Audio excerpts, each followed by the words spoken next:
and your host for today.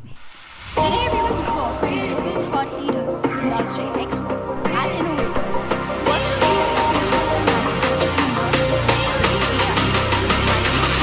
sustainable mobility. Embark on this journey to remember that our shared goal is harness technology and environment. As we embark on this journey, let us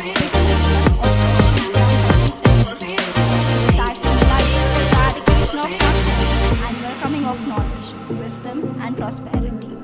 As we illuminate these lamps, we invoke blessings of the success for our event and the future filled with enlightenment and positivity. Please join me in welcoming Mr. Anil, Precision Manufacturing.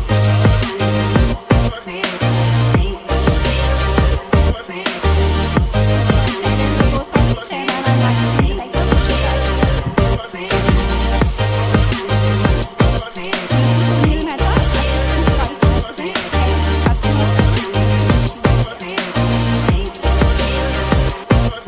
Mr. Shreyansh, Hippargi, Managing Director, and Mr. Shirish, Kulkarni, Founder and STROTAA.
Thank you, dignitaries. Ladies and gentlemen, as the flame of knowledge shines bright, may our discussions light the path to smarter and greener mobility and manufacturing. Thank you. Without any further ado, for our welcome address, I would like to introduce our editorial director and chief growth strategy officer, Mr. Arun Bharadwaj. He has a total of 3.5 decades of experience in media technology and has worked with renowned media brand houses. Please join me in welcoming Mr. Arun Bharadwaj to welcome the audience. Please give a round of applause.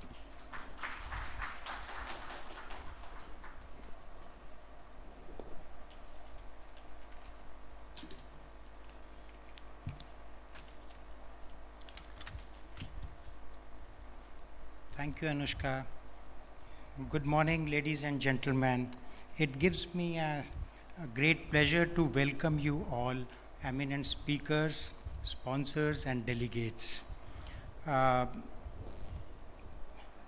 This EM hosted this particularly Industry Next 2025.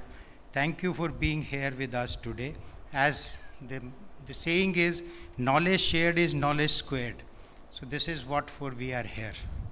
So today, your presence reflects the shared passion we all have for building a smarter, stronger, and more sustainable manufacturing future. At Efficient Manufacturing, we take pride in being at the heart of this revolution. For over 1.5 decades, we've been more than a magazine. We've been a platform, a voice and a bridge. A bridge that connects industry leaders, innovators, policymakers, and emerging enterprise. A bridge that delivers the latest insights, trends, and technologies that shape the manufacturing world, not just in India but across the globe. The theme for this year's edition is the AI revolution across the manufacturing sector, smarter factories, greener mobility. And rightly so, because we are standing at the edge of the transformational shift. Artificial intelligence is no longer just a buzzword or a futuristic concept. It is here, now actively reshaping how we design, build, operate, and innovate. From predictive maintenance and process automation to connected supply chains and sustainable product development, AI is redefining manufacturing at every level.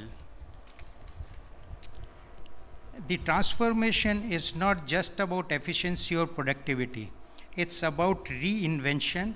It's about moving towards factories that are not only smart but also sustainable.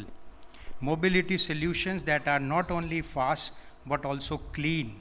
And businesses that are not only profitable but also future ready. I welcome our sponsors, IDFC as a banking partner, our technology partner, Mitsubishi Electric, Star Engineers, QVI, and TFG. Our knowledge partner, iCrate, supporting partner, Walter Tools, ISCAR India, IFM Electronics, and MMC Hard Metal India.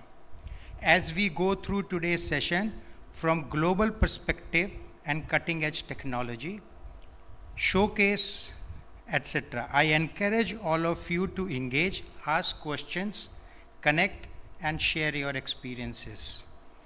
These interactions are what make Industry Next more than just an event, but make it a community. So, coming together is a beginning, staying together is a progress, and working together is success. So we are here for the same. Knowledge has to be improved, challenged, and increased constantly, or it gets banished. So share your knowledge. Let us continue to learn, lead, and innovate together. Thank you, and I wish you a thought-provoking and inspiring day ahead. All the best. Thank you.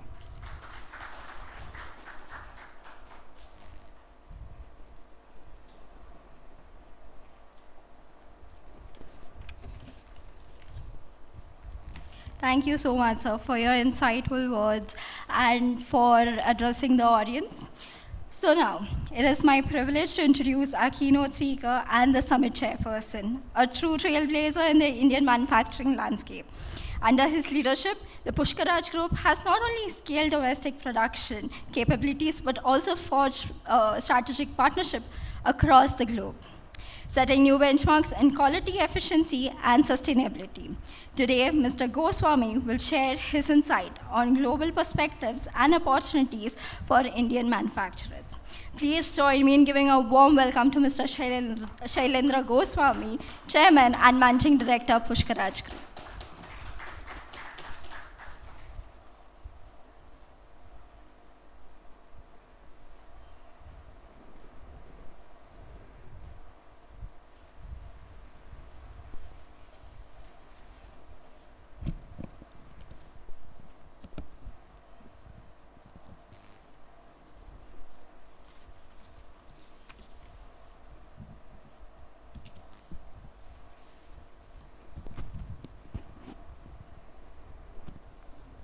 Good morning, everyone.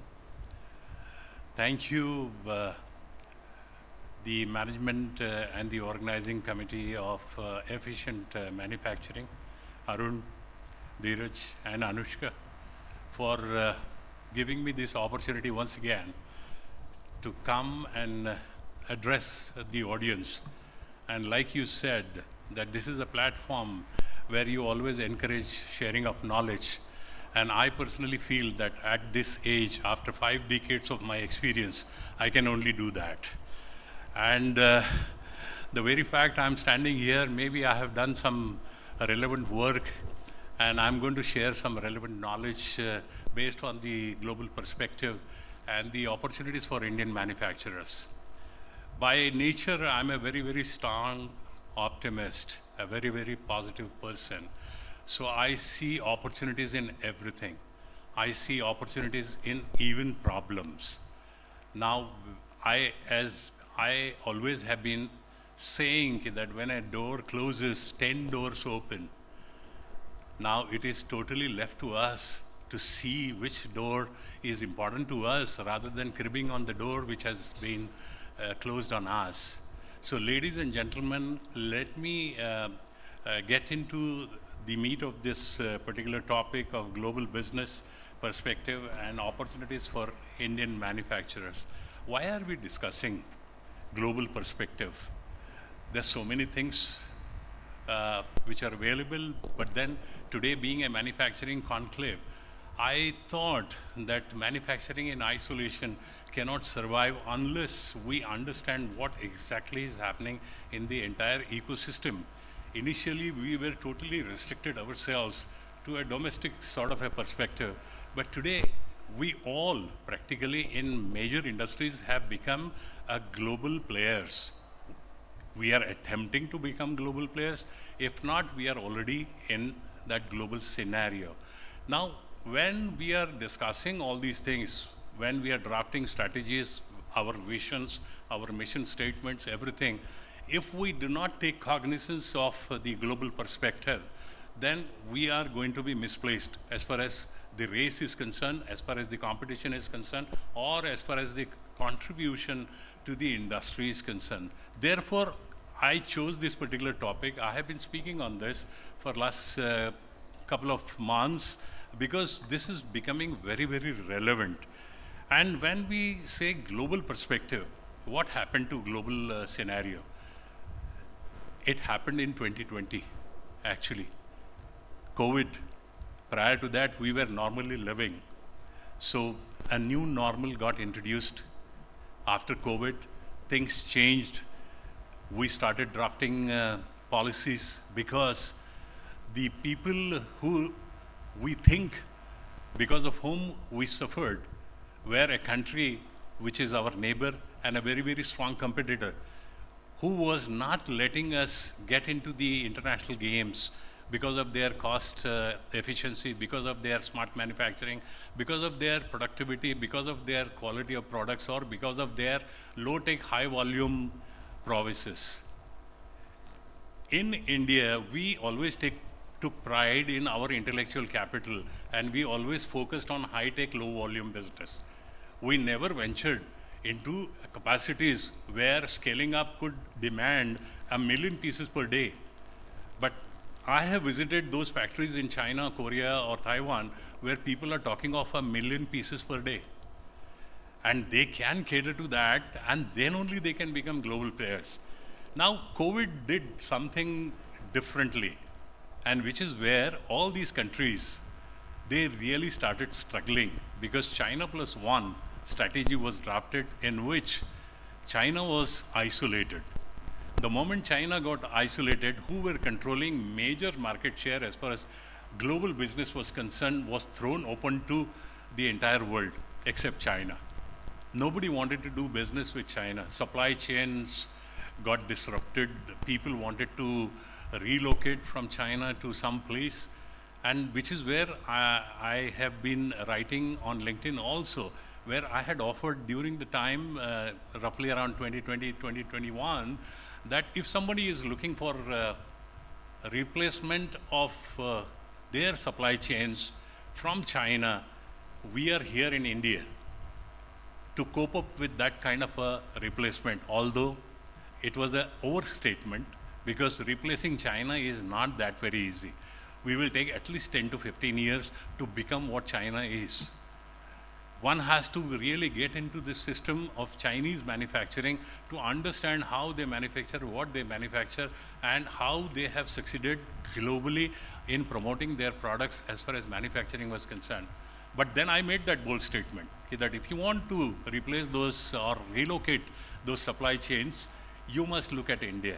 If you want to relocate your factories, because people were not very sure what China will do after COVID. If you want to relocate your factories from China, then India is a substitute. So the global ecosystem was really looking out for an alternative, and we were here positioned right now.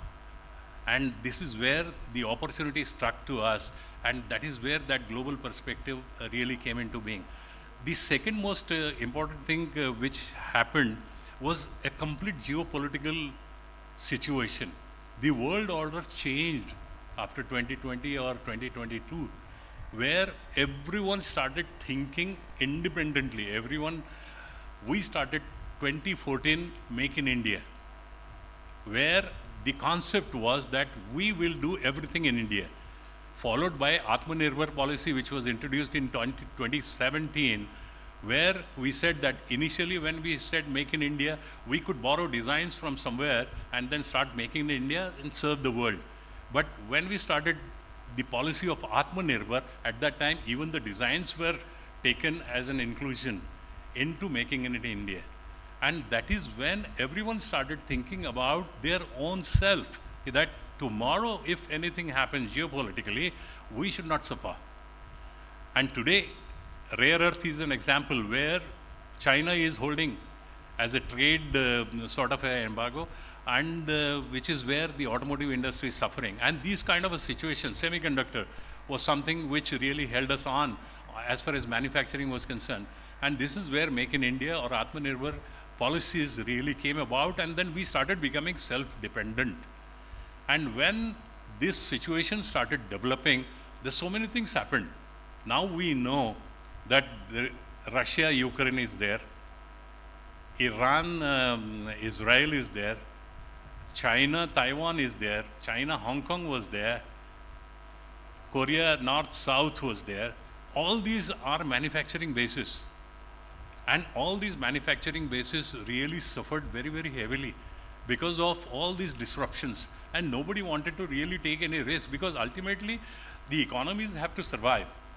And we have always had that objective of really progressing.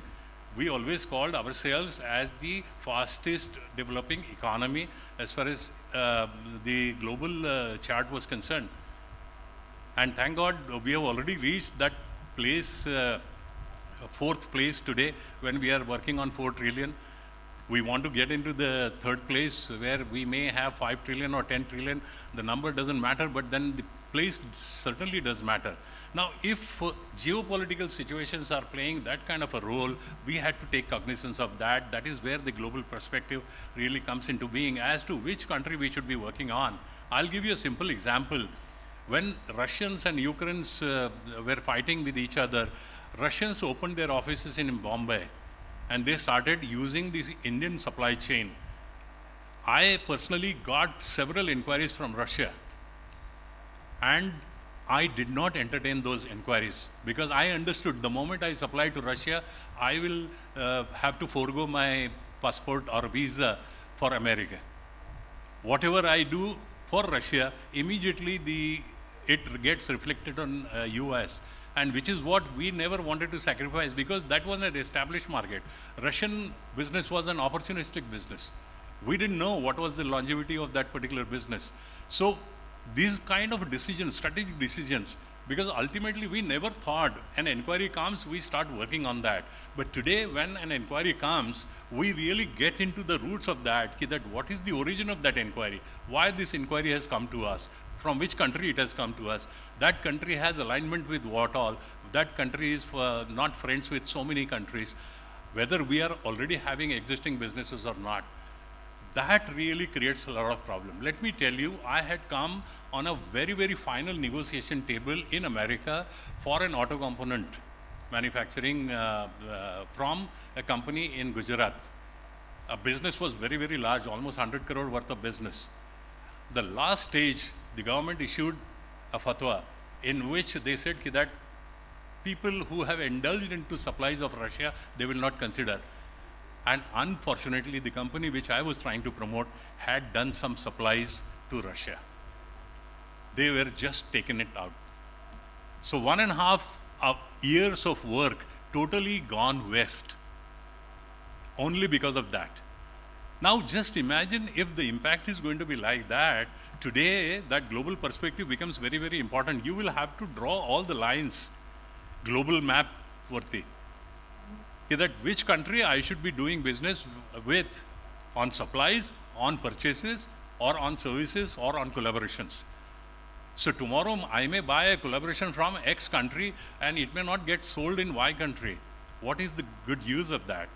So that was something which was very, very important. So geopolitical situations, because of these wars, because of these tensions, because of the COVID, everything, the world order changed, and then we always use that word new normal.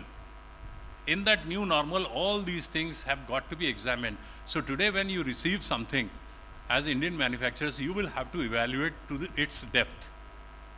And everyone is researching on the origin of that particular inquiry, and then only we are trying to cater to it, because ultimately you might get that particular business, but then you might land up in a mess on a longer term. What we say is always the same, that short-term gain should not kill the long-term perspective. And which is where I think global perspective becomes very, very important. There were sustainable imperatives which have been imposed now. Everyone is talking about compliances, everyone is talking about green technologies and things like that. And therefore, the global perspective is very, very important, because there are certain countries who would not like to deal with companies who are not compliant as far as sustainability is concerned. So that is also an aspect which one will have to look at. And certainly, when we are talking about global business, we are talking about scales. We need to be smart as far as manufacturing is concerned. Industry 4.0 concept, Industry 5.0, AI into manufacturing, today's topic. You know, all these things have got to be there. And these factors need to be taken cognizance of, and that is where I thought that this entire global perspective is very, very important before we really get into the opportunities or manufacturing as such. Because when we are focusing on manufacturing, we have a one track, but that track has to be supported by some thinking, and which is where I thought that I should contribute in indicating to you that how other factors are going to affect. Even though you produce a world-class state-of-the-art product, it may not get sold because of geopolitics, because of some reason which I have just narrated.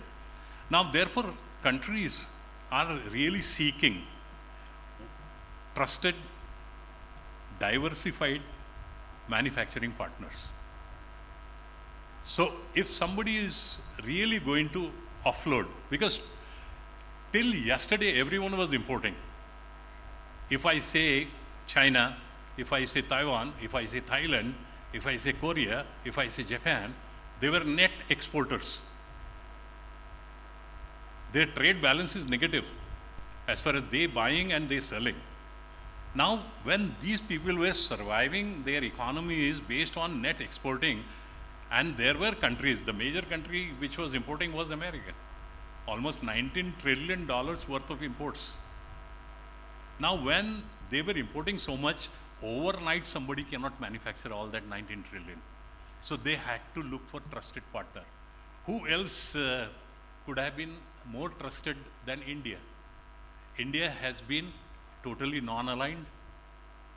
India doesn't meddle with other countries. India doesn't really focus on internal affairs of any other country. We focus within our country.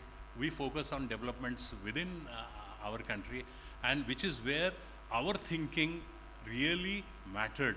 The kind of maturity we have shown as a country really gave us that trusted label, that people started looking at India, although they may have choices somewhere else, but then they started looking at India as one of the destinations where they could think to really offload their supply chain, or they could offload their manufacturing facilities.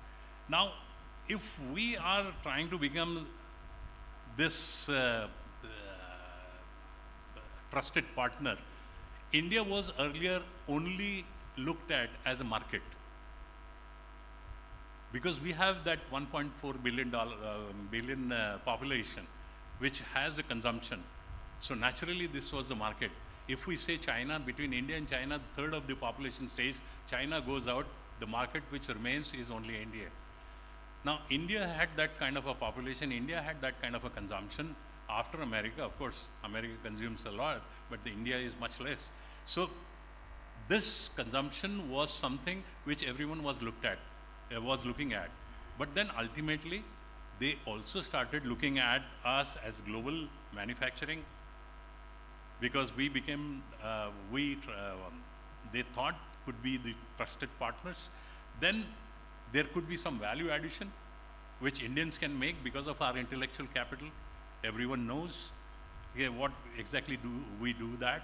And not only value addition, but then we can contribute in innovation also.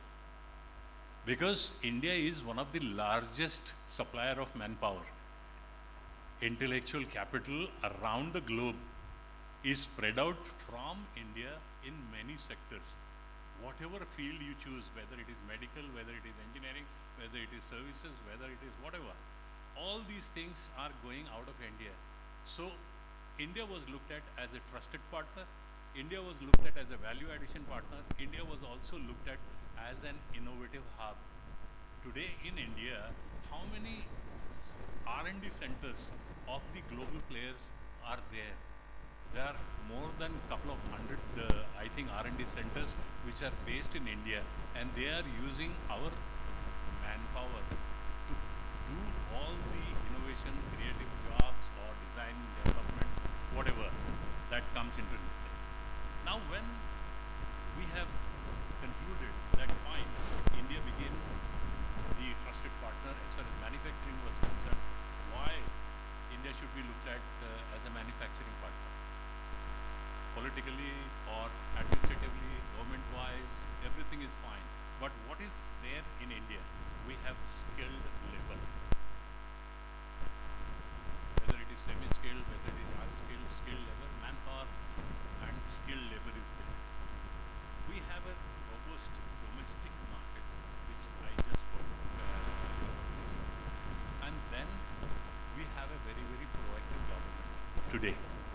The government policies, the PLIs, the foreign direct investment, in which we have a lot of liberal considerations now. We can have right now up to 100% foreign direct investments done in India. Then Digital India, Skill India, all these things are there. And India is growing at a very, very fast pace as far as manufacturing is concerned or development is concerned. Ease of doing business has become the name of the game. What we used to experience earlier 10 years ago and what we are today, we have seen Tata factory shifting from Calcutta to Sanand in a couple of days only.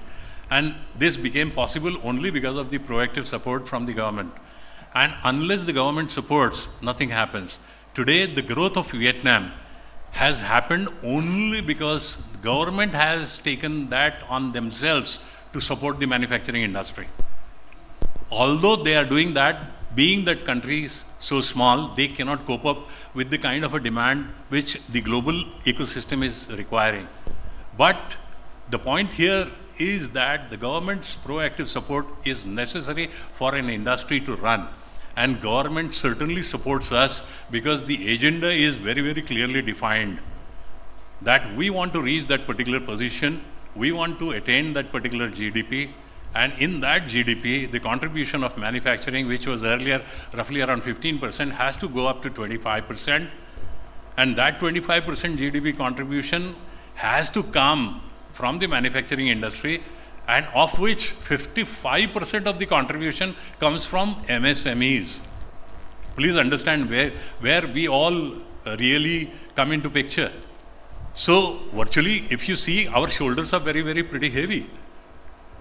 As MSMEs, we are going to take that burden of $10 trillion or $5 trillion, and that 55% of that 25% of that 10 trillion, just imagine what is that kind of a value or volume that one is discussing.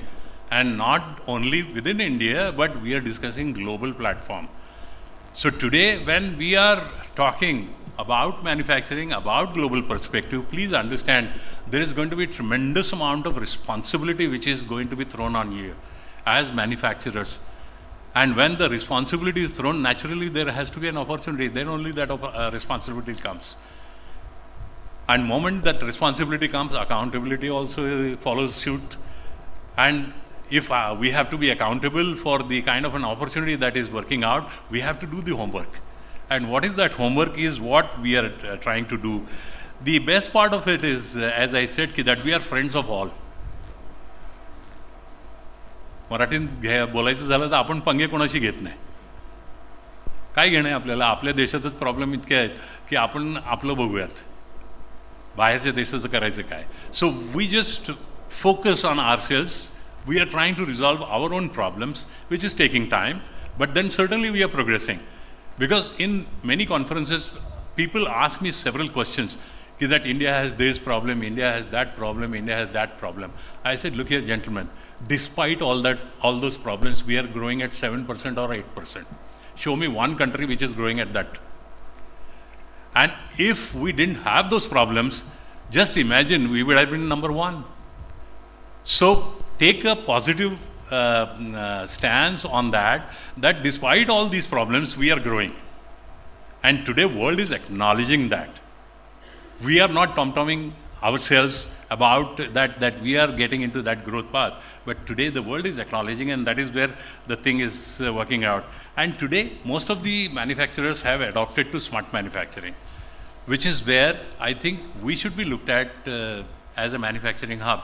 Because I may not really guarantee today or say with full confidence that we will scale up to a level which the global demand is really asking us. But let me tell you, I'm dealing with some companies where they are making auto components 1 million pieces per month, which was unheard of.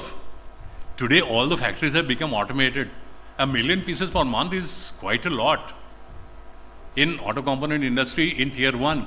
Because that kind of a demand domestically is certainly not there. So naturally we will have to spread it out, and that spread has to be global, where the demand centers are there.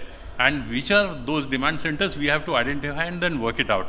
Now, there is another twist which got added to this global perspective or manufacturing is on 4th of April, I think, we had this tariffs announced. Now, announcement of that tariff is certainly in line with what we did in 2014, Make in India. So somebody is wanting to make America big. No harm in that. It's their policy, it's their nation.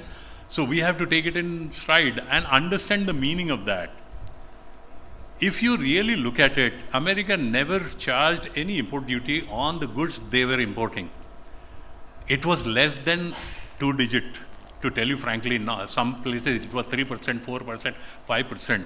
But if American goods were imported in any other country, those were being charged at 200% or 300% or 100% or 50% or whatever it is.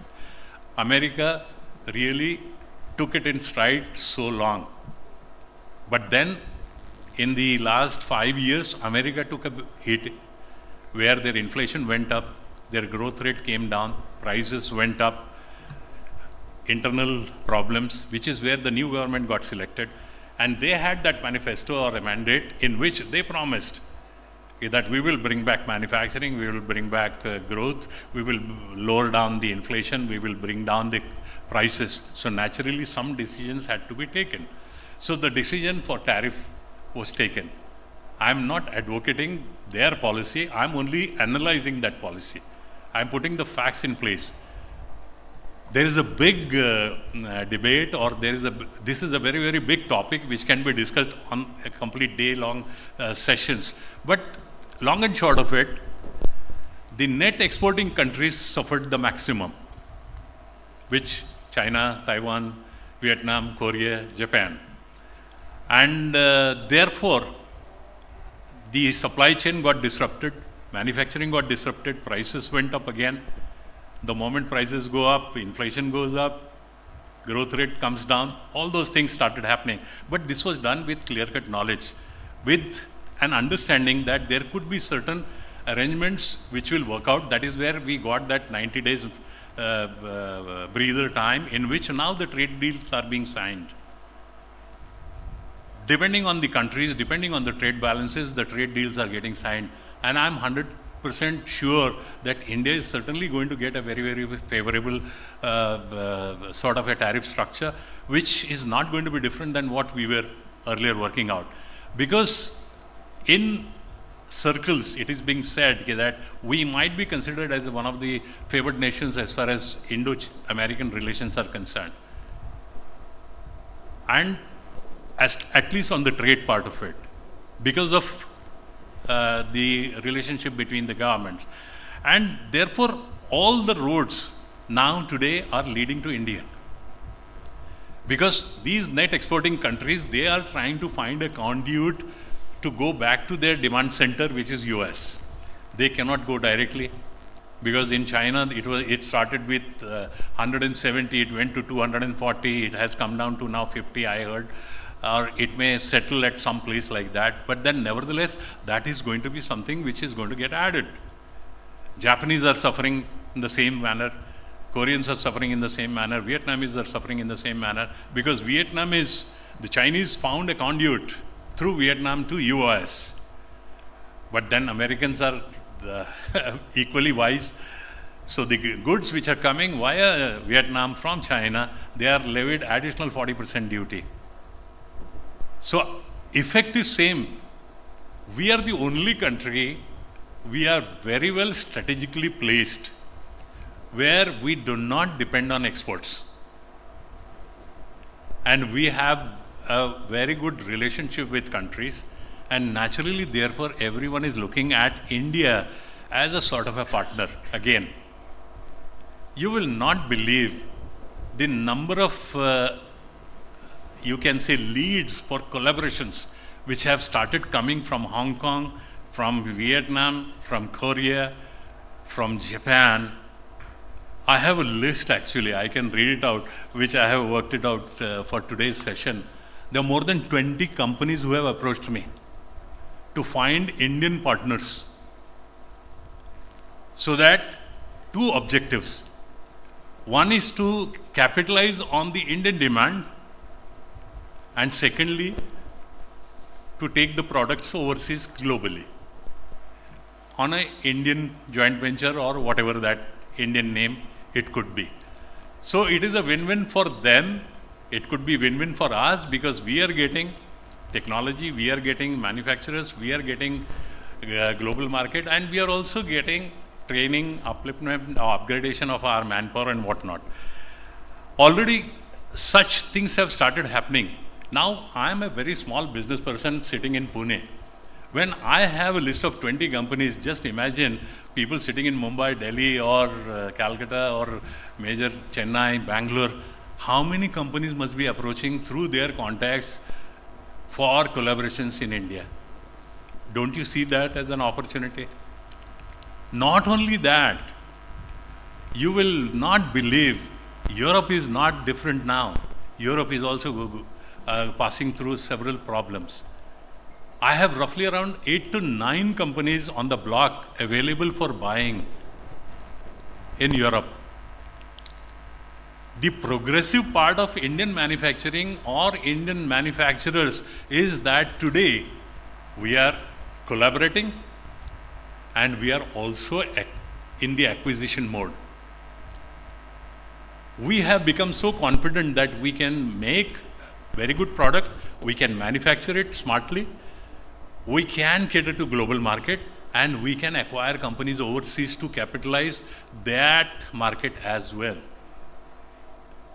Now just imagine the kind of opportunity which is coming in. Once is that global complete market is opened up. Secondly, the collaborations are coming our way. And thirdly, we are getting technologies at a throwaway price, or maybe everyone is now hell-bent upon coming to India. Now, these are a couple of things which are working out. Now, the opportunities, if you really see the sectors part of it, the existing sectors, we already were strong as far as IT was concerned, as far as agri was concerned, as far as healthcare and pharma was concerned. During COVID, we produced vaccine and all. Then we were very strong on automotive, and we were very strong on supply of manpower. Now these 5 verticals were already there, that people depended on India. there are 5 more verticals which are opening up. And those could be electronics and semiconductors. We know that. Already 3 collaborations have been signed by the government, and semiconductor production should be done indigenously. Automotive, and especially related to EVs. In EVs, componentry also, battery manufacturing, allied accessories and things like that. So EV as an ecosystem, EV as a complete product portfolio is going to be something which is going to open up very, very largely. Even in India, EV has now started getting traction. Every household is really thinking of buying an EV. So EV is something which is going to open up in the next couple of years so big that if some of us are in that domain, anywhere closer to that, one must start working on that. There is another domain which is going to open very strongly is textiles. And we cannot forget defense and aerospace. In the last month, in 3.5 days, we proved our superiority as far as defense is concerned or aerospace is concerned. Whether it is drone technology, whether it is AI-enabled defense equipment, whether it is whatever, the entire Middle Eastern, African and European market for defense equipment is looking at India as a source for purchases, which is where some major countries are getting disturbed. That India is becoming a superpower. So far, India was being looked at as a country of slums and country of poor people or country of, whatever, ruled by so many people, etc., etc. But no more. Not many people think like that. Today, people are scared of India. Scared in the sense about the kind of a technology or the kind of a supremacy we have obtained in every sector. And आपण जाऊन कुठे सगळीकडे बाजा वाजवत नाही. We do it quietly. In fact, in this hall, I don't think anybody of us knew that we had all that what was really demonstrated in those 3.5 days. At least I didn't know that our laboratories were working on that and things like that. So definitely the future is going to be looking at it. Another vertical which we should focus on is green tech. In that, sustainability, as I have been saying, is going to become a norm. Global climate or this is becoming a concern, so we will have to look at it. Now, if we really add up all these things, nearly 10 to 12 major sectors are going to be centers as far as India is concerned. We have a choice to really spend time in any of these and really climb that learning curve and become matured in next 4 to 5 years and really look at the global market. And this is where I say that next decade belongs to India. We have all these opportunities available with us. Now, what are the preparations which are required? When we say opportunities are there, सब कुछ ठीक है भाई, कुछ तो करना पड़ेगा उसके लिए. So what are those preparations? We need to have a quality product. We need to grab technology. We need to understand technology. We need to collaborate for technology. We need to adopt technology. We need to learn to adopt technology, which is a change. Normally, there is always a resistance to change. कि मग manpowerचं काय होणार? Unemployment होणार, हे होणार, ते होणार. But then there is no alternative to technology. We will have to adopt technology. If at all, we have to become a global player. And we have to indulge into global partnerships. We cannot only look at Pune, Mumbai. अगोदर कसं, when I became engineer, my job was only, I should become Bajaj Auto किंवा Telco. Bas, life made. But today it is not that. Today the canvas is much bigger, the bandwidth is tremendous, and everyone will have to look at that. And in this, the role which has got to be played is by MSMEs and the startups.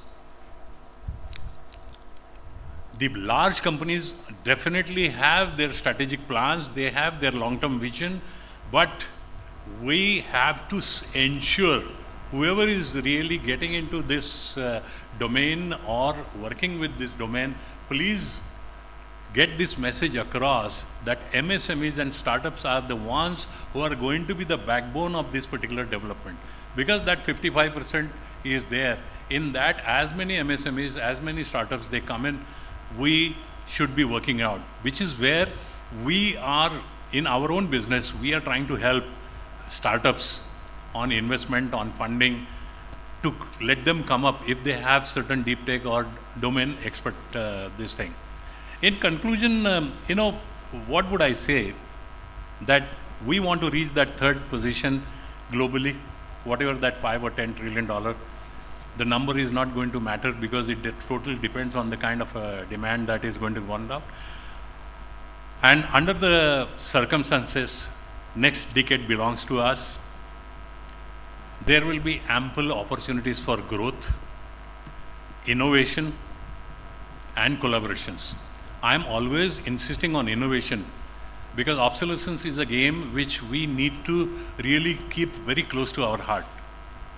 What is right today may not be tomorrow because the world is changing fast, the requirements are changing fast. Just imagine our own habits. What we were 5 years ago, we used to live with what all, and today we can't live with what all. If you can really start comparing all these things, obsolescence is something which everyone will have to look at and then take advantage of all these things. Therefore, select your domain, strategize your business accordingly, and give it 100%. And you will be there where everyone wants. I think that is my concluding remark. At the end of it, I would only like to highlight, which I said that I have a list of collaborations which are available. I'll just quickly read through that, I think 2 minutes. Collaborations from overseas available. Lead acid battery refurbishments. We never thought of that. We have been discussing so many things. Electronic thyristors, heat exchangers, regenerative medicines using exosomes. I don't understand what exactly is this. IT, financial, and crypto. This is another domain which is available for collaboration, and this is coming from none other than Japan. Please understand. GPUs, semiconductors, ceramics. In ceramics, we are using a lot of ceramics in our machining, so cutters, metal welding, whatnot. These technologies are available from Japan. Lead-free voltage converters. We are talking about high voltage plasma technology. We are also talking about ultrasonic products. These are the sectors which are coming for collaboration. Already I have it with me coming from overseas, from different countries. And the acquisitions which are available, if somebody is really interested in acquiring companies in electric motor development, then metal machining, e-scooters, SaaS companies, software as a service, precision mold making, films for composite manufacturing, carbon and composite fiber, non-invasive testing equipment. Now, if I really count these things, these are more than 15 to 20. I have an agenda full for my entire year. I have to find so many companies who are willing to get into this. And what I am supposed to do is only just network and things will happen. Of course, I'm saying it very, very simplistically, but the process is minimum 6 months, maximum a year. But then it is possible. So gentlemen, at the end of it, I would like to leave this thought with you that opportunities are plenty. Let us encash upon that. Next decade belongs to us. And if at all we don't succeed, it is only us who should be blamed for. No one else. Thank you very much.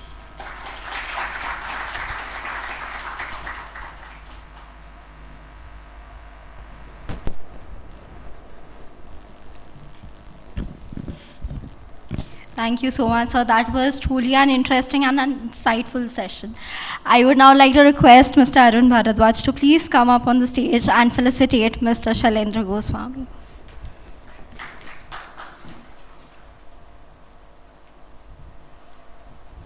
Thank you for your insightful session. Really interesting. Thank you. Thank you.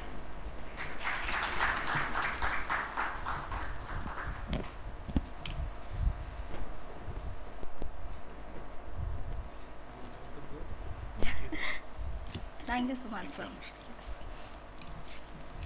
Coming up, I am delighted to introduce Mr. Prasad Kulkarni, the lead for e-factory solutions at Mitsubishi Electric India, where he champions the promotions, partners development, and sales support of cutting-edge digital manufacturing technologies across the automotive, pharmaceutical, food and beverages, steel, and white goods sector.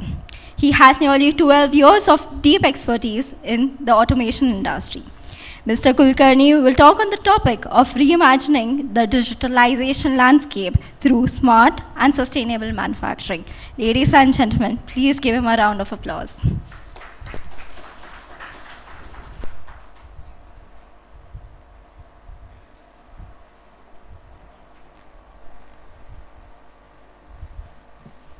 Thank you, Anushka, for this warm introduction. Good morning, everyone. I hope you can hear me loud and clear.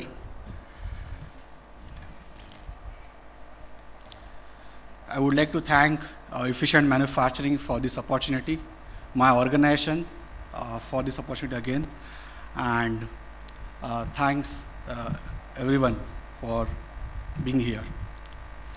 So today I am going to talk about the e-factory concept, the global perspective about digitalization. So when Mitsubishi says we offer comprehensive solution, something like e-factory, what essentially we try to say, we basically offer comprehensive solutions that leverages latest digital technologies like big data, IoT, edge analytics, advanced robotic solutions. And by leveraging all this digital technology, we try to build a technological ecosystem for our customer so that they can achieve digital transformation in their manufacturing environment. So that's a definition of our e-factory concept, which is a terminology from Mitsubishi Electric, and it is synonym for smart manufacturing or Industry 4.0 or digitalization, whatever you call. But before we get started, I would like to ask one simple question to audience. Why digitalization? What is the need of the digitalization? Can anybody please answer this? Maybe a couple of guesses, couple of one word. Why digitalization? Yes, please.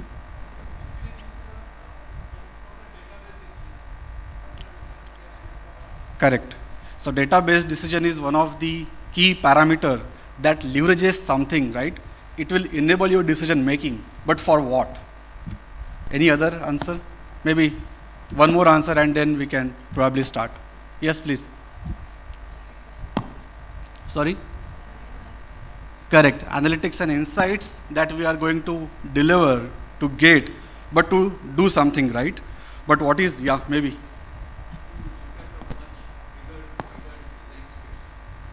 Yes, that is one of the factor. Improve efficiency, right? But it is for what? So the simplest answer is for manufacturing. One more answer, okay. Interesting that people are participating. Morning. I think we are missing out on the ESG concept, environment, sustainability, Yes, and correct. governance. Environment, sustainable manufacturing, So when yes. we say digitization, the core and the base goes into environment. Correct. Yeah, that is ESG. that is one of the factors. Many companies, even India, are having ESG goals, and countries are talking about sustainable manufacturing, sustainable environment, right? That is one of the factor. And one more gentleman. Throughout your whole product development life cycle, so you can start with planning till maintenance. तो आप उसका कोई भी phase ले लो, digitalization will help you at every step of your product development? Correct. See, so many answers we have got through this conversation, right? But still, I would like to touch upon very important part, the very important benefit that people are looking at is basically, people are looking at maximizing the profit. Ultimately, any businessman who is doing the business is for the profit ultimately. And how this profit can be delivered? So there is simple formula for profit: revenue minus cost. So now typically this revenue is related to the sales, right? And then cost is related to, again, whatever cost components that goes into that business. So now if you look at, for any businessman, he want to get more and more profit out of his business, he will typically question his salespeople. Can we increase our revenue? Today we are, let's say, 1x, can we go to the 4x? Whatever efficiencies that he need to bring into the sales process, that he will bring into. But ultimately, even your revenue is going high, at the same time your cost is also there, which you will need to consider. So where this cost component comes in? So this cost component comes into the manufacturing. Are there any standardization? Are there any process optimization that any manufacturer can look into and check, and then he can cut down his cost? Now if you go back to the formula, that is revenue minus cost. So now if you can bring down the cost, and if your revenue is still at a constant level, and if it is going up, then definitely manufacturers will get the more and more profit. So that is the simplest analogy I would say why people are going towards digitalization, and that's the main reason. Okay. So briefly, as you know, my name is Prasad Kulkarni from Mitsubishi Electric India. I may not be the experienced one like most of you are here today, but I think I have been through the organic journey over the period of last 10-12 years, and that's, I think, helping me in my role, in my current role. So today in this presentation, I am going to talk about case studies, the solutions that Mitsubishi Electric has delivered. Then I am going to talk about how those solutions were delivered, what were those steps, what were those baby steps, what were those organic steps that we followed and achieved the results. So first use case is about agrochemical industry. This is not that very popular industry for digitalization, because most of you have seen the adoption rate of digitalization is high in automotive, right? But it's not that true always. We have implemented digitalization in agrochemical industry as well. And how many of you know that data integrity is one of the key factor in agrochemical business as well, compared to traditional life sciences and F&B industry? See, life sciences industry and F&B are typically produce the products that we consume, right? So their data integrity is one of the key factors that drives digitalization. But in agrochemical as well, data integrity is one of the key factors that drives digitalization. So this particular case study is about a company based in Gujarat. They are world leader of producing crop protection solutions. So these crop protection solutions are typically herbicides, pesticides, and those kind of products. So those products are typically available in the liquid and powder form. And that product built with the different processes. One of the process is basically formulation process, where your raw material comes in, then they mix it with their raw material, then they get into the reactor automation, and then it goes for the packaging. So entire process, right from receipt of raw material, then that goes into the formulation and then packaging. The entire line we have digitized. So their ultimate ask for us was, can you enable data integrity within our process? So whatever things we're doing previously, they were managing each and every task to execute their batches. All those were in manual form.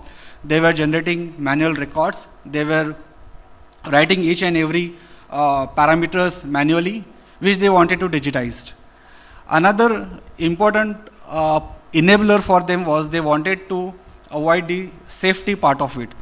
Because it's a hazardous area, they wanted minimum manual intervention in their process. So that was one of the factor why they considered digitalization. So the objective was to bring data integrity for their manufacturing, make it digitize production data, avoid any manual records. So that were the key enablers. And the challenge for us was, it was completely with disparate automation system. Because it's a process automation process area, typically solutions were from other makes, and it was not friendly with Mitsubishi kind of communication protocol, although we had that in packaging line. But challenges were typically like communicating with diverse automation system that were present. But we were able to do that. How we did that, I am going to talk about in our approach slides. But the typical customer benefits that we have received out of this, we were able to reduce their overall manual efforts, and we were 80 to 90% error corrections were there. So this way we have achieved their complete data integrity. So when we typically talk about data integrity, it has various aspects of it. There is a principle called Alcoa principle, which talks about how data has to be gathered, how it has to be managed, how it has to be stored, and how it has to be stored whenever the required information is required. So this was about the agrochemical industry. Now the second project was for another process industry again, steel industry. It is for the steel. They are again one of the best manufacturers in India available today. And typically product that they produce is rolled products, sponge, then they produce billets, blooms, which are typically used for construction and automotive industry. So this project was about tracking their entire process. So that process was typically a steel melting shop. So steel melting shop is one of the process in the steel making industry, which basically mold the different raw material like sponge iron, scrap, and other additives. And then that raw material converts that into the billets and bloom. So our objective was here to track heat ID of that process. So typically heat ID that we track here, so heat ID is basically linked to, heat ID is basically a unique identification number for that batch. So whenever there is a batch production happens, there are various parameters that goes into that manufacturing process, and we wanted to track that heat ID. So now heat ID is linked with that particular batch process parameters. And typical process parameters like temperature, their chemical, raw material chemical properties, then refinement time, furnace power consumption, and all that. So we wanted to track each and every process parameters so that we can bring traceability and we can help them to produce good quality products. So that was one of the objective of this particular case study, and we delivered this solution through our own visualization analytics platform. Challenge here was, again, it's a steel industry, process industry. There were various automation players available, like company like Emerson, Ikogawa, ABB, DCS. So getting data out of that was little bit a challenge. There were many legacy systems as well, but we found a way and we completed that entire project.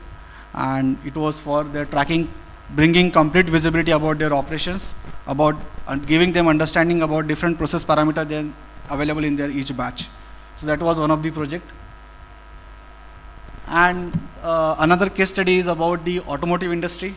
It's a well-known industry to everyone.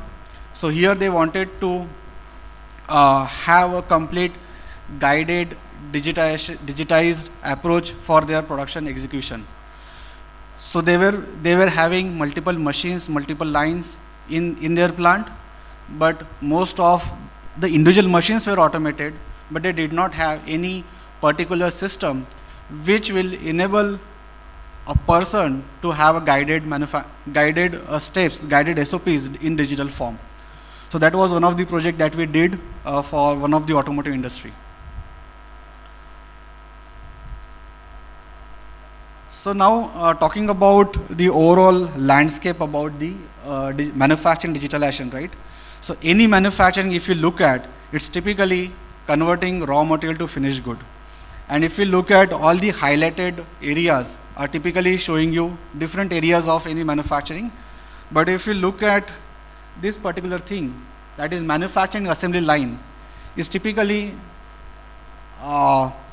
change based on your industry, whether it is a discrete or whether it is a process industry. If you have a discrete industry like automotive, white goods and all that, you will typically will see there is an assembly line and those kind of things. And if it is a process industry, you will find reactors, tanks and all that.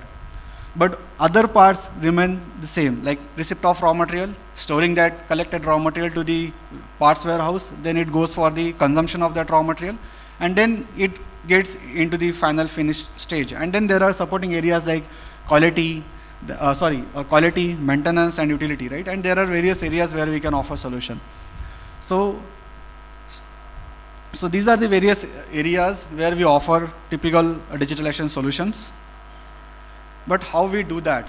So we follow a Kaizen method.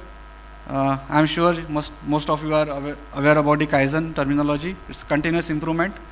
So we have defined our own continuous improvement terminology for smart manufacturing. So we call it SMKL, which is a smart manufacturing Kaizen level, which gives us a concept how to start a digital journey.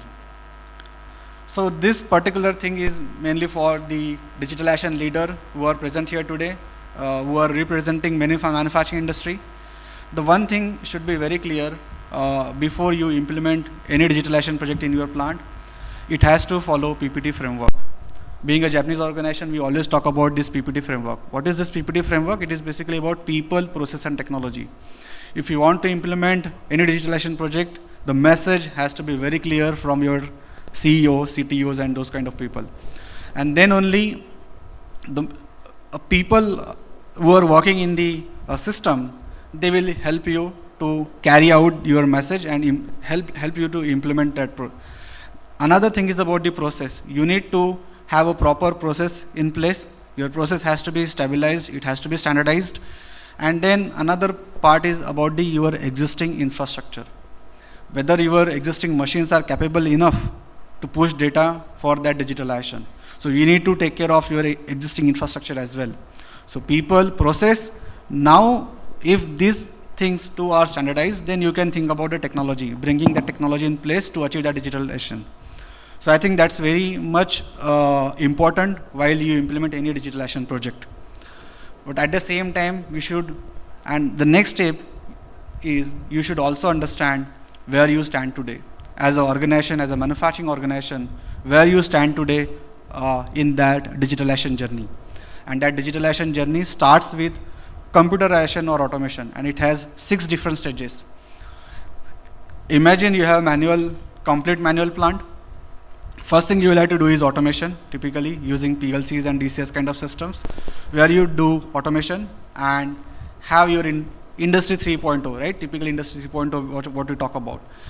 And if you want to start your journey towards industry 4.0, then you have to bring the connectivity first. You have to enable your all existing infrastructure with various communication enablers, like bring Ethernet connectivity, bring OPC connectivity, bring ODBC connectivity to your existing automation system. Then only it will capture data, it will capture real-time insights, what some of you talk about, right? Insights, getting insights. Then only you will get insights about that information.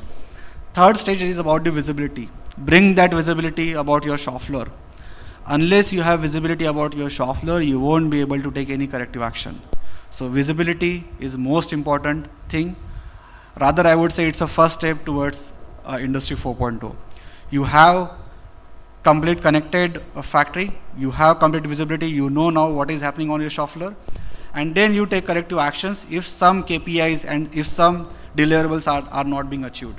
That means you will be able to understand what are the different losses in your manufacturing, and then only you will be able to take corrective actions.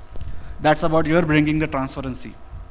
Fifth stage is about the predictive capacity, which will tell you, based on the data, based on the historical records that you have, which will tell you what is likely to happen.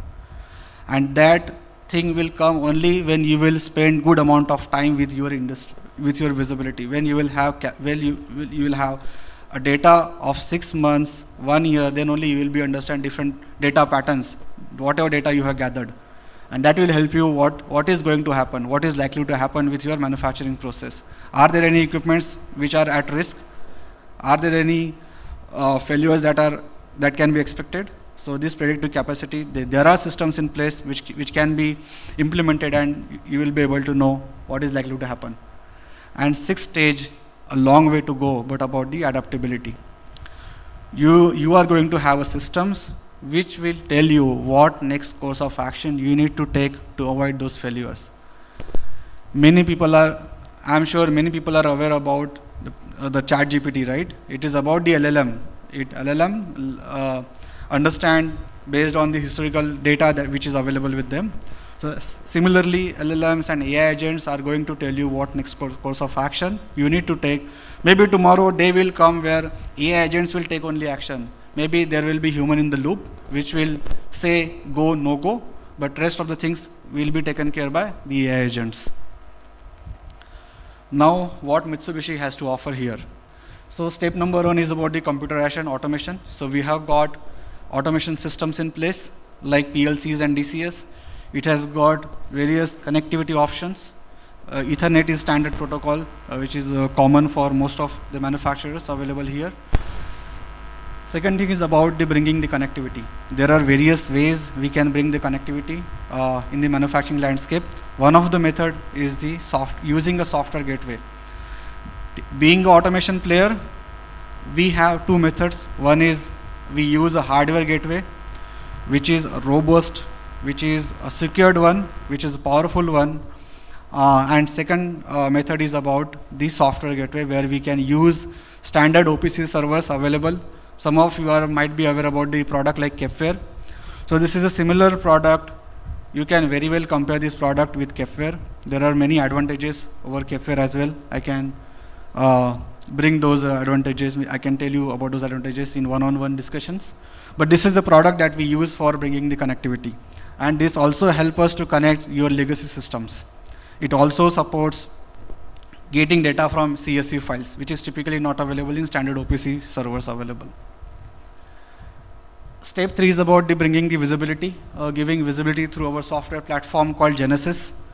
And there's a new software which recently we have brought in, that is InsightX, which is basically bringing the visibility, bringing the insights about the enterprise. And it's nothing but a BI tool, very well comparable with traditional BI tool which are available today in the market like Power BI, Tableau, ClickSense, those kind of products. But at the same time, it is something different. It works with, typically, it deals with industrial data. It deals with manufacturing data. It has got Modbus connector, it has got OPC connector, it has got ODBC connector. If you compare any other traditional BI tool, those are typically have got ODBC connector, but not have any linkage with your industrial data. So that's the reason we have brought this particular product, InsightX, which is a no-code platform that gives flexibility to the user, how easy it is easy to configure required dashboards and reports based on their roles and responsibility. These are few sample dashboards created using these two platforms, Genesis and InsightX. And then step 4 is about the transparency and optimization. We also have used LLM models. The way ChatGPT works, we can use historical expressions. We can give standard prompts to the machine, to the system, and you can get results something like what was yesterday's total production on line 1, line 2, something like that. You can ask those such questions. You will get output in two forms. One is the text output, and another could be the chart output. Output as a chart or output as a table. Another software platform that we have is a 3D simulation software, which is our digital twin software. Platform name is Milsoft Gemini. This can be used for various applications like understanding the layout verification. For example, if I'm a manufacturer and if I'm coming up with brownfield project or greenfield project, I can, before I get onto the field, I can simply create a digital replica of entire asset, give real-time inputs. I can simulate my PLC program. Then I can check what is my process time, what is my takt time, and based on that I can check whether the given space to me is enough, is sufficient or not. And then I can do various things like virtual commissioning and all those kind of things. So this software is mainly built for discrete manufacturing industry and not for the process. Another software that falls under step 5, which is predictive analysis. The one particular case I am going to talk about is passing down long established skills. As you know, predictions, we are able to predict something when we have good amount of data, when we have good amount of knowledge within us. And most of manufacturing industries are still relying on aging workforce. The workforce who have spent 4 decades, 5 decades, and those kind of people are able to predict even based on listening to the noise of the equipment. So same kind of knowledge we are trying to leverage in the software, and we are seeing if we can help our young engineers to take the necessary actions. The MelSoft MyLab is a software platform. The reason why we brought this particular platform is we wanted to eliminate the need of data scientists in the manufacturing. If you look at the manufacturing environment and the kind of budget they have, maintaining a data scientist is very difficult, right? Because that person has a knowledge of computer programming, he should have good programming skills like Python and R, and at the same time he should also understand statistical analysis. The person has to understand what are the different statistical processes and all that. So having that kind of person in manufacturing is a bit difficult. That's why we brought this particular platform. It's again a low-code, no-code platform. It has got built-in AI/ML functions available, which can be leveraged. And those AI/ML functions are typically based on supervised, unsupervised kind of learning and reinforcement kind of learning. So those ML functions can be used, and you can use it for different applications. So the application I am going to talk about is the making a pasta dough. So making a pasta dough, it has to be knead for a certain time. So there are 2 scenarios. Shift 1 where we have a very experienced person, and second shift is we have a new employee. Obviously the output that we get about that pasta, the quality of that dough will be better for very experienced person, but it is a little bit low for a new employee. So what we have done, we have brought all the knowledge base of that experienced person, we brought that into the system, and the system is guiding that new person how much time he need to knead that particular process and carry out the best output out of that process. So this is one of the example where you can use this particular product. I may not go into detail about this. We can have a one-to-one discussion. There are various other use cases also which can be addressed using this product. This is a small video about this, how the data would look like. There is a play button. Can you please click on that? Yes, on bottom side, left hand bottom side, you would see there's a play button.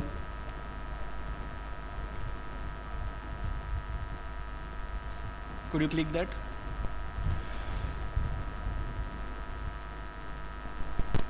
There is no voice, but it will. So this is how, once you capture the data from your real-time industrial system, this is how you can understand different data patterns about the collected data, and then these data patterns will help you what next course of action you need to take, whether which AI/ML function you need to use, whether you have to use random forest, any deep learning methods. So this is how you can build your AI-based model. So we have got AutoML function available. If you have expertise to build your own model, if you have understanding about random forest deep learning kind of thing, you can build your own model and create an entire engineering model based on the engineering features that you get. So these are few samples about the typical screenshots about the product. Now coming to the future. So future is all about generative AI. So we are using this generative AI nowadays for content creation. So now this content creation can also be useful for manufacturing functions like planning and scheduling, scheduling of your manufacturing orders. There are various steps involved, right from picking up right OEM who will be supplying you raw material. Then there are various steps also involved, right, from negotiating with the vendors, getting raw material in place, giving that raw material to the production person, then aligning all those things, right? Each and everything can be handled using content generation and the interaction that we are going to have. The AI agents are in place nowadays. There are many companies talking about AI agents. All software companies, I think, mostly talking about AI agents. So all these AI agents will take care of giving the inquiries to the vendor. They will only receive the quotations. They will verify those quotations. They will make a comparison. Then there will be human in the loop, which will again say go, no go, those kind of things. And all those things are possible with generative AI and AI agents. And there are a lot of use cases published by a company like McKinsey, Gartner, Deloitte. You can go through those case studies and you can explore those kind of opportunities. Now, OT cybersecurity, which one cannot avoid further.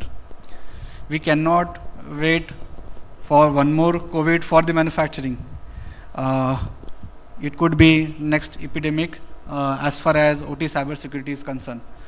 Now we are talking about digitalization, we are talking about IT-OT integration. We cannot skip OT cybersecurity. So Mitsubishi Electric has got OT cybersecurity solutions in place.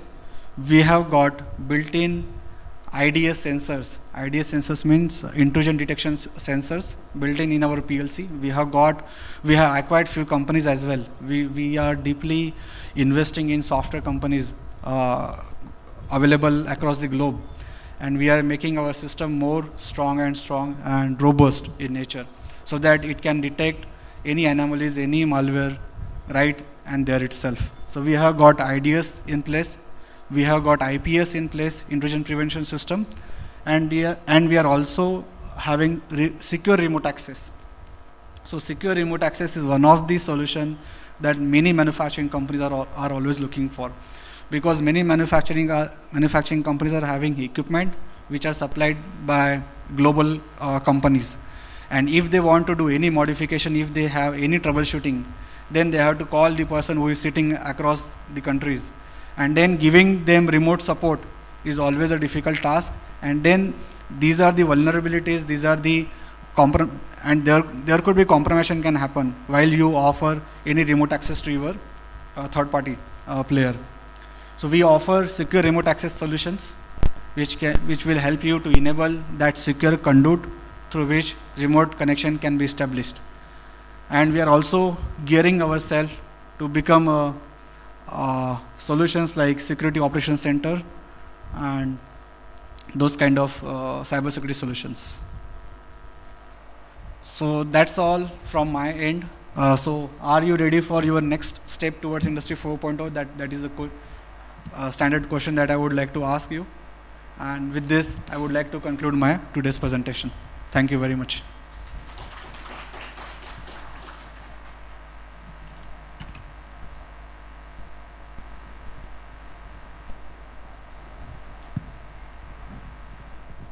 Do we have any questions for sir? Yeah, please.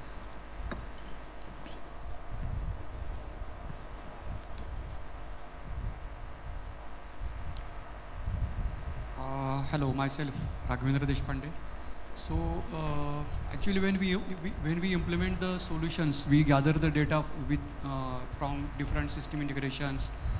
We design, deploy the very attractive dashboards. But what are the class looks the data, how they do the analytics, what is the benefit they get? Can we just highlight? This was earlier, this is the present after implementing this e-factory. For example, whether they have optimized the downtime by 1%, 2%. Like, do you have any such kind of statistics or finding by implementing your solutions? So one of the projects that we have, even I have shown that case study as well, right? For steel industry. So we are talking about steel melting shop, and that project that we have done for the traceability and quality control.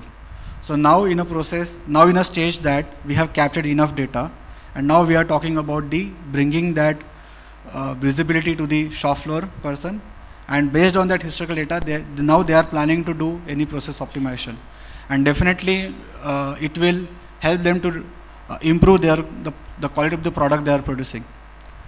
So one thing is that first you need to bring the visibility first, and you have to capture data for 6 months, 1 year. So far, we have not given any optimization or saving solutions. We are still in the phase of collecting data, gathering data, storing that data for long period of time, which will be leveraged for next analytics. So that is in the benchmark stage current the project is. Correct. Okay, thank you. Yes, please.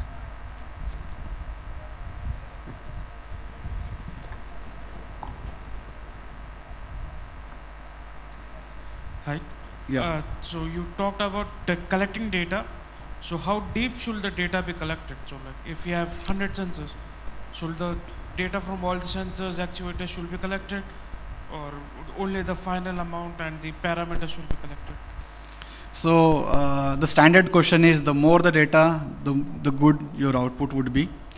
But it's not just about the data, it's also about the process understanding. The people who are working, the people who have spent their time on the field, that process understanding has also to be in place. And when you will bring to lot of data, large volume of data, and when you have process understanding, then only you will be able to get more and good output. So data has to be as much as possible, but at the same time we have to ensure that there is no garbage data. So there are certain key parameters which you need to look into. So for that you will have to have understanding about your process. Which are those critical process parameters required to get desired output?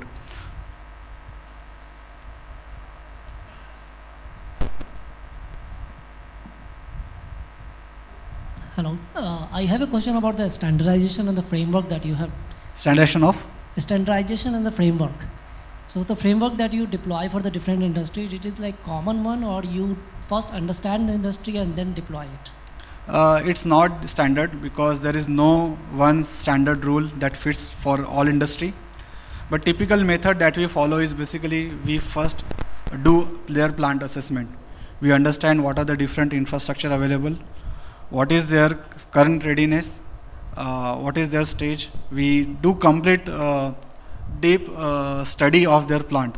There are standard templates available with us, which we follow, and we gathered all the information which are required to budget this complete activity. And then we prepare a proper project execution approach document, which we discuss with the customer, and we take it forward. So there is no such standard formula, but there are some standards, frameworks are in place, which can be applicable to most of the industries. So one follow-up question, like how you come to the effectiveness of that framework? Sorry? How you come to the effectiveness of that framework? So better your study is, so for example, let's say there are various equipments. These equipments are being supplied by various vendors, right? And those vendors might have used multiple automation system. So we typically check which automation systems are in place, whether it has got required communication ports available. If even though those communication ports are available, whether those are consumed or available for the communication. If that automation system is legacy, then are there any methods we can upgrade that system? For example, in our case, there is a PLC called FX1 and 2N, which can be upgraded to a latest series, and you did not to reprogram it. Same program can be transferred from that FX1N to FX5U, something like that. So we explore various opportunities. We check various possibilities, how we can have smart system in place, and then we carry out our complete study. There are various things that comes into the play. Even if we say, let's say there is automation system which supports Ethernet communication, but there is no port available, then we can add additional card. But to add additional card, you need to have a space available in the panel. So that kind of detailing you need to do when you do your plant assessment, because these are the things which will add into the as a cost to the ultimately to the manufacturer. So there are so many things that goes into the practice that you need to take care. Thank you. And what is the typical time frame that it will take? Typical time frame is all about the kind of use case that you are serving. But still, just to answer your question, it would be 3 to 4 months to maybe 1 year and a half. Thank you so much. Yeah.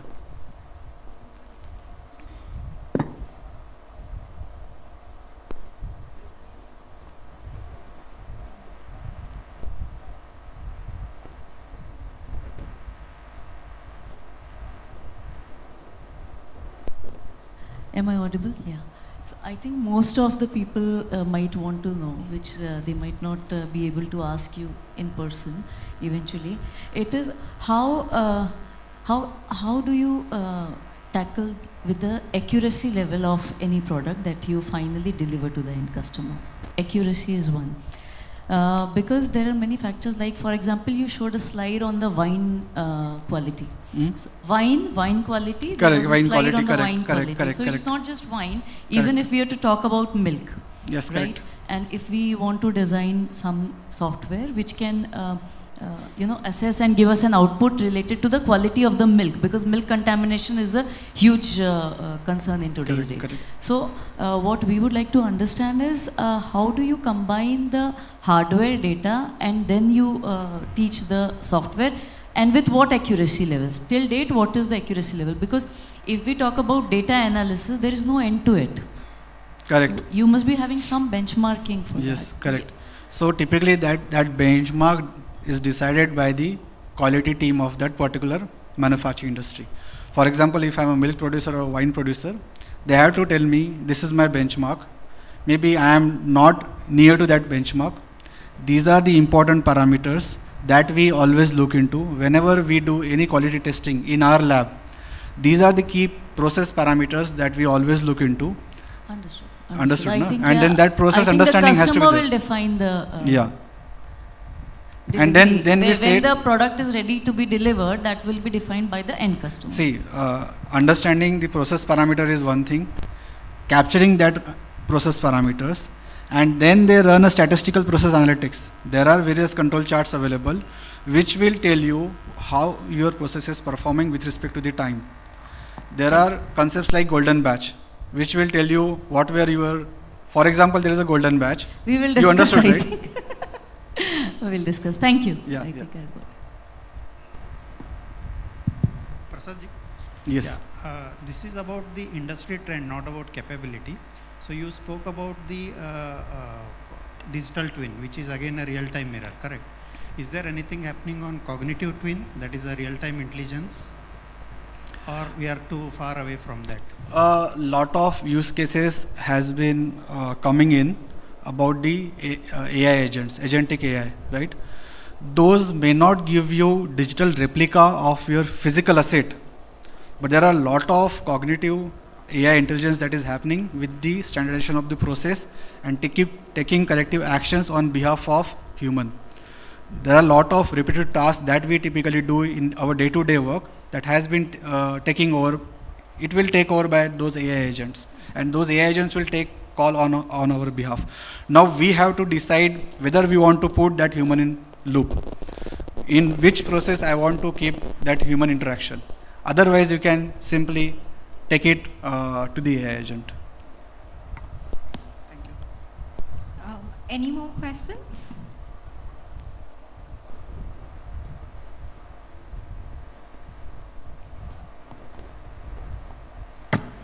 Yeah. Thank you very much for this active participation and lot of questions. I'm very happy.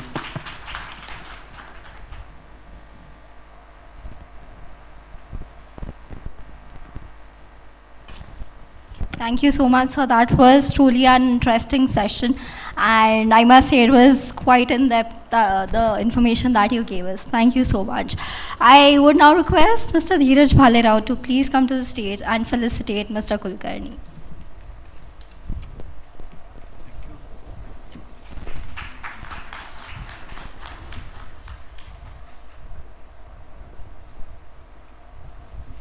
Thank you so much. We now move on to our next session, and it is an honor to introduce Mr. Shreyansh Hippargi, Managing Director of QVI India. With nearly 30 years of rich industry experience, Mr. Hippargi has had distinguished career in the machine tool and precision manufacturing space. In his earlier role with Voltas, he was instrumental in growing the machine tool division in Ahmedabad. And under his leadership, the Gujarat branch of Voltas achieved a record-breaking growth. For the past 8 years, he has been leading QEI India, the Indian arm of QEI USA. Known for the technical advantage and innovation in non-contact measuring system, QEI has steadily grown its presence in India under his leadership. I would now like to welcome him to the stage. Please give a round of applause.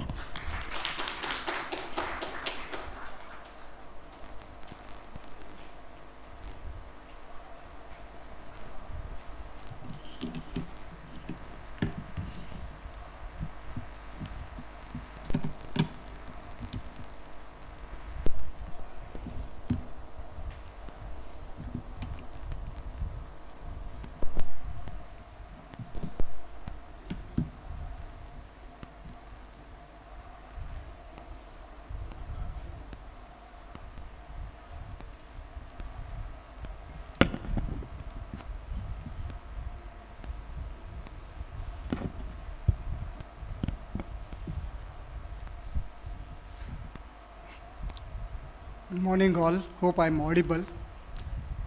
Thank you EM team for this opportunity. And let me introduce myself. I'm Shreyansh Hippargi and I'm from QVI, India. QVI stands for Quality Vision International.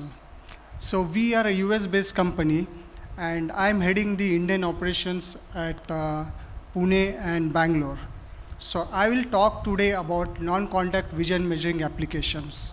So let me begin with some introductory to non-contact vision applications.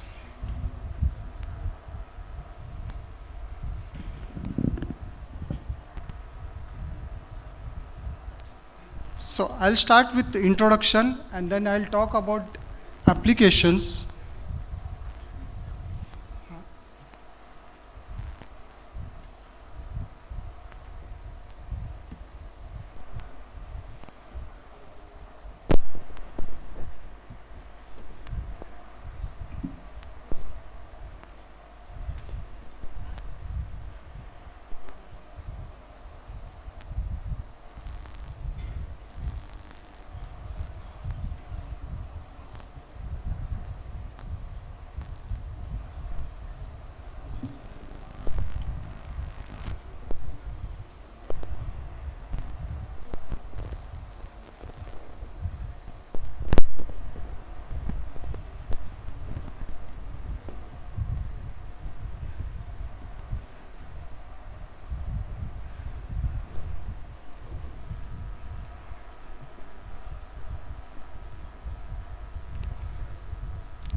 I'll talk about the benefits of non-contact inspection systems, about our OGP machines, product range,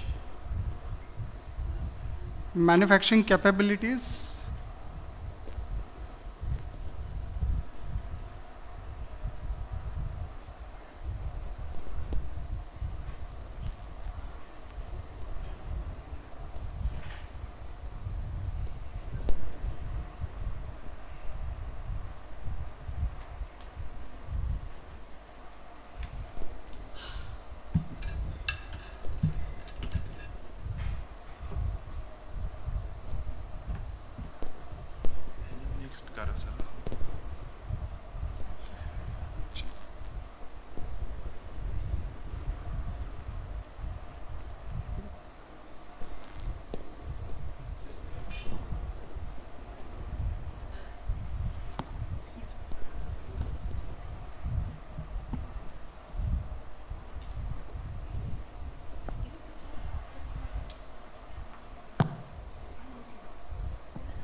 There's a slight technical glitch which we are facing. Thank you for your patience.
Okay. Thank you. Sorry for the glitches. So I'll be talking about the manufacturing capability, and then of course the last will be the questions. So moving further, so these are some snapshots of the video measuring machines that we call as non-contact machines. So there are many terminologies used in video measuring in non-contact vision measuring machines. So some of them are VMM, video measuring machine, vision measuring machine, and then optical measuring machine. But they all mean the same, which is camera-based, accurate and precise image analyzing system for dimensional measurement with the help of software. So I'll run through a video which will give you.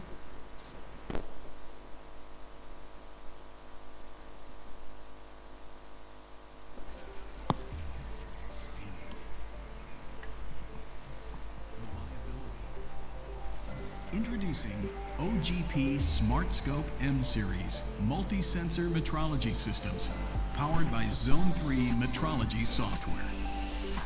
Achieving precise and repeatable measurement accuracy in a high-volume production environment doesn't need to be challenging.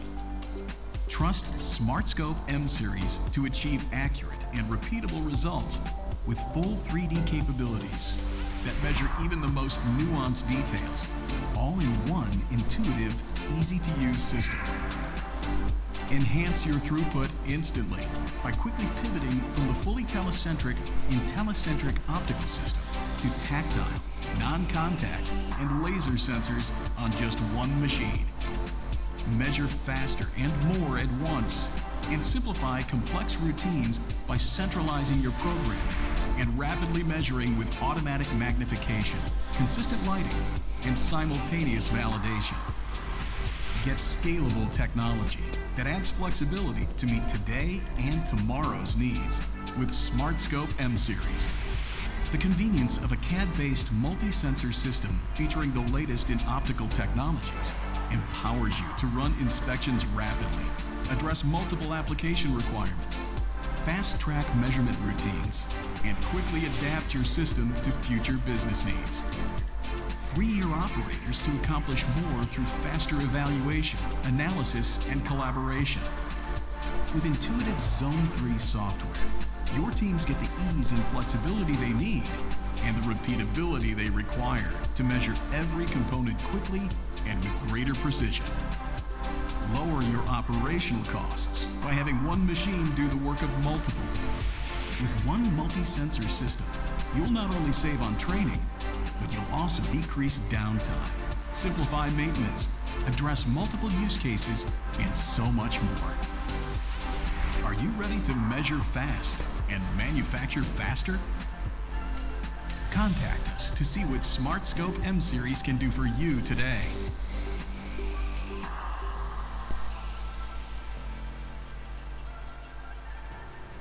Okay.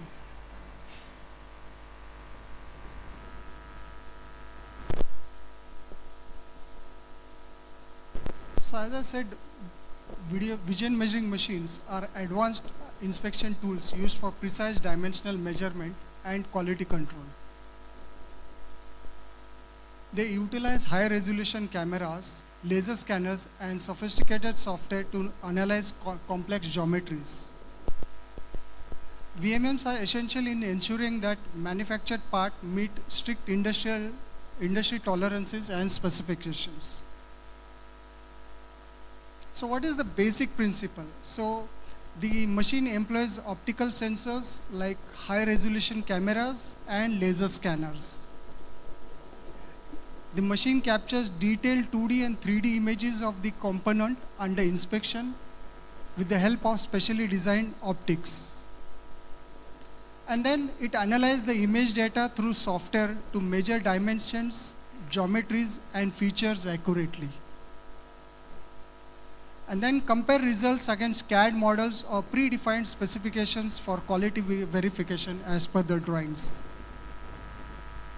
So what are the key features of the machine? It is very high precise and accurate in the range of microns or even sub-microns in some of the machines. It's non-contact measurement, so no physical contact, preventing surface damage. It's very fast and efficient, rapid data collection and analysis without compromising on the accuracy of the data. It is very useful in measuring complex geometry, and it is suitable for intricate and detailed of the components. And as far as software is concerned, it's very easy comparison with CAD models and automated reporting. So you can download a CAD file into the software, and then you program the part as per your design, and then as per the program the machine will run, and then after the measurement you can actually compare with your CAD, and you can then analyze where is the deviation. So what are the applications? There are many applications. So industry-wise, if we break down aerospace, so inspection of turbine blades, engine parts for safety and performance. Automotive, many applications in automotive for engine components, mold, assemblies. Medical devices like verification of implants, surgical tools at micro scale, high precision dimensional control is required.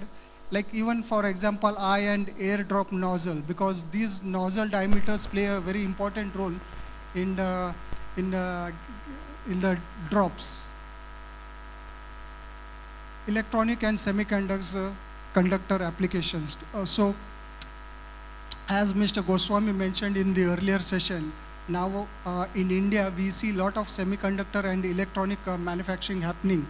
And we are testimony to that because we have supplied a lot of machines in this segment. So we see that application for inspection of microchips, PCB assemblies in these industries. Mobile phone, laptop parts, connectors and switches. Precision manufacturing, like tool, die, mold, and many other precision applications. Small screws and fasteners, microfabrication, component validation, and many more, as I said. So what are the advantages of this non-contact video or vision measuring machines over traditional methods? Since it's a non-contact, it is fast compared to CMM or other manual methods. Accuracy is as good as a CMM. So many of you know CMM, as in coordinate measuring machine, is very accurate. So our machines or other VMM is as good as a CMM. Very easy to use software. Can inspect parts which are not feasible on CMM. And it definitely reduces inspection time and cost. Reliable and consistent quality data. Very well suited for small parts, small features having high accuracy requirements. It is good for plastics, sheet metal, press part, machine parts with intricate features, which is very difficult on CMM. Now we come to talk about our company. As I mentioned earlier, we are a US-based company, Quality Vision International. The company was founded in 1945 during Second World War in Rochester, USA. We have a global presence. We serve to different industry segments, as I mentioned. We have about 1,000 plus employees worldwide and technical centers in 10 countries, out of which 2 in India, 1 in Pune, here in Bosri, and 1 in Bangalore. We have ISO certified, and we have over 75,000 systems installed in over 78 countries. This is our company introduction video. My grandfather was in the Army during World War II, was part of their gauge lab, measuring components on behalf of the Army. Using everything he learned, he started a company making metrology equipment. This company became OGP, and then later on, when my father started in the company, he replaced the human eye with a digital camera. This device, which became known as the Smart Scope, became our primary product. In 1980, we introduced the first automatic camera-based inspection system for dimensional measurement. As we come to rather modern times, we see equipment which is very much like the original equipment we manufactured, but it has many, many, many sensors to measure the part. My grandfather loved working with people. He loved building relationships. And my father, very similar, always understood that it's the people that we work with and the people that work here that really make the product. It's been a philosophy of this company since its founding. Optical gauging products. The OGP stands for Our Good People. We want to bring in able and capable people who can function and produce the equipment that has brought us to where we are as a worldwide and well-known originator and manufacturer of this type of equipment. Several years ago, my son took over. He's in an excellent position to bring this company to new heights. But I'm also very proud of the fact that he and his staff are carrying forward in a tradition that's been with us now for over 80 years.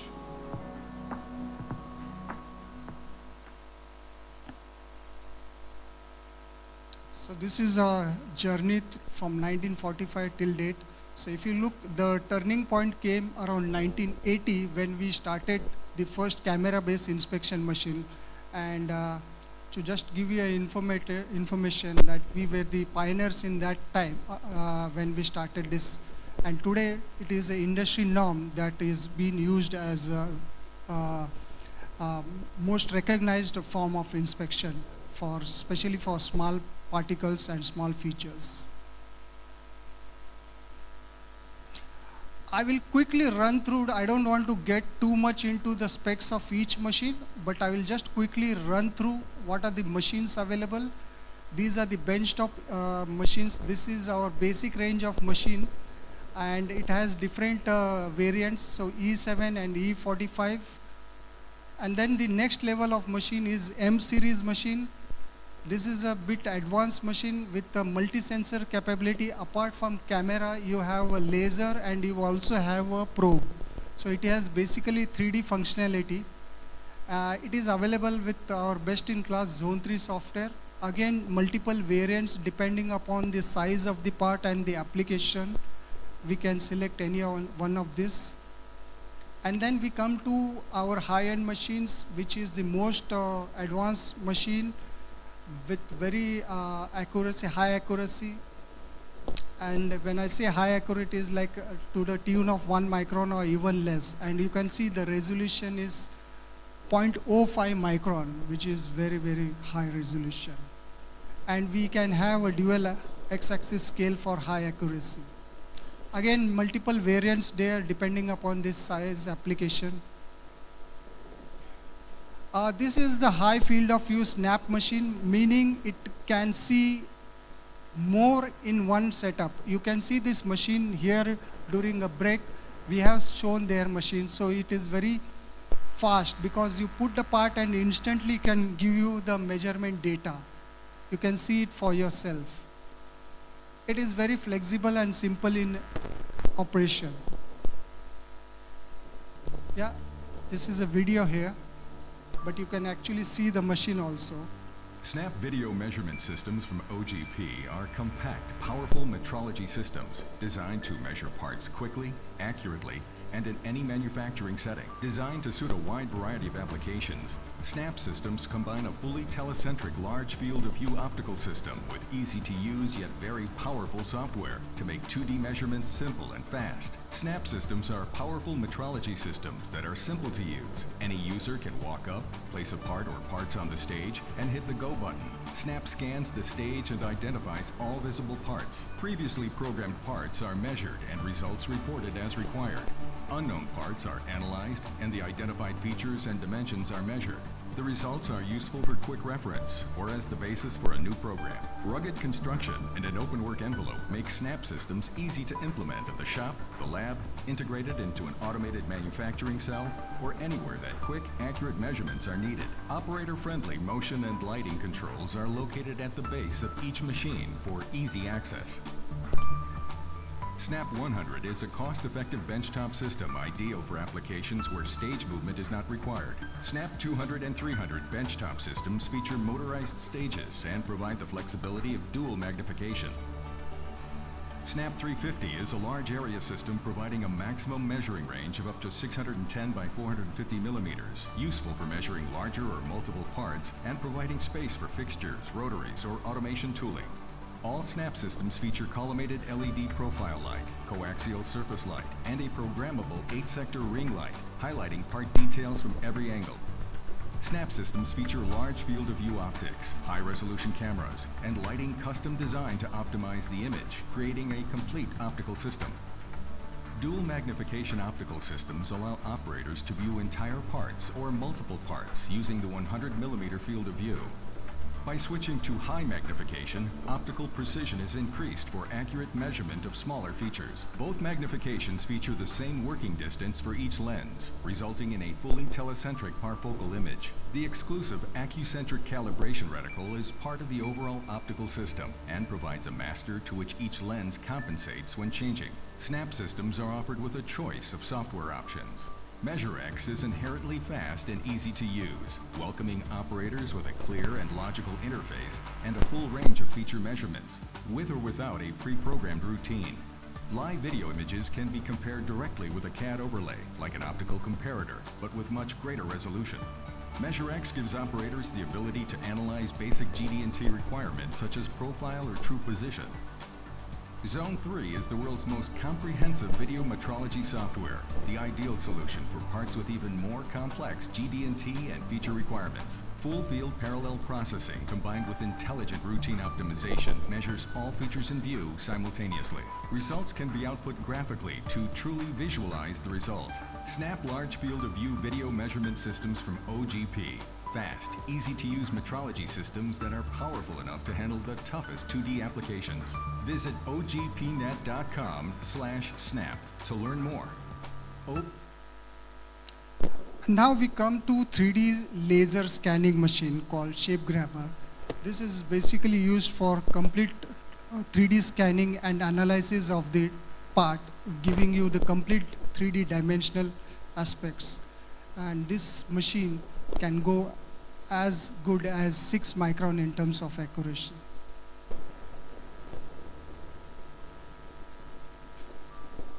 OGP Shape Grabber systems are automated metrology class 3D scanning systems. Built at the OGP worldwide headquarters in Rochester, New York. Shape Grabber systems feature a precision rotary table and high accuracy scan head designed to fully measure complex shaped parts quickly and easily. Shape Grabber systems are completely self-contained, with all critical components, electronics, optics, controllers, and processors integrated in ergonomic, space-saving designs. The systems are constructed from stable components, which create a rigid orthogonal structure for precision metrology performance. The heavy granite base of the AI620 isolates vibration and provides a rigid structure for the linear axis and rotary motion systems, allowing heavier parts to be measured while maintaining high accuracy. Strong and stable structural components in the mechanical and optical subsystems ensure long-term repeatability through the rigorous selection of materials and manufacturing processes. All aspects of Shape Grabber systems are carefully engineered to ensure highly accurate measurements.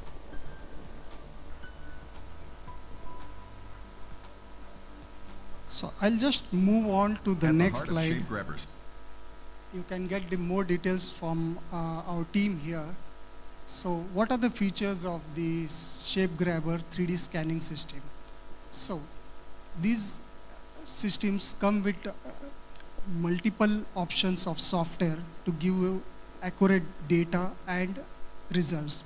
So you can get output file formats like in Geomatic, Magic or Polyworks .stl files as well. And there are multiple options in the way you want to get the results. And then we have options in software that from Smart Profile, and then we have Polyworks, and then we have Geomagic as well. So these software help you get very complex data in terms of measured data in 3D and how it is compared to what you have designed in your CAD model. The applications range can be vast, aerospace, automotive, electrical, then sheet metals, then plastic molding parts, and then you can see 3D printing parts as well. So what are some of the advantages of the 3D laser? So basically it's very accurate and repeatable. If you look at the common handheld scanners available in the market, so compared to that, the accuracy of this scanning system is far better. Multiple motion axis is there, and optics from QA is also very good. So you have unique data preparation tool, and we have different options in software for GD&T evaluation. So now we come to comparator, which is basically a mixture of you can see the old profile projector and now new VMM system. So this is also good for heavy parts like shafts, crankshaft, camshaft, that kind of parts. This is a very good system which is having a field of view of 100 mm diameter. So I'm not going to run the video now. So what are the applications for this? Shop floor, as I said, it's a walk-up measurement and automated inspection can be done. It is very good for heavy and large parts. Applications is obviously aerospace, then medical and manufacturing like cutting tools and shafts, so on. Now I'll talk about a company and the vertical integrated manufacturing facility that we have in our factory.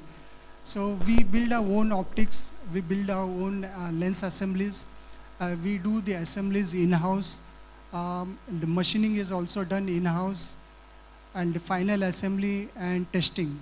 So what this does is we have total quality control on our machine, right from the hardware to the software and electronics. So this is our machine shop, and this is the optics shop, and of course the electronic assembly shop. And these are some of the accreditations for the qualities.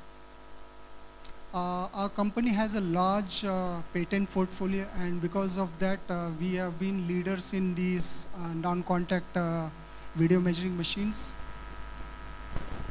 And this is some of the list of the global customers, and in India also we are growing now, and we have many customers, and Tata right in the center is one of them with the Tata Electronics setup in Hosur near Bangalore. So with that I end my presentation and I welcome any questions here. Thank you.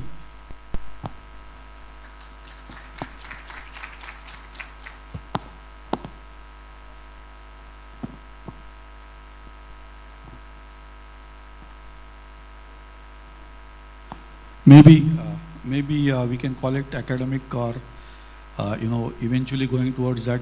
We saw a lot of things about dimensional measurements. Looking at torque as an entity to be measured, right? Non-destructively. Torque could be measured by definitely a torque flange, but you have to fit it. So it basically reduces the overall reliability of that system. Is there a way or thought or research happening in this space? Maybe an open question, just Yeah. for benefit of understanding. Yeah.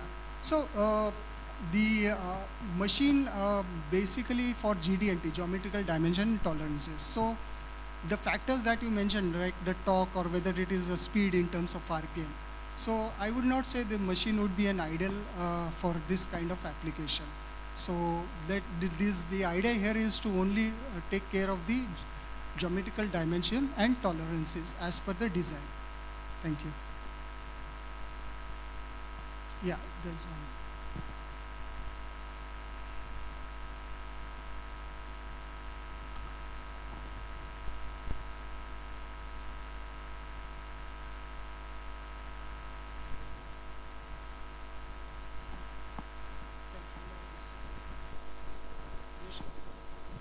Hello. Yeah. So my question is, sir, you explained about Snap 100 and other machines that you manufacture. A typical problem on the manufacturing line is you have conveyor belts, and it is not possible for us to pause and then do the measurement and let it move to the next station, right? So in case of a moving conveyor belt product, if I want to do the same measurements as you demonstrated in Snap 100, do you have a solution which doesn't need the product to be stationed?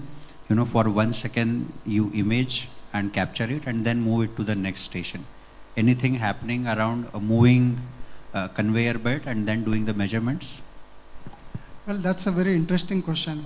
Let me break down into two parts. One is on the moving conveyor. So the moving conveyor is good for applications where you want to do defect analysis. Like let's say there's a grease or there's some foreign particles on the part. So on the conveyor line, the defect analysis part with a normal sensor or a camera can be done, and that is pretty common.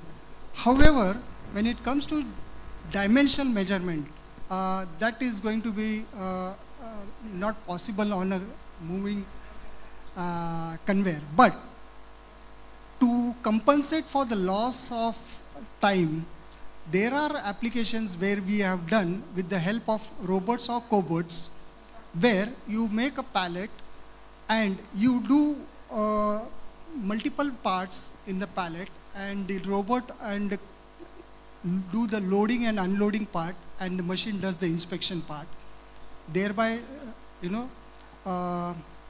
bringing you a cycle time advantage.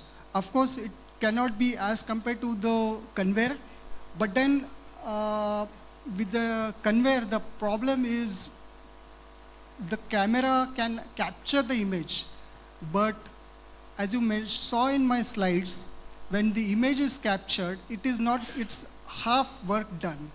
The software has to do the analysis and then it has to show the result. And so this might take a fraction of seconds, if not minutes. So then the conveyor has to move on. So that's going to be a challenge. Although let me tell you, there's been some things going on with the help of AI now coming in picture. So we are working on some projects, and only time will tell how successful we'll be there. So, but it's still a question mark right now. Yeah, thank you.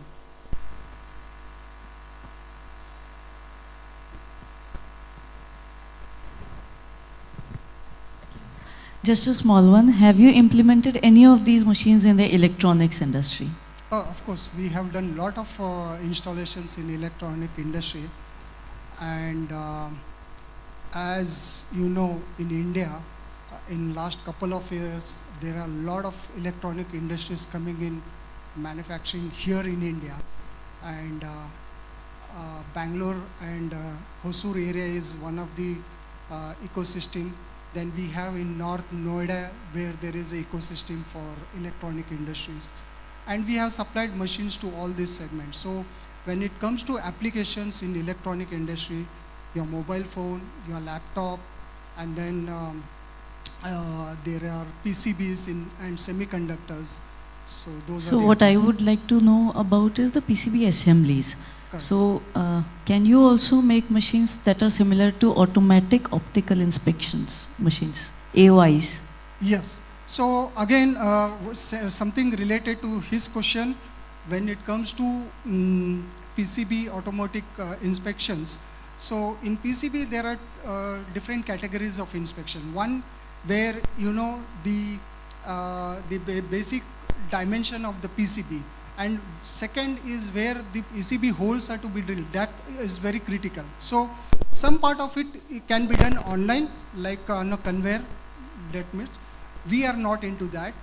Yeah, we are into more precise where the hole drilling and the distances are there. So we are there, but it is not on a conveyor, but on a with the help of robots, you can do that at a faster speed. Understood. Thank you. Yeah, Thank you so much. Okay, I think all done. Thank you so much.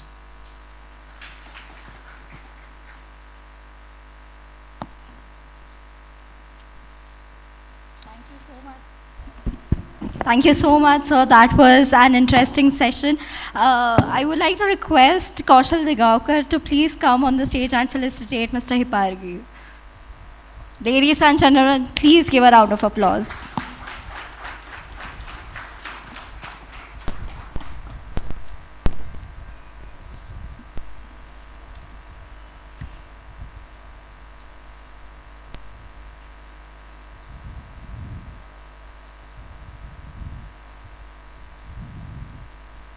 Thank you so much. Now, before we go ahead, let's take a quick tea break. Maybe we could use this break for networking. We have a few products at display behind. Please make sure that you make time of this, make use of this time to go and check the products out. Thank you.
managing after-sales support services and technical operations.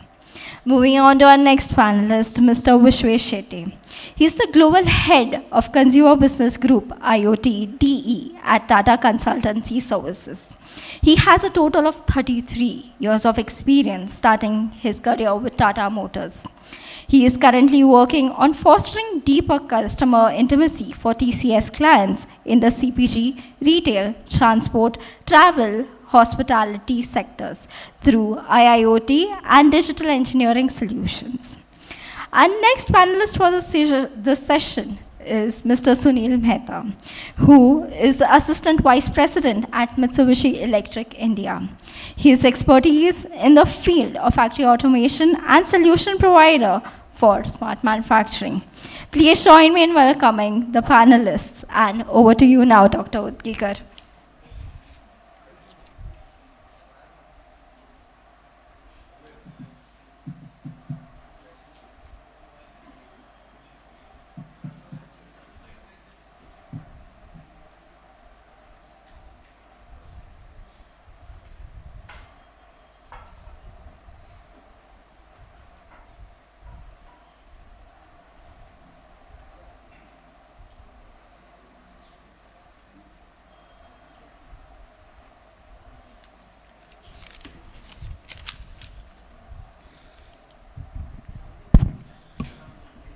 Good afternoon.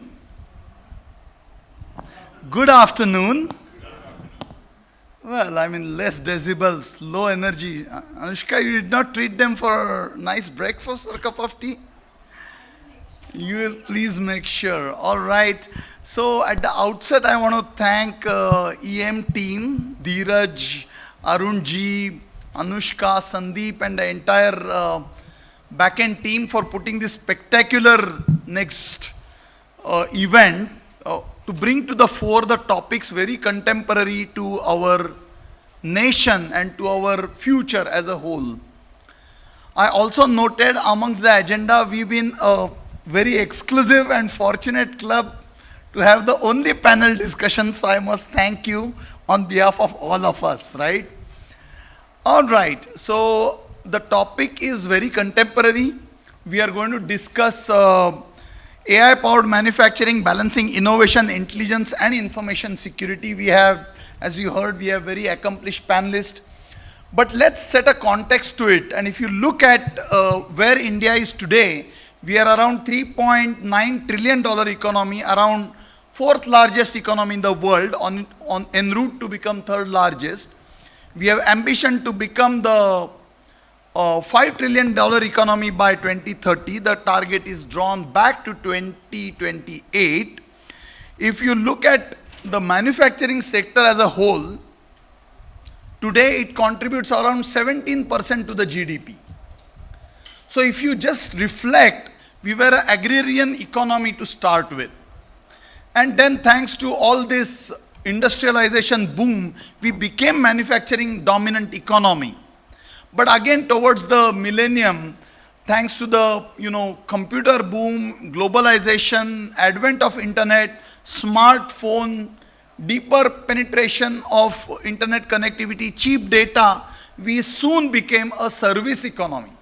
So today the share of service is in the ballparks of mid-40s, whereas manufacturing and agriculture are around 17%. But if India is to realize its dream of becoming a developed nation by 2047, a $30 trillion economy, manufacturing sector has a big role to play. There is ambition of making a 25% contribution to the India's GDP from the manufacturing sector, translated to about $7.5 trillion in this Amrut Kal. So I think there is unprecedented focus on bringing the manufacturing sector to the mainstream of India's growth. And why not? Around, I think, 18 million people work in the manufacturing sector alone. And if you look at India as one of the most populous nations in the world, with a huge working class population between age group 15 to 65, around 950 million people, we have a big role to create meaningful employment to ensure that we are indeed able to harness the demographic dividend. And if you bundle up the MSME sector, which is quite largely dependent on the manufacturing sector, the equation becomes even more mind-boggling. We have to take along the MSME sector together. So why this today, the whole discussion about manufacturing sector? Because all this is possible only if we are able to be globally competitive. There is also ambition that India by turn of this decade will have $1 trillion in exports from the manufacturing sector. But if all of this has to happen, manufacturing sector has to be extremely competitive. Indeed, there are tailwinds in the form of China plus one strategy, where the multinational companies are looking at de-risking our supply chains, their supply chains. India is looked at as a next big destination for manufacturing. Sensing that, government has indeed set up several ambition programs, including National Manufacturing Mission, Make in India campaign, production-linked incentives, and whatnot. But all this question about global competitiveness comes into the play, and that's where harnessing advancements in the digital technology or embedding AI into the manufacturing processes, innovating continually on the manufacturing process of different ends of the value chain becomes an imperative. Just how we are going to be able to do that is a million-dollar question. Nobody has a crystal ball, but I think together we have a conviction and belief that India can do it. Today, to discuss this and take it further, we have this enriched panel which has a rich experience starting with multinationals, looking at global manufacturing landscape, and we also have people who are hand-holding the MSME sector. So diverse range of topics we are going to be able to cover in next 45 minutes. With that as the context, I would urge my panelists to quickly introduce themselves, and then we will kick off the discussions. Yeah, Sunil.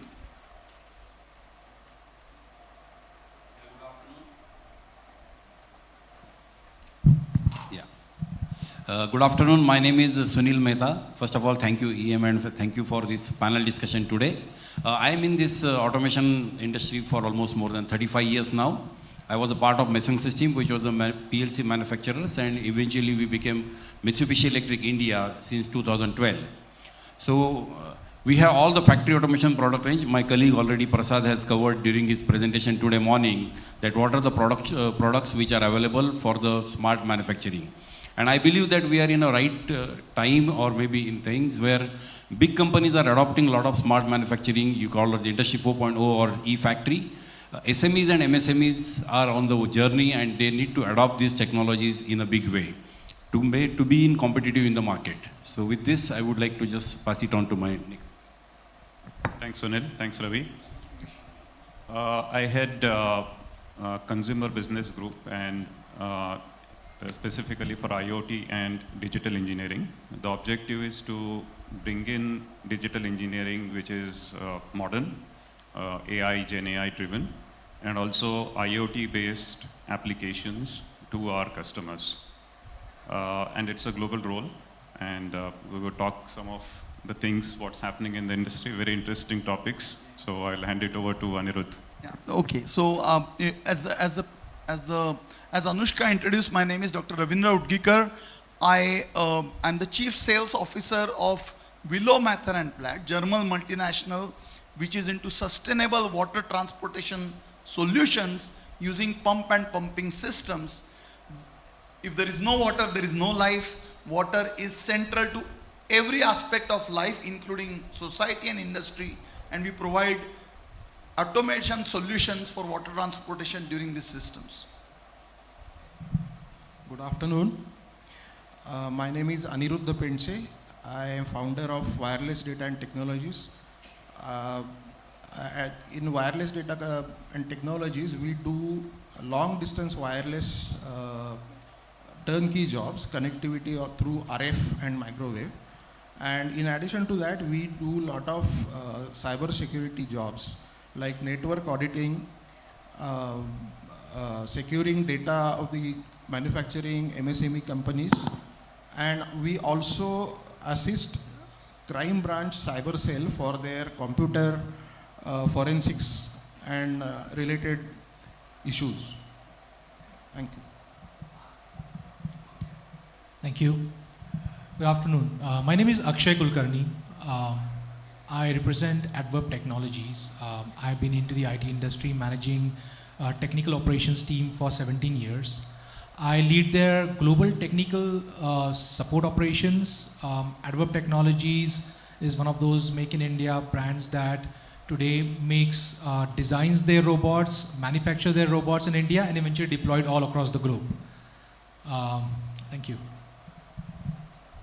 All right, thank you.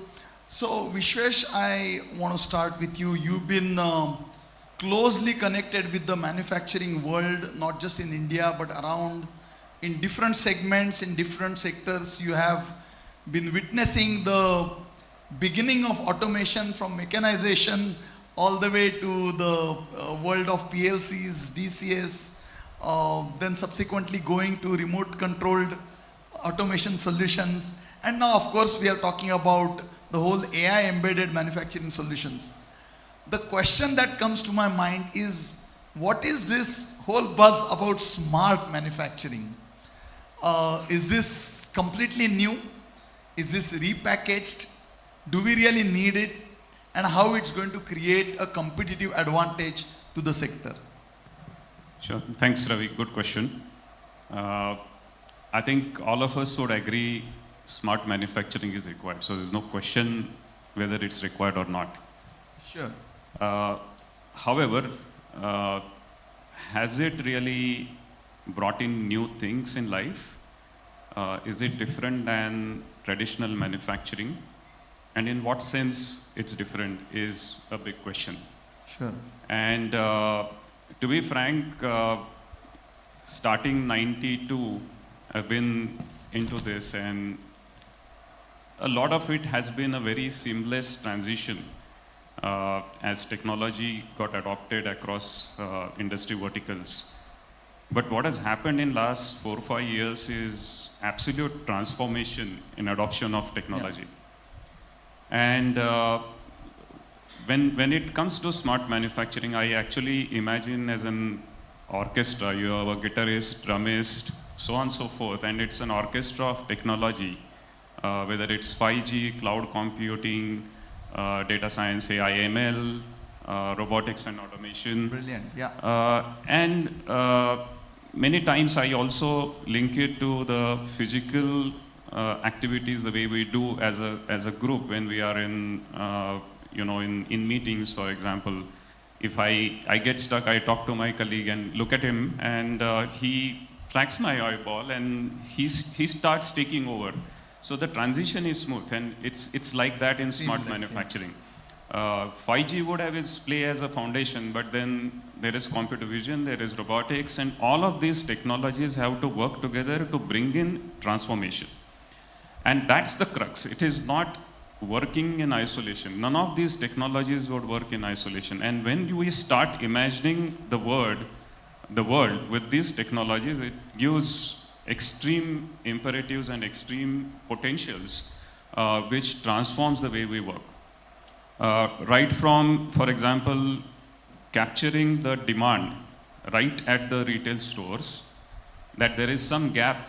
There are these products which are in demand, high velocity, those need to be addressed through supply chains or even through manufacturing plants. How do we capture that, automatically? And then how the system within factories adopts to this increased demand, or if there is a disruption in the factory floor, how autonomously, how in a very agile manner the response is at the factory floor is what smart manufacturing is about. Brilliant. So what you are essentially saying that It's an orchestra and they work so seamlessly to create a great symphony. And that's actually the state we would like to be. I was intently listening to the various facets of digital technologies that you are talking. And that brings me to this whole topic about Industry 4.0, which is also a confluence of about 9 different technologies at various stages of maturity, and how they are also trying to transform the manufacturing sector. And Akshay, I'm going to jump straight to you. You've been championing Industry 4.0 a lot. So in what way Industry 4.0 creates value for the company, for the customer, and is it the next level of automation, or how would you describe Industry 4.0 as one important milestone in the whole journey of becoming smart manufacturing or AI-enabled manufacturing?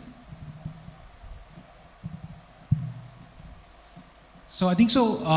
The revolution of Industry 4.0 is already out there. Today we have state-of-the-art based warehouse systems, right? Eventually, so for example, if I talk about hardware, then today we have fleet of robots where, for example, for logistics, we have robots that can do easily distribution based on locations, right? Sorting robots. We talk about ASRS systems, Industry 4.0. Today we have cloud-based, ERP system. We have SAP integration. The way today inventory management is done was never ever done before. And I think so. Eventually, the throughput, eventually what the customer gets is 2 things: efficiency and accuracy. And I think so that's been a revolution today when we talk about Industry 4.0. And yes, I think so when we talk about future of robotics, so we are already in the space of cobots. We are in the space of building the humanoids. So yes, I would say, sir, yes, 4.0 is here. I think that's very well said. As you know, the world has seen unprecedented progress in industrial revolution up to 4.0. But what we have also experienced is all that prosperity, progression, economic growth has also come at the cost of environment, and also at the cost of, loss of human jobs. And I think that's where Industry 5.0, which is human-centric automation, which is a collaborative robots, are kicking in. But I'm just going to jump to Sunil, you from one end to another. When it comes to automation, Japanese rule, right? So you work for a Japanese company. We had this wonderful presentation from your colleague Prasad. I don't know where is he, but so good job, Prasad. So just building on Prasad's presentation, would you throw perspective as to how the Industry 4.0 or 5.0 panning out in Japan? Yeah, actually we know Japan as far as all the top companies. You talk about Sony, Nikon, Toyota, Honda, Suzuki, sure, Nissan, all are Japanese, you say. And Mitsubishi is again a giant. Mitsubishi Electric established in 1921. And we introduced e-factory in year 2003. Whereas the Germans started talking about Industry 4.0 somewhere in year 2011. But of course, Germans are very smart in marketing. But nevertheless, Mitsubishi Electric entry in India market is quite late. So we started our operation in Indian operation in 2010. E-factory is again, or Industry 4.0 is a concept where we talk about connectivity. So when we released the paper on e-factory, first we established e-factory in our own plant in Japan, that is the Nagoya factory. And I would like to welcome you. Today we have one similar e-factory in our Talegaon area, where we started manufacturing of the PLCs and HMIs and variable frequency drives. And it's a completely smart factory. So when we say smart factory, we integrate all the equipments, utilities, and we can give the data, how much energy is consumed per part produced. Typically in auto industry, this has been quite widely used. So if you see in India, automotive industries, of course the big people like Suzuki, Maruti Suzuki and Toyotas and all these things, and plus the Indian makers like Mahindras and Tatas, and two-wheelers manufacturers has already on the journey, they have adopted either e-factory or Industry 4.0 or integration of or implementation of smart factories in last couple of years after COVID, post-COVID. So this has been already happened. And I'm sure that the auto component manufacturers, level 1, tier 1 and tier 2 companies will also in some way are trying to adopt smart manufacturing in their own journey.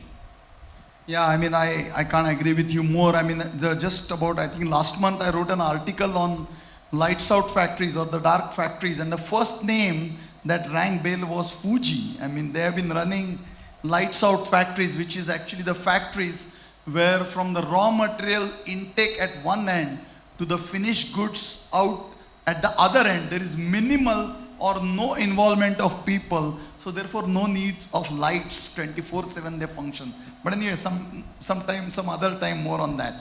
Aniruddha, thanks for your patient waiting, but I'm going to come to you now. This whole discussion about smart manufacturing, Industry 4.0, 5.0 is based on the bedrock of data. I was reading somewhere that every day we generate 400 million terabytes of data, which is equivalent to 400 million terabytes of data is 0.4 zettabytes of data. Annually, we generate 150 zettabytes of data as of today. Just to put it in perspective, by 2010, all data put together was just 20 zettabyte. And now the projections are by 2028, we will be already at something like 200 zettabytes of data. The underlining message is, it is all about data. When it is about data, the natural question about data sanctity, data security, information security comes into the play. So data security has a big role to play if we are to get on a bandwagon of smart manufacturing or AI embedded manufacturing. Would you throw some insights? What are the challenges in this data security? Sure, good question. Very important one also. When AI comes, when you talk about AI-driven manufacturing industry, there is a convergence of IT and OT, okay, information technology and operational technology. Now, because of this, what happens is, you already know that there are number of attacks every day happening on the data on the information technology side. Now, when you converge IT and OT, the attack surface is increased. Okay, there are many spots or many points where external bad guys can attack, you know. And this is not only about data. This is, you are converging OT also. So this is not only data breach, but there is a physical damage also. So when you actually,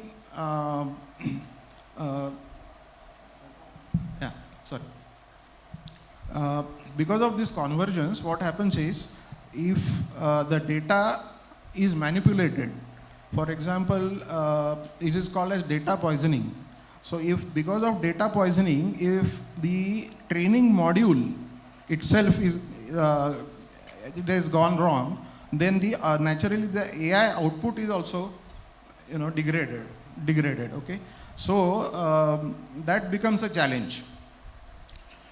Now, when you are converging IT and OT together, the challenge is, I think, I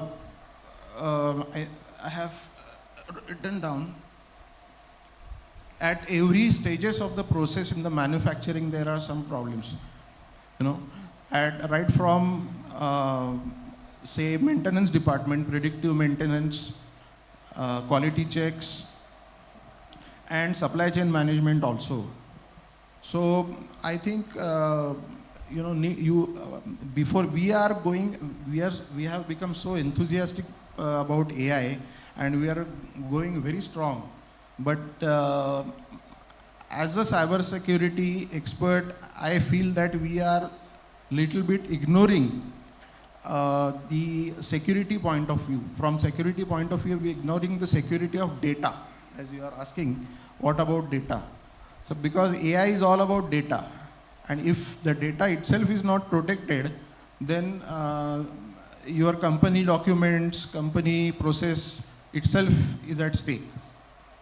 But is the awareness rising? I mean, do people understand that till the time they have a fail-proof data security system, they invest into it, they cannot be assured of the dividends that smart or AI-enabled manufacturing can pay?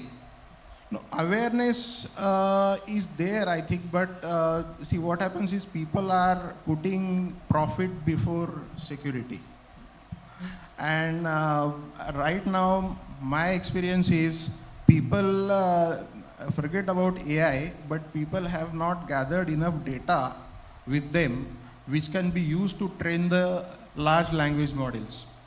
You know, see, first of all, if we collect sufficient data, like maybe for example from ERP software or something, then that data can be utilized for making AI decisions. You know, so currently I think we are lagging on that side.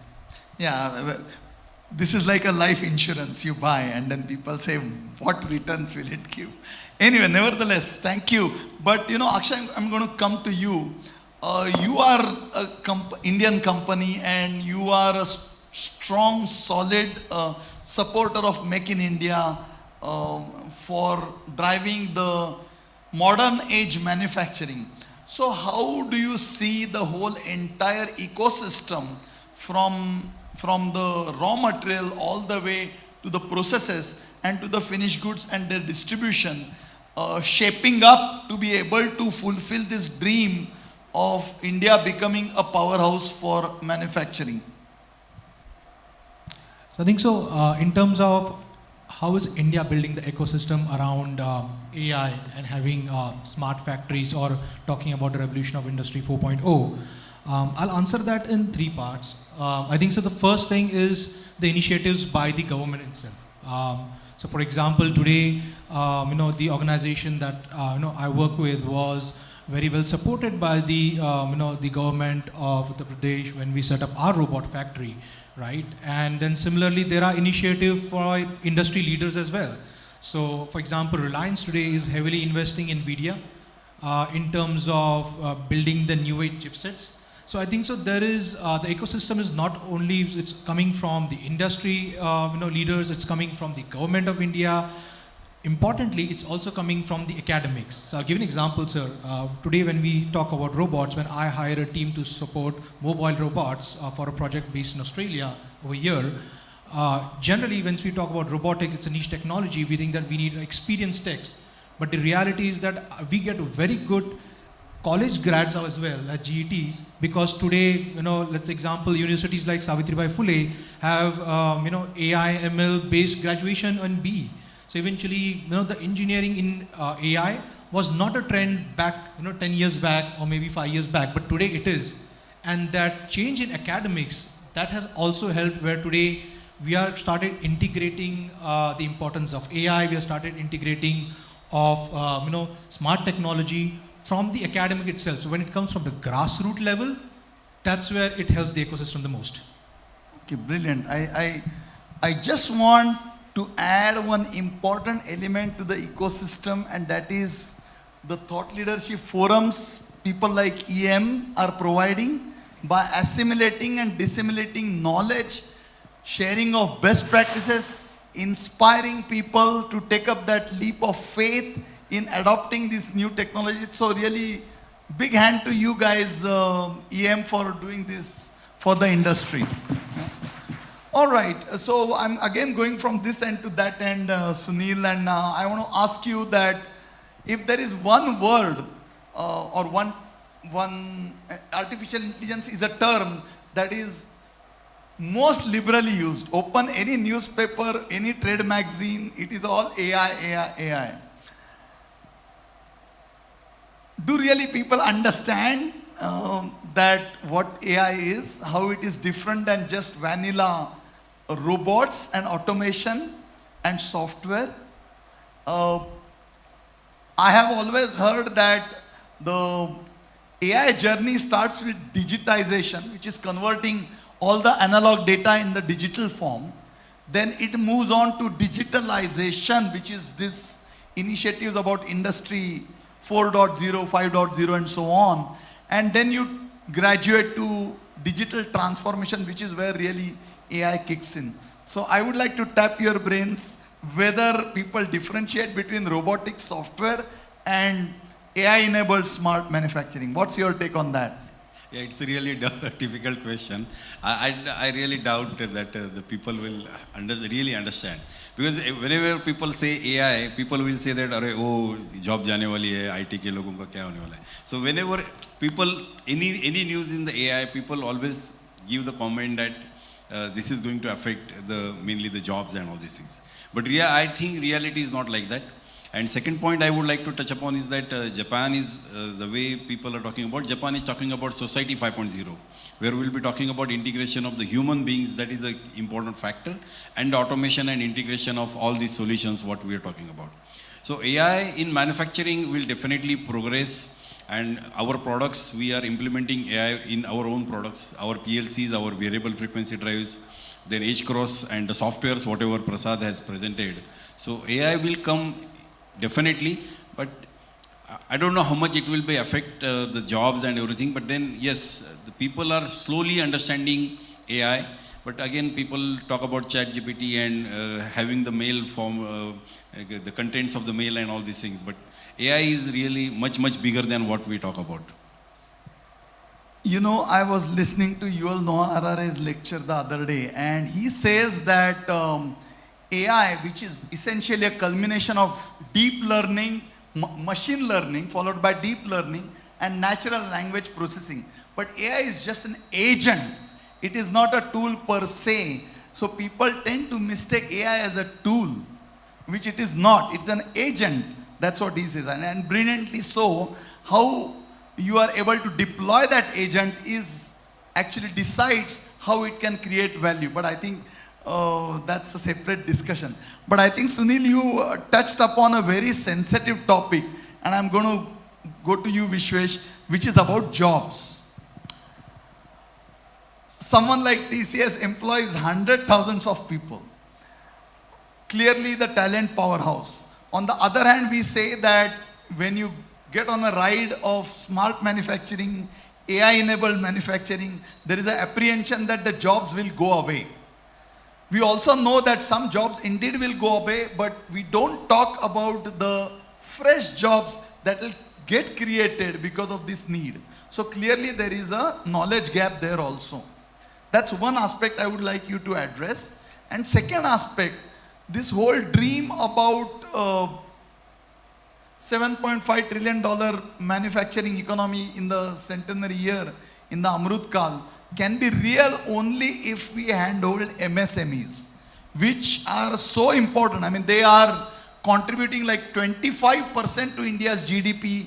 Over 50% of our workforce is actually employed in MSME. So it is super critical that MSME need to be tagged along on this journey of AI-enabled manufacturing. Clearly, they have their own challenges, whether it is funding, whether it is people, know-how, and so on. So I would like to address these two sensitive aspects. One is the jobs, and second is how do you make MSMEs partner in this journey? Sure.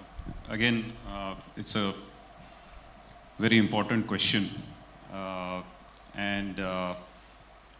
I think if I look at the overall trends globally, there are quite a few $1 million losses manufacturers incur just because of ad hoc absenteeism. Sure. And in many places, it is very difficult to find resources as people to come to the factories and work. Good example is in the Western world, people prefer to use or drive Uber than drive forklifts in the factories. So there are obvious areas where automation, autonomous nature would certainly help. And I think it is going to be responsibility of all of us to use this very ethically in areas where it matters. For example, if quality is the process you're trying to look at, there is absolute no fault forward philosophy one would like to adopt. And imagine a person who keeps looking at a product and looking into attributes of quality, paint, color, dent, scratch, so on and so forth. It's a very tiring job. End of the day, he's definitely going to make mistakes.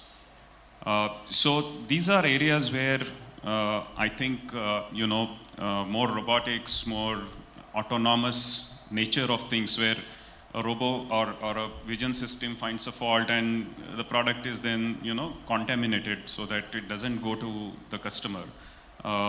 Such type of solutions would be necessary.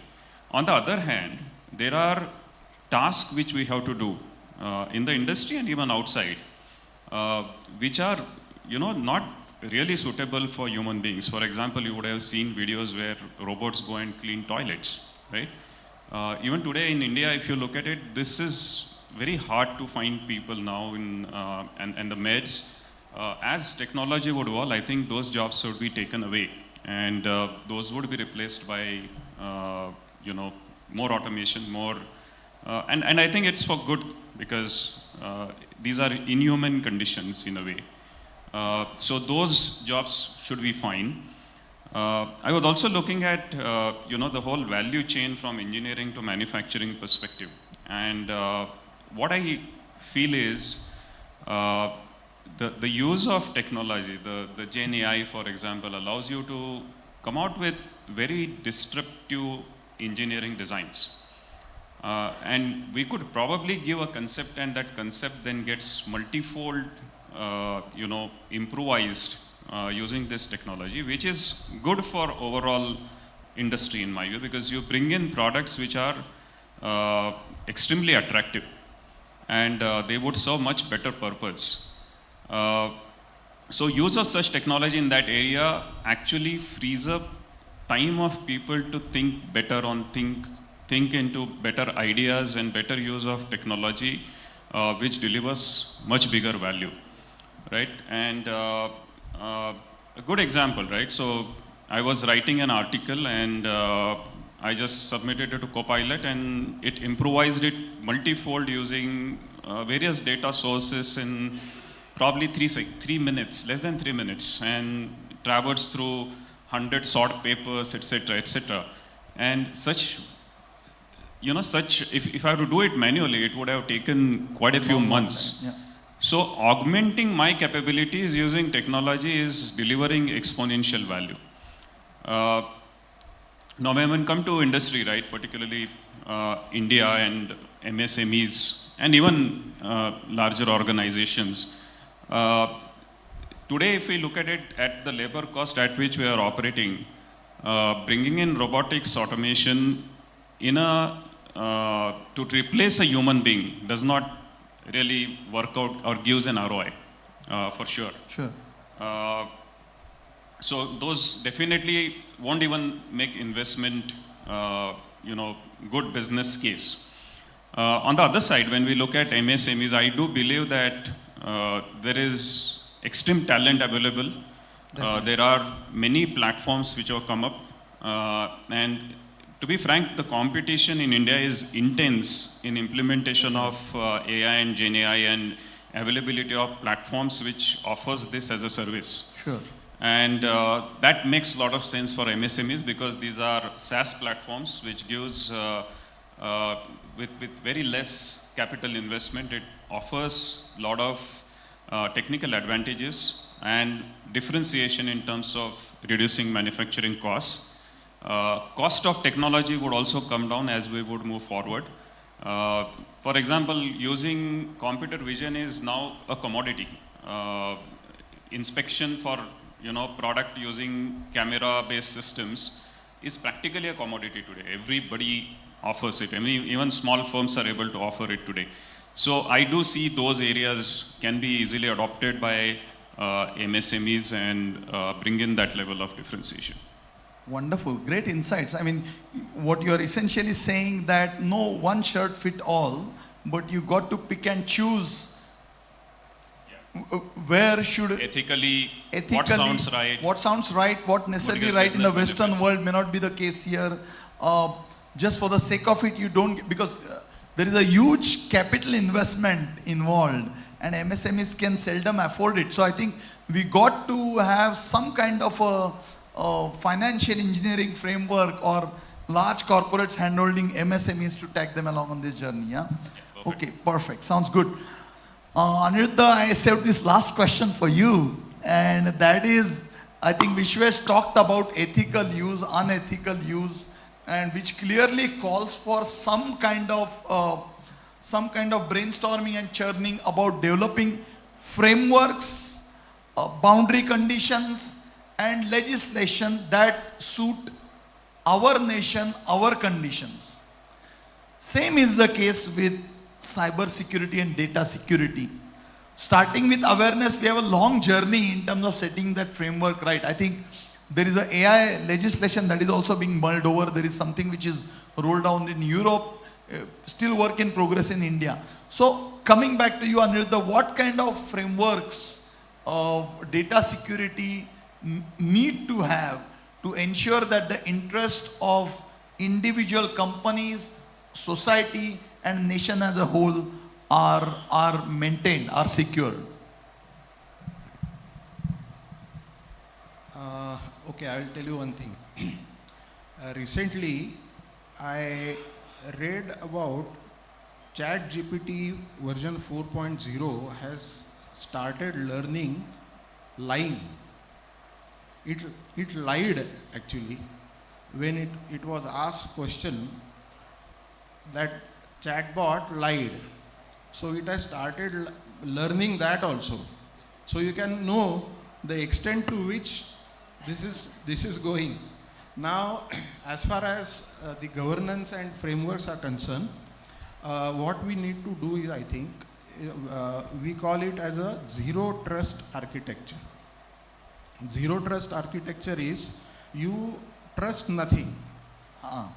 You trust nothing, and at every step you verify and monitor. Whatever you do, you check, because we have a tendency of over-reliance on AI. Whatever we, whatever AI says, now for example ChatGPT, we have started believing whatever ChatGPT says. Sacrosanct, yeah. So we need to first implement zero trust architecture in our manufacturing this thing. At every step of implementation, we have to verify and monitor whether the AI output is correct or not. So this is one. And my personal thought is, if you want to mitigate the risk here, we have to do micro segmentations. In the operation, the whole system will be divided into small groups, and those small groups will be talking to each other in a different protocol altogether, because these risks, they are coming from internet, that is TCP/IP. I'm just going a little bit technical, but this is TCP/IP. Now, if we are operating on a different protocol altogether, like Modbus, for example, which is a protocol for industrial automation systems. Now, so these malwares developed by the hackers, bad guys, they cannot operate on Modbus. So, the end devices can talk to each other on a different protocol, and that then through a gateway it can talk to the AI system, which can isolate the whole thing.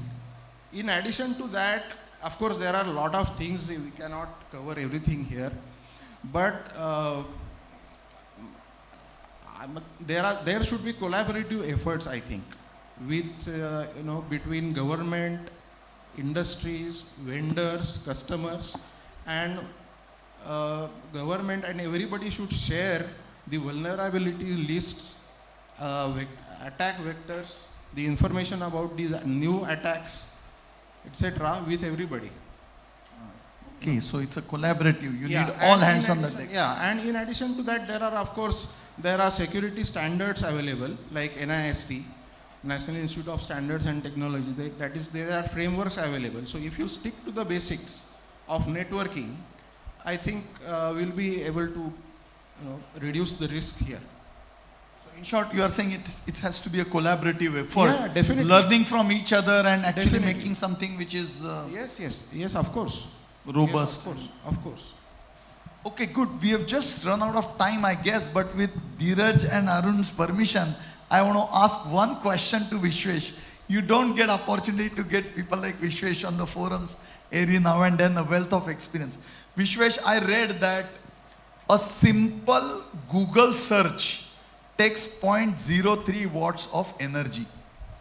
And the same search using large language models or AI takes 0.0 the other way around.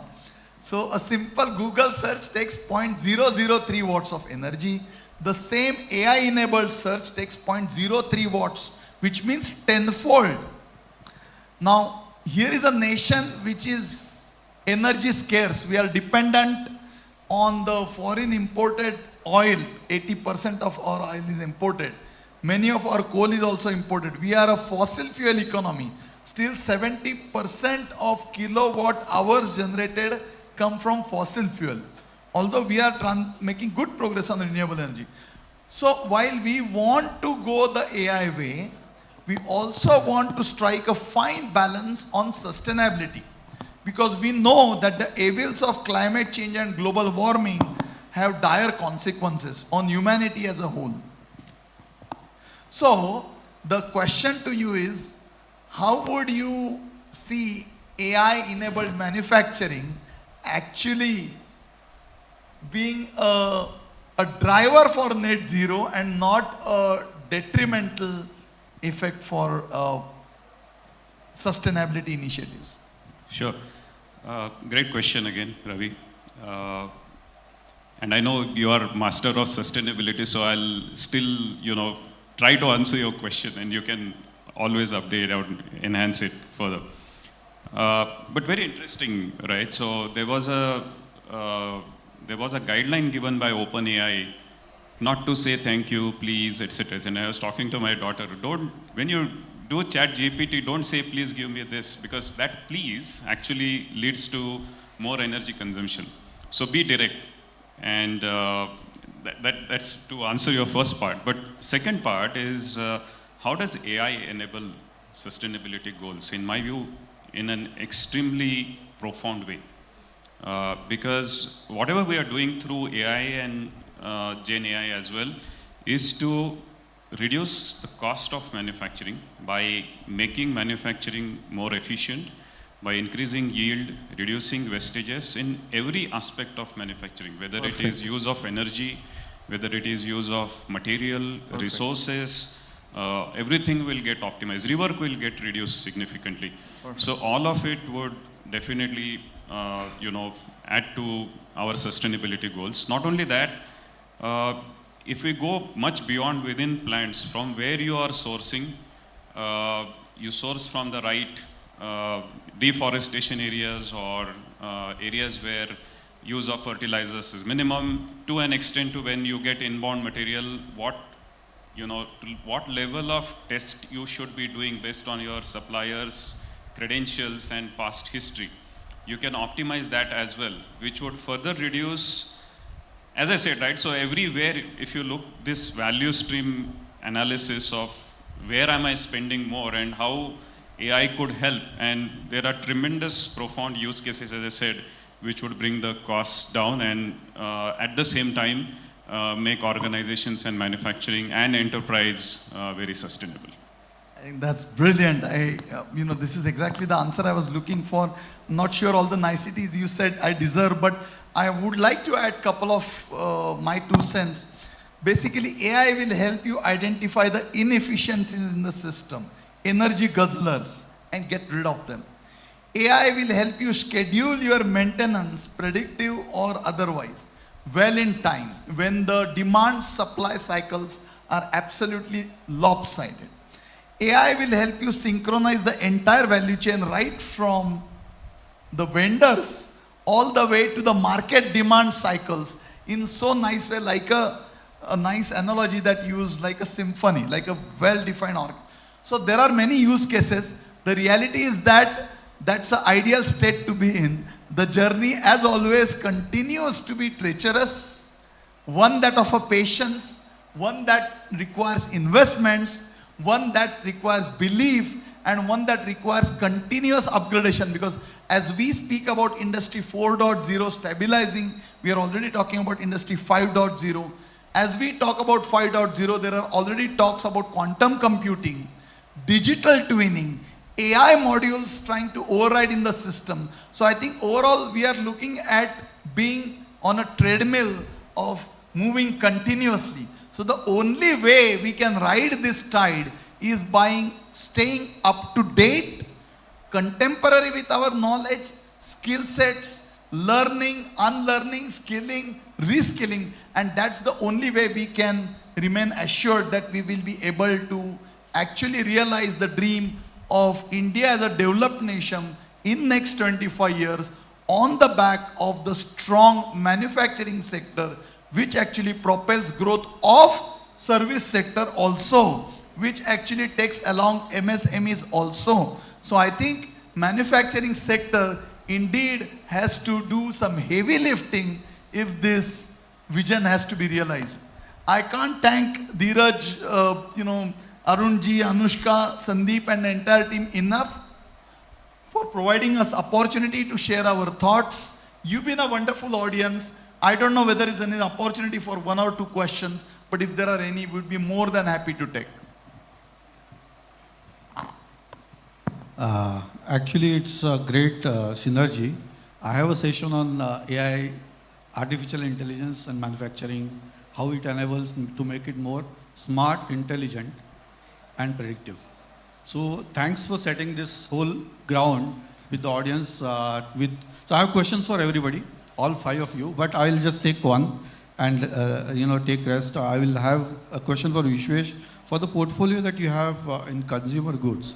Specifically, some use of AI in the form of customer experience, like the way that you get anybody into a retail shop, to how that tracking of eyeballs to the level of where the placement happens. Some kind of a tinge of that kind of a use case would definitely help everybody to realize AI in a more powerful way. Sure. I will give some examples of how I can reimagine shopping, right? So what problems do I face? I go to a shop and I had to buy a TV. Went to Reliance, looked at TV sets, went to Chroma, looked at TV sets, etc., etc. Then I have to come back home, do a lot of research, what OLED means, what smart TV of LG versus Samsung is, etc. It's very, very confusing. Can we have a GenAI assist which would evaluate products on multiple dimensions? The dimension could be based on the turnover, which product is having maximum velocity in a given store, for example, which product has highest customer satisfaction, which product has maximum warranty within my ecosystem of the shop, right? So such insights, if we give to the customer, I would be elated. And it's possible. On the other side, when I go to billing counter, there are 25 people ahead of me. And then, you know what, there is another counter where there is no queue at all. And I don't know, I don't see that. But I put a small LCD panel there and I tell you, there is another kiosk there, please go there, right? It reduces my lead time. And then I was in Milwaukee, Starbucks, and these Starbucks agents were extremely busy taking orders. There were huge inflow of customers. There was huge inflow of takeaway customers as well. And then I thought, can I make life easy for them? Shirish goes there and, oh, I identify it's Shirish, and Shirish orders latte tall, always. So the agent says, hi, welcome Shirish, and this is your tall cafe done. So you can imagine the kind of experience you would have, right? So those are some of see, sometimes I feel engineering is going to be an art. It's not going to be a science anymore, because it's all about ideation. Technology is enabling. I imagine a website, and I can create a website today just by giving small snippet, right? So same thing is going to happen probably maybe 15 years down the line. You imagine an idea and you would get a solution readily developed which you can deploy. Brilliant. Any other questions? Yes, please.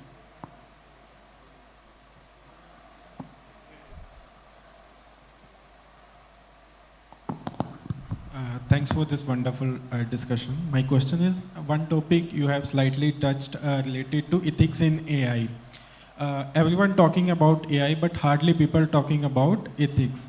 Even we check, see before AI, if we talk countries like in Europe and USA, there people are very scared to share your personal data.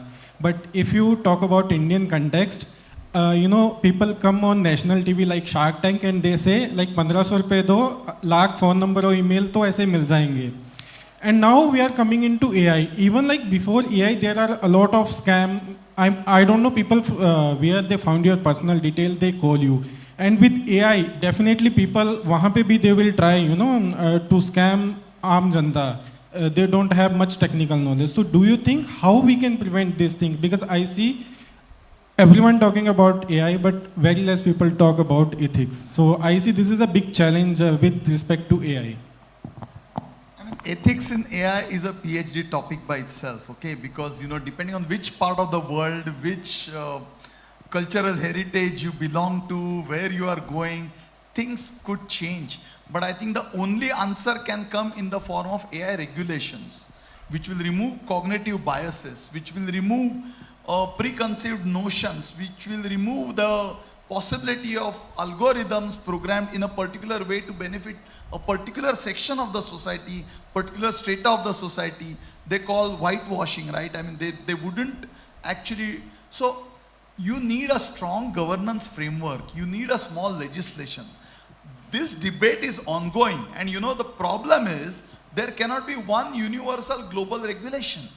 And I mentioned about Yuval Noah Harari's lecture in which he says that everybody on the earth knows that we are trying to develop something which is more intelligent than human being, and we are trying to empower the decision making to the machine, which is leading to us to a path of destruction. The biggest invention of mankind is probably a nuclear bomb.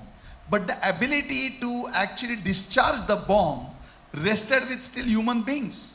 Tomorrow you will have the algorithms take that decision for you. But who makes sure that those algorithms are fair, just, equal? So depending on which side you are, you will have a different opinion.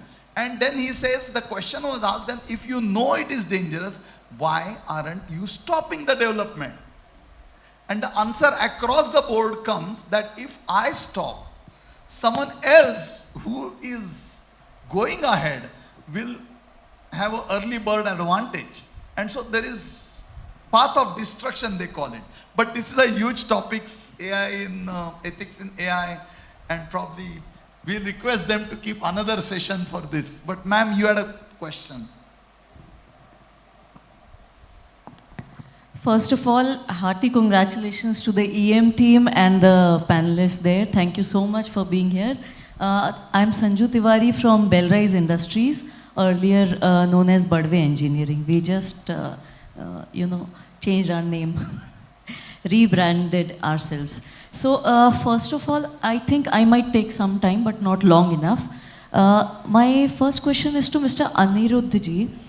When we talk about IP protection and intelligence protection, so are there any means through which we can implement any processes or we can add up anything in our product to ensure the product level intelligence and IP is safe and protected in the manufacturing sector? Can you please repeat? So, whatever we are discussing, cyber security, data protection, right?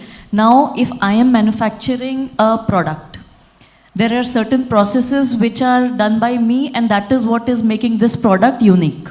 So, is there any way in which the AI and the technology can help us to ensure the product level processing is protected? The data doesn't go. You know, if someone goes out and buys the product from the market, he's not able to replicate. QR coding is one which we understand in the manufacturing sector. Other than this, if something can be. No, I think just taking it for you, and you can add later on. So, see, there are many ways you can protect even the premises, right? The premise protection itself is the first step, such that nobody who shouldn't have access enters in. That's the first part of it. Right. Second part is in terms of when I deploy AI, how do I ensure that the models what I have developed, the algorithms what I have developed are actually not vulnerable. That's the second part, and that's where cyber security, OT security, decisions whether it should be on edge or should be on cloud, whether it is going to be LLM or SLM, those kind of critical decisions will have to be made to ensure that your processes and your IP is protected in that sense. So I think case to case basis we will have to take that call. Yeah. Thank you so much. Another point which someone raised, I think Ravindra ji bol rahe the, as a part of the MSME, we would be more than happy to automate the entire processing system at our end. But then the factor that comes into picture, the major factor is the cost. And Ravindra ji also spoke about affordability of the automation by the MSMEs. Now this is directly proportionate to the funds which we receive from the OEMs. So somewhere OEMs will have to start considering this automation cost factor also when they award us with the businesses in the future. Simultaneously, I think OEMs, the onus will go on the OEMs ultimately. So like anyone can take this up. No, I mean, so it's a simple thing. You talked about automation. We are talking about the AI embedded manufacturing. So I'm talking about one level even forward. When I say automation, I include that also. No, but then everything is going to come with a cost.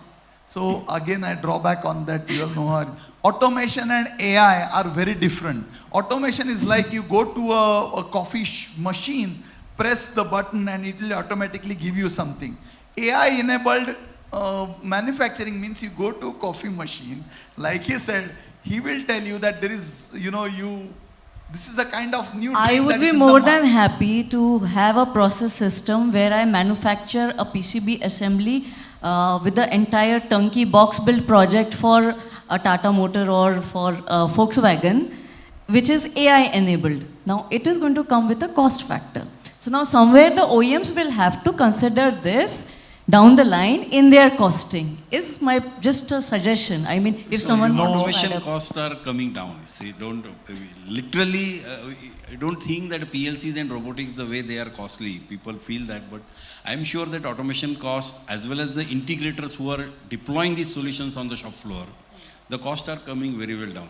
We have got very big companies like TCS and IBMs and all these things, and at the same time we have got very good small startups or the IT companies who can really deploy the solutions. So when we work with Mitsubishi, we work with the E-Factory Alliance partners. In US and all these things, we have got all those big names, but in India, it has not succeeded. So in India, whatever partners we have, they are a very small IT companies and they are having good credential for last 10-15 years. So they are not running away from these things. And the solution, when it is deployed at a cost, it becomes your IP or your property. Understood. And we have a lot of products which are now exporting from manufactured in India to Europe as well as in Turkey, which are IoT enabled small PLCs with very economical products. But I think despite that, well taken, your point is well taken. Despite that, 5 years, 10 years down the line, we still won't be able to match the China pricing.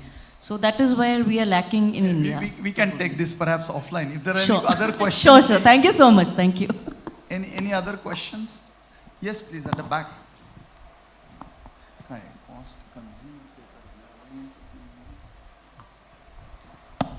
Thank you. First of all, thank you so much for such a good discussion about AI and agentic. And I love the architecture that you have just explained, zero trust architecture. Okay, one question I have for the same. Like currently agentic AI, which is probably designed by industry experts, researcher, engineers and designers, when deployed in the industry, often process large volume of information, right? So my question is how and what are the edge cases that we are designing when it is still require human AI collaboration? Okay, how we can develop that into the future so that jobs are not to be completely gone? Who wants to take it? Okay. Yeah, I was about to say something when Vishwesh was saying. See, this is this AI is called when there is a human being along with a machine. It is called explainable AI, and that explainable AI means that a human being should be able to intervene, question the AI's decisions at every stage. Okay, like I was telling you, zero trust architecture. So this is part of it. You cannot rely everything on AI's decision right now. At least right now, the situation is, it is in very infancy stage, AI. I will say, because I am in this field, I keep talking to some white hat hackers. They say that this AI right now is quite immature, in a sense, security point of view. Yeah, okay. So, your question is, you are saying that the human and AI together, coexistence. So that way, the jobs will not go. That is what you are saying, or is it just something different? Yeah. No, so just to give you some examples, right? Because I can give you quite a few examples where they coexist. A maintenance engineer using GenAI based, fault find help is use of technology AI to accelerate his maintenance activities, right? So there could be enormous amount of I talked about customer enhanced experience, right? It's a mutual existence. Yeah, but my question is about like how we can developing this type of system where the AI is kind of collaborating with humans to understand, and like kind of when we say validate, right? So validation comes in every aspects, right? So how we are making sure that human can be approached by the AI so that human can start validating only on the minor aspects, not on all the aspects. So we will discuss it offline, but the simple answer to your question is where to apply AI is a decision that rests still with human beings. The mundane, repetitive tasks which are done by the machines can definitely get replaced by not just automation, but AI-enabled manufacturing, transformative work which requires innovative thinking, new applications. It's something where human beings, as of today, seem to have an edge. We can't guarantee what will happen tomorrow. But we'll take it offline. There is one more question. Yeah, thank you so much. Hello. So we are in Industry 4.0 and we are talking about Industry 5.0. So my question is, when will the transition happen to Industry 5.0 and we'll start talking about Industry 6.0, and what will that be? Nobody has crystal ball here, but you seem to have. Okay, go ahead. It depends upon which country you are talking about. If you are talking about India, I think we are still quite a backside. It will take long time, maybe because for us there are a lot of legacy machines, and in India you have got companies which are working and have got machines for more than 20-25 years. So automation, so Industry 3.0 or 3.5 somewhere we are lighting, and it will take long time to go to Industry 5.0. But the point is not that. The point is that what we as India, what we should do and what we should adopt. If you talk about Germany and maybe US and all this, of course US is not having much manufacturing, but Japan and all these things, already the automation is at a peak, I can say. The applications of robotics and all these things is at a very high level in Japan as well as in China and Korea. So it's not so easy to say when it will really, transition will happen from industry 3.0 to 4.0 and 4.0 to 5.0 and all these things. I'll just add a line to it. So I think so, to answer that in one line, the day we move from preventive maintenance to predictive maintenance, wherein the equipment itself will talk that, hey, now it's time for me to get into a maintenance, when the equipment itself can diagnose its wear and tear, that's where we start the journey. And we are already there. We can chat offline, but we are into space of solutions where it's already happening. Yeah, absolutely. You won't find transition. You're already into it. Maybe some people would have already gone to Industry 6.0 in my view. So there is no definitive timeline. It is continuous. After this discussion, I am going to ask this question to ChatGPT. No, I mean, there is a conception to realization and then scale up. These are all cycles. So somewhere technology is emerging. It's adaptation, it's realization, it's commercialization, it's scale up to a level where it proliferates down to the bottom of the pyramid is a long journey. So whether a particular technology has arrived or no is a relative question. When the next technology will arrive, technologies are there. Can they make techno-commercial sense? Will they become technically viable, commercially feasible? If so, when, how? Are the questions, if somebody has answer, he wouldn't be sitting here. Okay.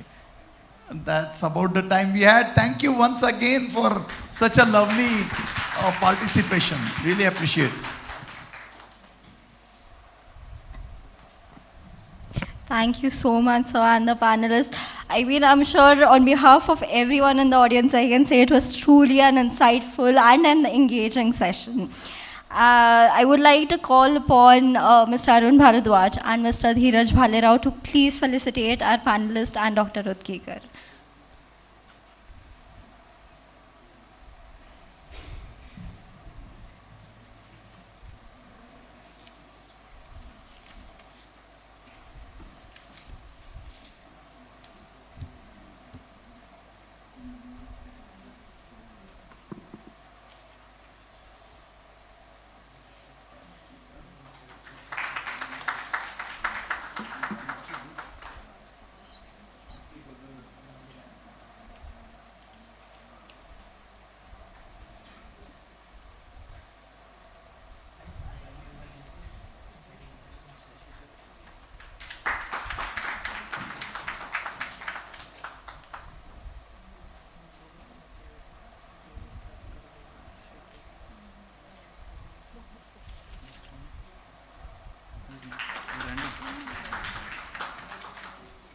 TCS, I think.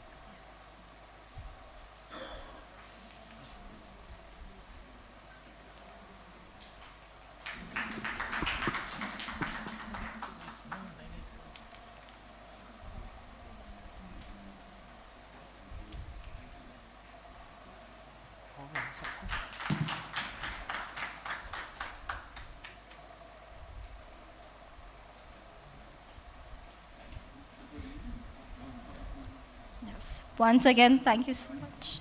Yes. Right.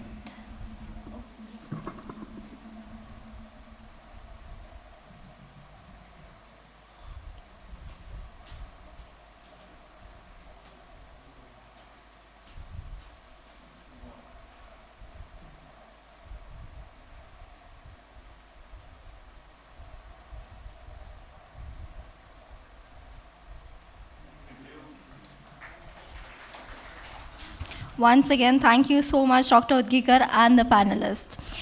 So now we transition into our industry expert sessions, where leaders from across the manufacturing value chain share practical strategies and transformative ideas from the field.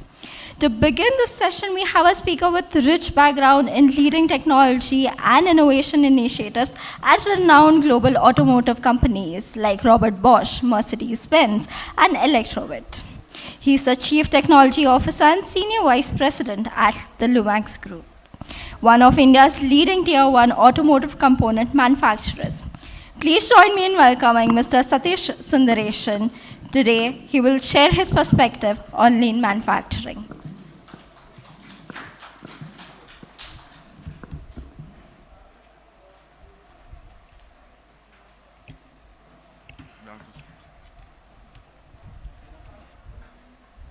I realize that I'm keeping you away from lunch, so I'll try and be as short as possible. The idea is not for me to talk about how great we are at lean manufacturing, but to talk about the challenges that we face as an organization as soon as it's up and running.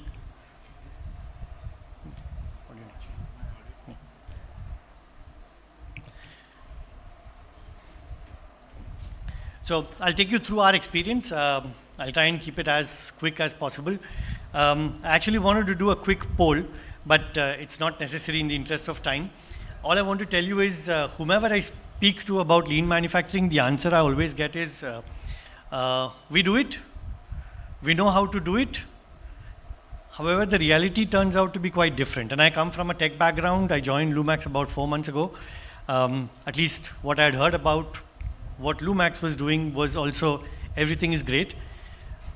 However, if you look at the supply chain, maybe the OEM is good, the tier 1 is good, but the supply chain fails. Now, before I get into the details, so within Lumax we see lean not as waste, but as the waste of potential. Yeah, so I mean, lean has its own concepts, the Japanese words muda, muri, mura. So, and our challenge has been how do we adapt it in the digital age. A lot of what I wanted to speak about has already been covered in the previous sessions, but I'll try and take some cues from there. Why do we have a standing to speak about lean management? Because Lumax has been in the industry for about 80 years. There are 2 listed companies. We have 11 joint ventures. Most of them happen to be Japanese, and we are a component manufacturer. So we've not done technology as much as a traditional global tier 1 would do. So if you compare us to a German tier 1, then we are what you call a component manufacturer, built to print, but as a technology manufacturer does something different. And when I came on board and I looked at the list of joint ventures, the first question I had was, so who manufactures, so who is responsible for, you kept asking about PCB since morning, right? Electronics. So who manages the E-bomb? And there was silence in the room. And the best part was we claimed that we do lean manufacturing quite well. So across what you see, we have about 80% Japanese joint ventures, which means we really do or understand lean manufacturing quite well.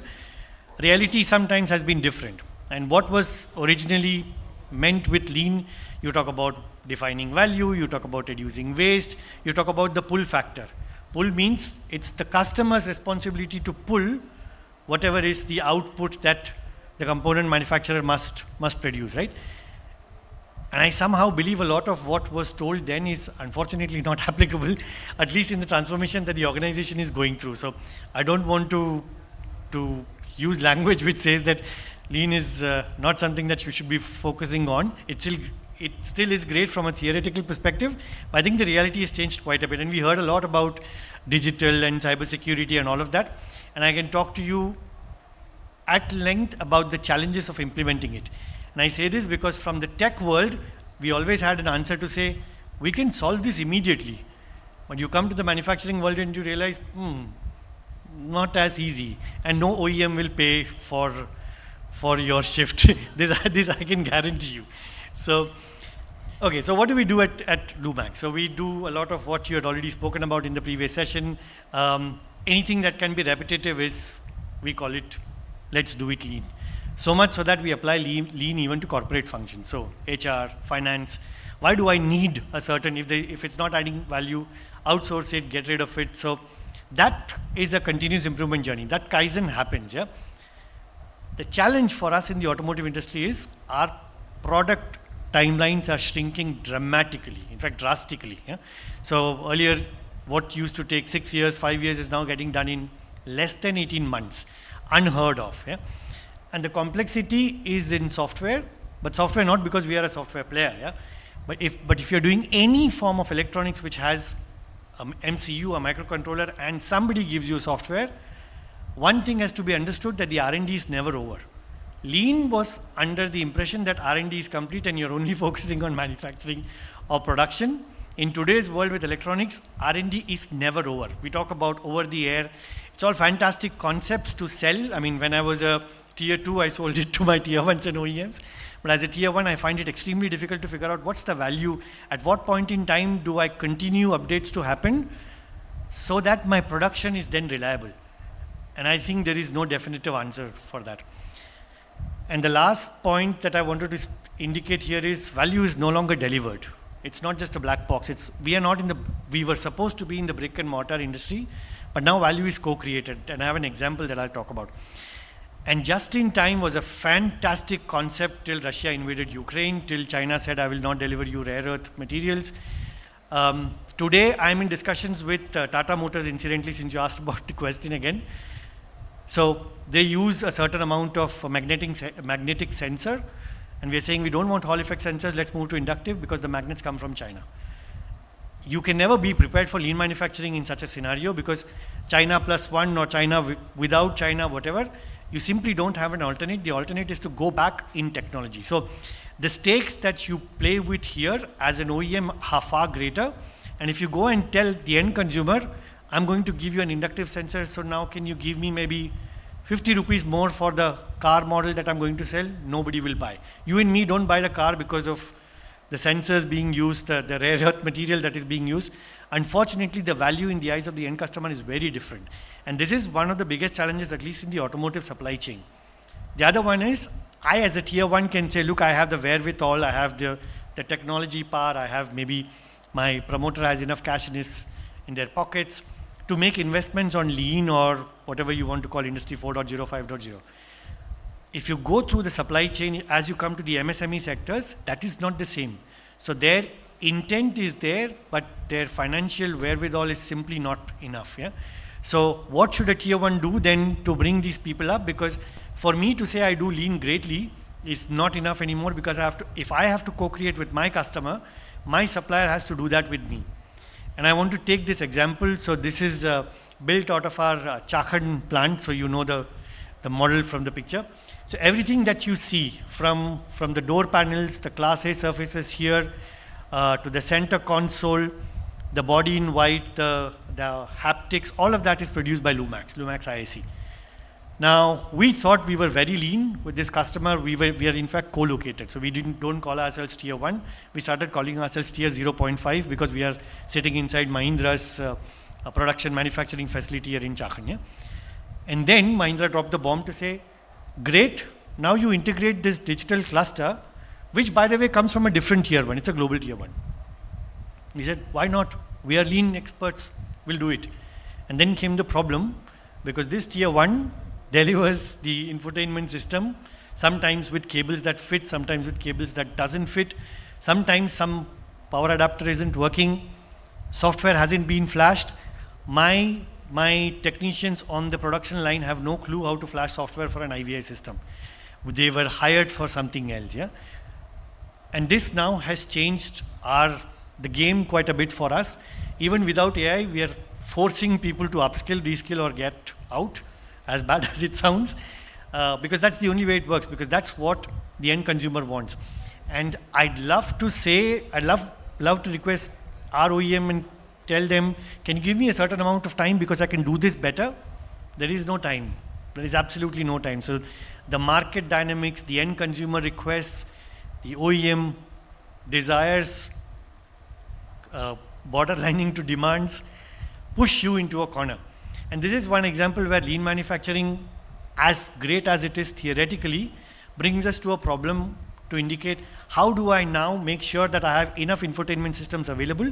And in this case, the panel comes from a supplier outside China.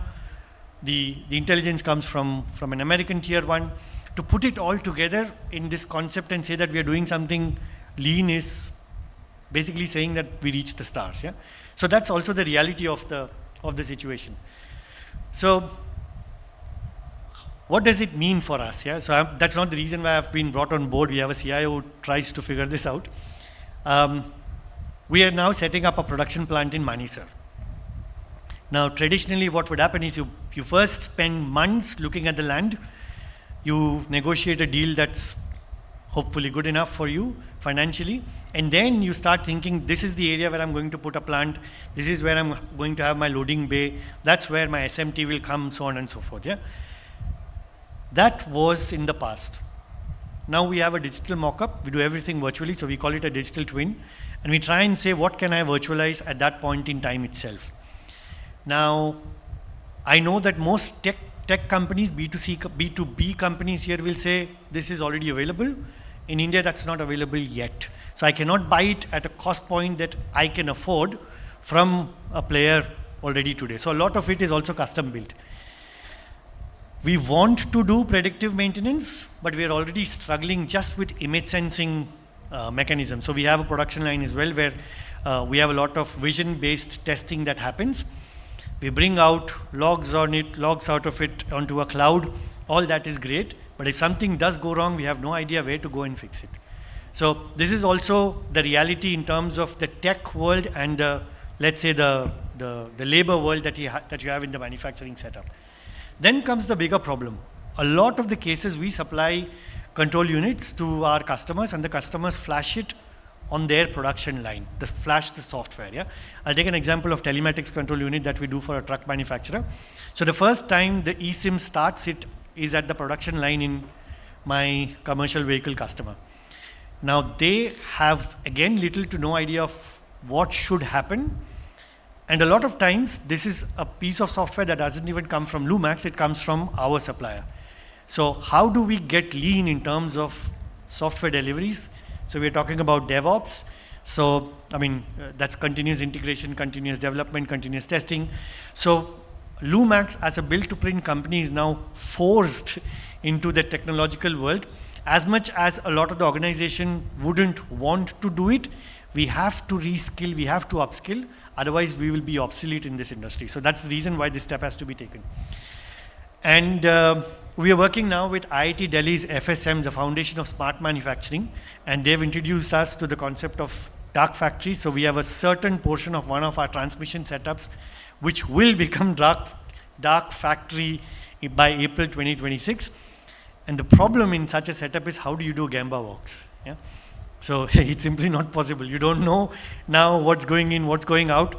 I know the quick solution on a ChatGPT would be, why don't you set up an online Gamba walk, put a camera, but I don't want to make that investment. I simply don't have, I run on wafer thin margin, so I don't want to set up now a virtual infrastructure just to do online Gamba. So a lot of it is changing, unfortunately for us. Yeah. How do we see it?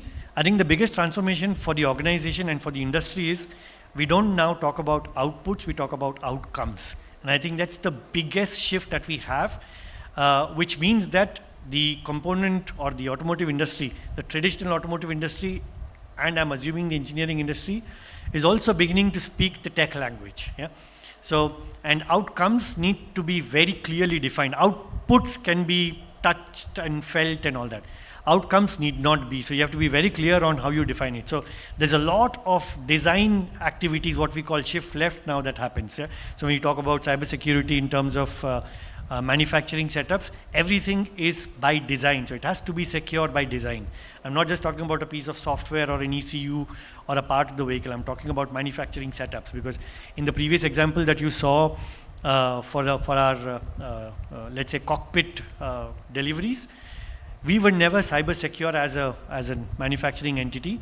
So what we get as the infotainment system from the tier 1 had internet, internet exposes, and that means that somebody could hack into this infotainment system that goes out of my factory and I have nothing to do with it.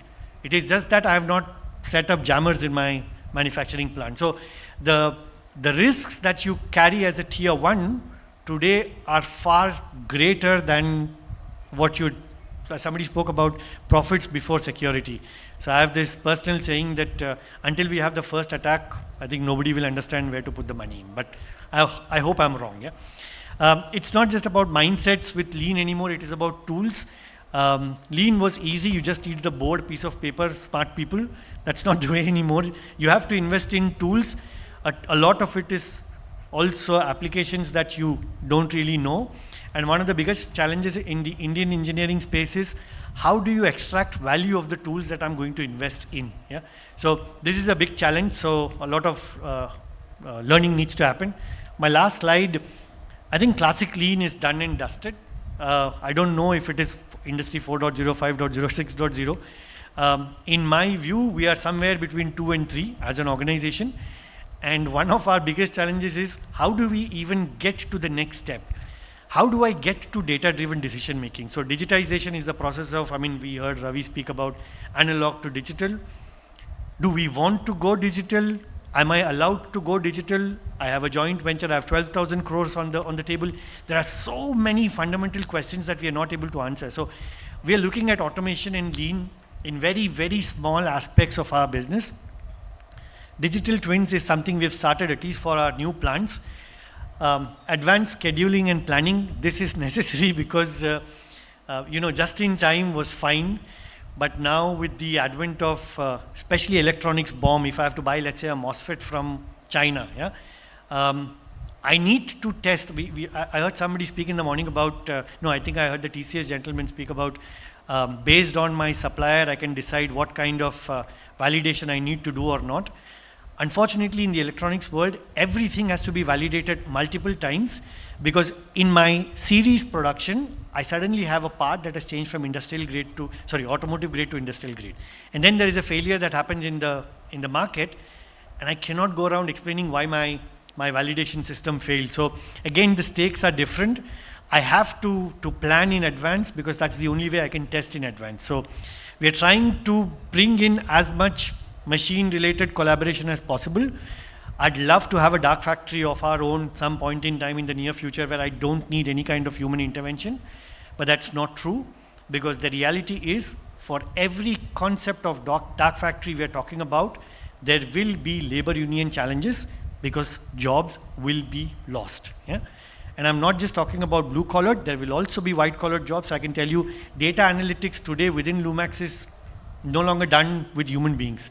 And I remember the last data analyst who left the company, who swore a lot at me, saying, if you hadn't come, we wouldn't have implemented AI, which means I wouldn't have lost the job. So this is the reality. What I can tell you is upskilling, reskilling is a more abused word, but upskilling is the only way to survive. We are trying our best. Cybersecurity and sustainability in the context of the new generation lean is something we are still figuring out. I can tell you how to make an electronic control unit cyber secure. We are still trying to figure out what does it mean to make my manufacturing plant cyber secure, especially if I am integrated so deeply with my OEM that parts that I am not manufacturing is also shipped out of my plant. So all I can submit to you is there is a lot of distance to be covered. I'd love to hear inputs. I am on LinkedIn, so if there's anything that we can learn from you, we'd love to do that. But we have by no means mastered lean manufacturing as much as when I spoke to Anushka, I understood that this was a topic that nobody wanted to speak about because it's, I'm assuming, boring. But it is also, I think, the most or least understood topic. And in terms of business outcomes, especially if you're a manufacturing entity, there is so much more that can be done. I'm sometimes wondering why I don't get enough indigenous support. So, but that's just our story. I hope there was some learning for you. We haven't mastered it. Hopefully we will do it together. So thanks a lot for the time, and I don't know if it is lunch already now, but yeah, okay, sure. Yeah. I'm just being wary of time, that's it. So. I'll make it quick. Great presentation, and being honest, being straight, wonderful. Lean, maybe it is looked at as something which is old, but I think it is the game changer, and I look at it as one of the digital levers. So you are spot on there. A couple of things. One is about very good point about value stream mapping. Do you have tools like that where eight kind of ways are getting shown, or you create a value stream map using some digital tools? So there are tools available. So earlier value stream mapping, at least in the manufacturing setup, was done on a piece of paper. Yeah. Now that piece of paper has translated onto an online board, but we still do it. You have to create it manually. There are tools available. Unfortunately, the challenge that I am facing in my current organization is the mindset to upgrade on using a digital tool to do the same activity is a lot more strenuous and time consuming than just doing it on a piece of paper or on an online board. So that's at least my experience so far. And you are looking at all those 8 buckets where, because all this is saved is directly profits. Yes. goes to bottom line. Bottom line, yes. So you get those 8 buckets where things get accumulated across. I'm just trying to So understand. my politically correct answer is of course, but reality is different. Maybe the last one. We will discuss offline more. There is another concept called as theory of constraints. Theory of constraints, where, yeah. You know, you put the buffers and find out the lead. Correct. Do you see a parallel, and are you looking at future where you can we take advantage of both, because both are powerful? We don't do that. We're still very much stuck in the Muda, Muri, Mura and Kaizen and Gemba works. We have not come to that, but it is an interesting concept for us at some point in time to complement each other. Again, like I said, the challenge is the stubbornness within a legacy organization. Sometimes it's difficult to overcome. So I believed that technology and legacy can be married together. That's why in one of the slides I said, is it a great couple or strange bedfellows? So I don't know the answer. So, thanks. Sorry. Yeah.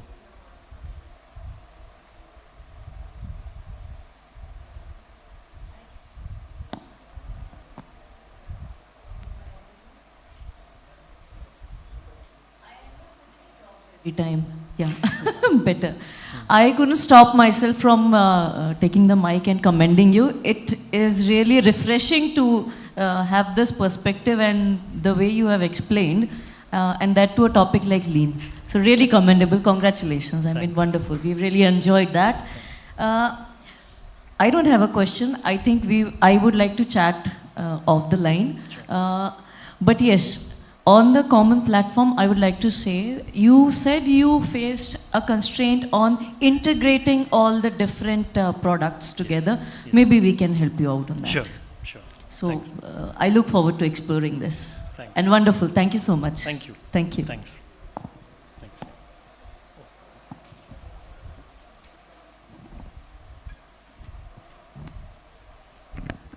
Thank you so much, sir. That was really interesting. I would like to request Mr. Arun Bharadwaj to please come on the stage and felicitate Mr. Sundaresan.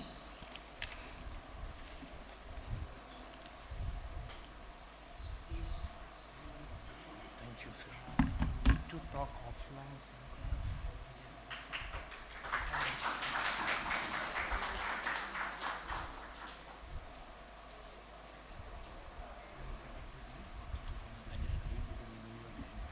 No, that's okay.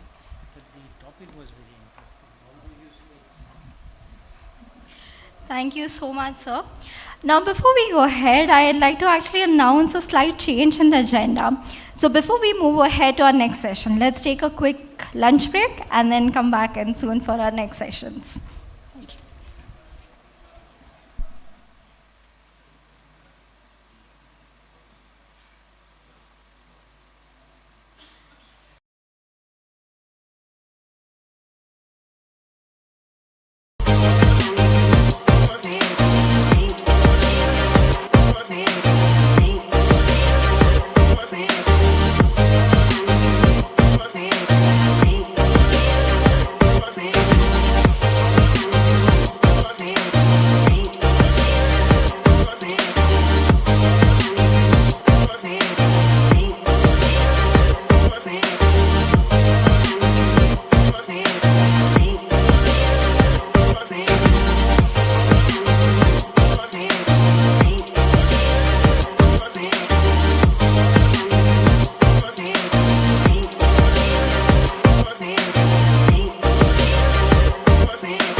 Introducing OGP Smart Scope M Series multi-sensor metrology systems. I request powered by everyone Zone if 3 they could metrology come inside the software. hall and take their seats. Achieving We are precise and about to repeatable begin. measurement accuracy in a high-volume production environment doesn't need to be challenging.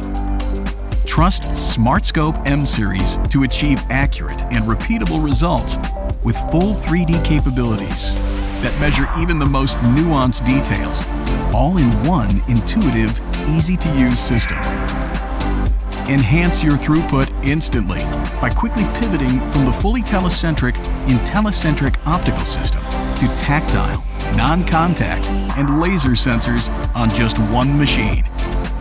Measure faster and more at once, and simplify complex routines by centralizing your programming and rapidly measuring with automatic magnification, consistent lighting, and simultaneous validation. Get scalable technology that adds flexibility to meet today and tomorrow's needs with SmartScope M Series. The convenience of a CAD-based multi-sensor system featuring the latest in optical technologies empowers you to run inspections rapidly, address multiple application requirements, fast-track measurement routines, and quickly adapt your system to future business needs. Free your operators to accomplish more through faster evaluation, analysis, and collaboration. With intuitive Zone 3 software, your teams get the ease and flexibility they need and the repeatability they require to measure every component quickly and with greater precision. Lower your operational costs by having one machine do the work of multiple. With one multi-sensor system, you'll not only save on training, but you'll also decrease downtime, simplify maintenance, address multiple use cases, and so much more. Once ready again, to I would measure like to fast request everyone outside the hall to please come inside and take their seats so that we can begin the session.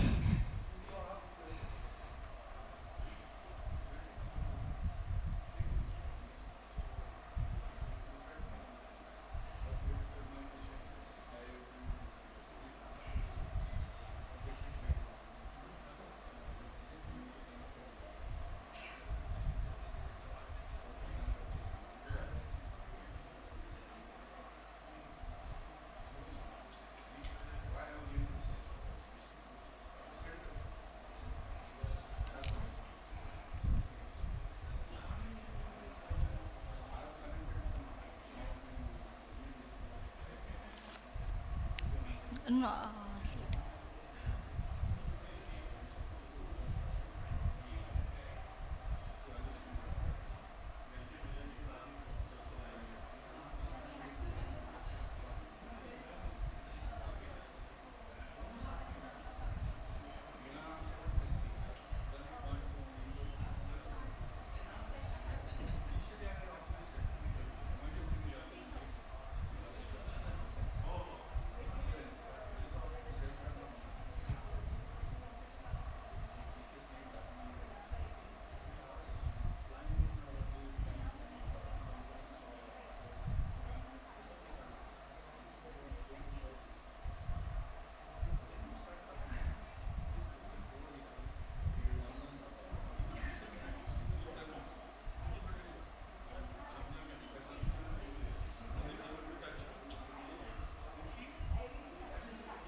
I would like to request everyone to please come in and take their seats. We are, since we are running out of time, we would like to begin the next session.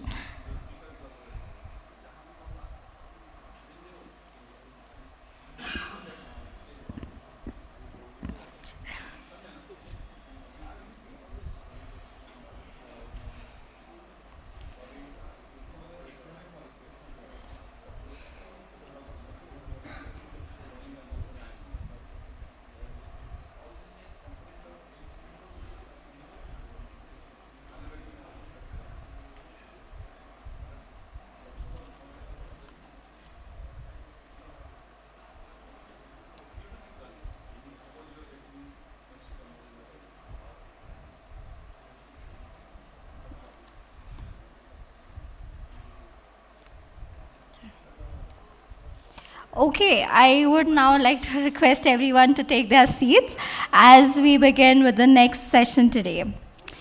Our next speaker is a leader who has been at the forefront of digital transformation in the mobility sector, championing innovations that are reshaping how we move, connect, experience transportation in the modern world. Please join me in welcoming Mr. Yogesh Umbarkar, Vice President, Mobility for India and APAC at Voltec Mobility.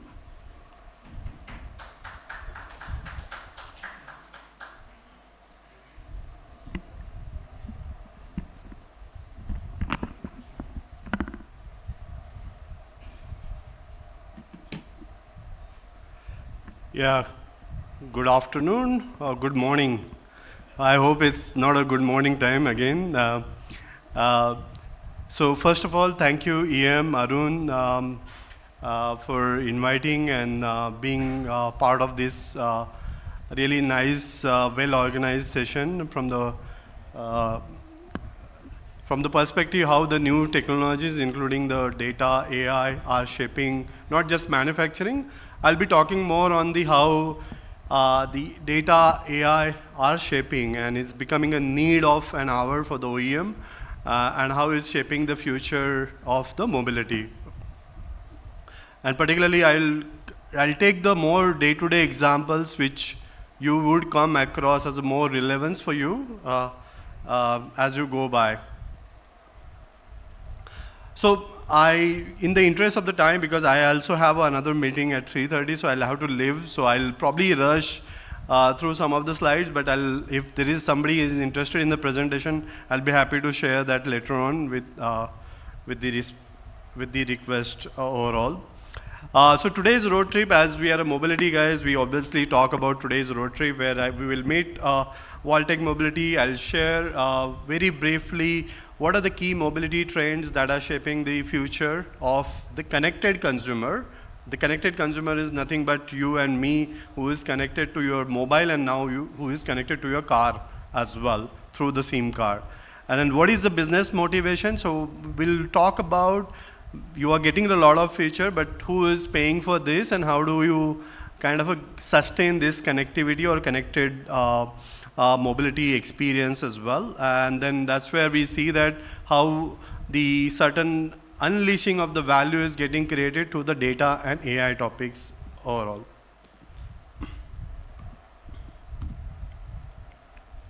Yeah. So I'll not touch much on the Voltec Mobility, but just to give you a brief, we are a Volkswagen Group company. So it's a joint venture of the Volkswagen and the Voltec Group, and we are kind of in the space of connected mobility and now getting into more data-driven and software-driven vehicles. So it's literally how do you run the mobile on your four wheels is what we are doing in this space. So we support all the 11 brands of the VW Group, right from Porsche, Bentley, Lamborghini, and Mans, Scania, Seat, and so on and so on. But we also support all other OEM like Toyota, Nissan, Ford, and so on. So with this, somehow,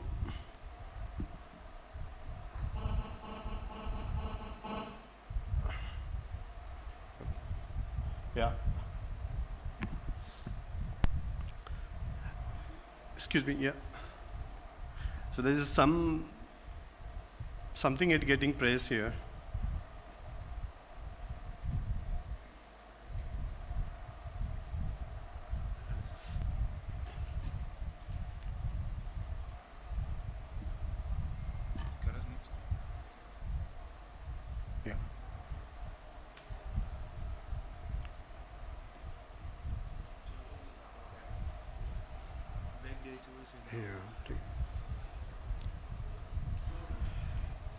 So yeah, I think when you talk about the trends, and then we are talking about a connected,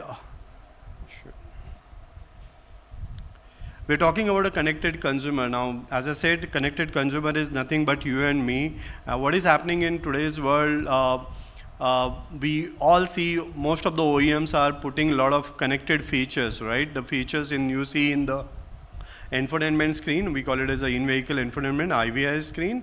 and also on your mobile at the end of the day, and you would like to have that seamless experience which you have now experienced with your mobile, the same experience you would like to have when you sit in the car. So how seamless you can change your profile from one X mood to Y mood. So people are looking at how my car experience is kind of my third living space, how it can be a lounge, how it can be a spa, how it can be my pub party mood space as well. And that's where this particular thing are driving I would say that connected consumer experience in the car. Sorry, can you come here, please? I mean, somehow I'm having this disturbance in the same.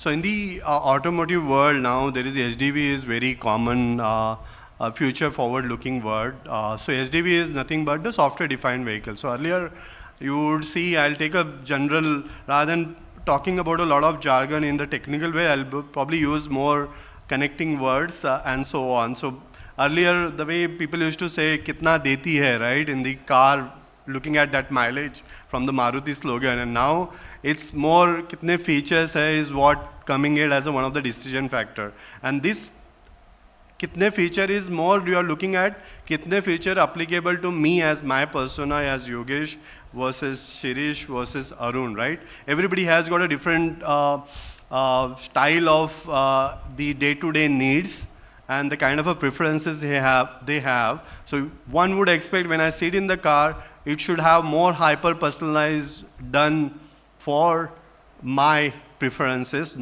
and then when on the weekend, if my wife is driving, it should be her preferences as well. And that's where the software-defined vehicle are enabling this hyper-personalization, because now they have made the software and the hardware, they are trying to isolate on the technical side, but which enables means that I can say that today I am driving a car which is giving 100 HP, but over the weekend I'm driving up the hill and I need more power. See, over the air, the calibration can change and I can get more power available at some obviously extra price. So I can subscribe saying that over the weekend for my journey, I need 150 horsepower. And the software will enable it essentially for you. So then you are now changing the hardware and the software pieces separately, and over-the-air updates is enabling you to achieve that hyper-personalization overall.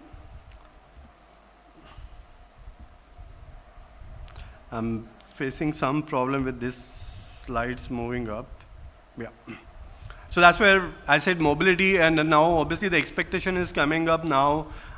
If you look at even not just a normal car, the luxury cars, they all are, if you look at a Mercedes Agility or BMW's 360-degree, they have this all buyback program which are becoming a huge success in India, because people are not looking at that car as an asset, they are looking at it as a experience, and I want to have that experience just like a mobile for 1 to 2 years, and I want to upgrade it as well. The same thing is happening with a car. With 4 years or after 5 years, I want to give that car and I want to upgrade to the new car, and that's where then it is becoming that mobility experience. I want to have it not as an automotive car as I said essentially. So that's one thing from the customer perspective, and this was a function on demand which I was saying that there is a new revenue opportunities are coming for the OEM now.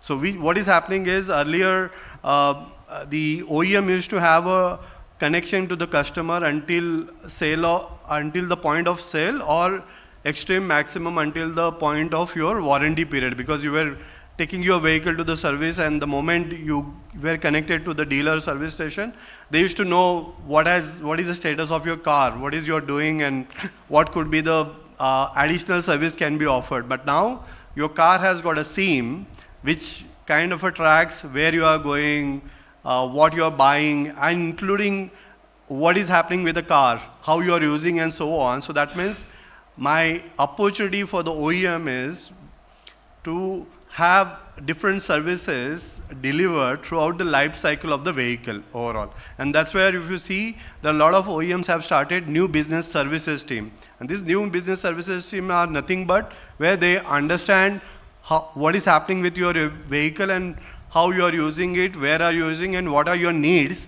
So how I can provide those services which will give some revenue to the service providers, and my data will enable them to get those services delivered to you. So I should get some revenue out of that as well. And that's where there's a lot of revenue potential is getting generated from the OEM side. So in-car payment, I'll just share some of the things. Like you can see that now in-car payments, right? So we call it as, I'll give you a very rough example, which I always take it, very interesting. Now let's say I am here and I want to go to Mumbai airport, okay? How is the, my driving and my vehicle data is going to generate a revenue for the OEM? So system know, or your vehicle know, or my cloud backend platform from the OEM know your current location. You have put up your destination, let's say Mumbai airport, and they know your route as well by default, right?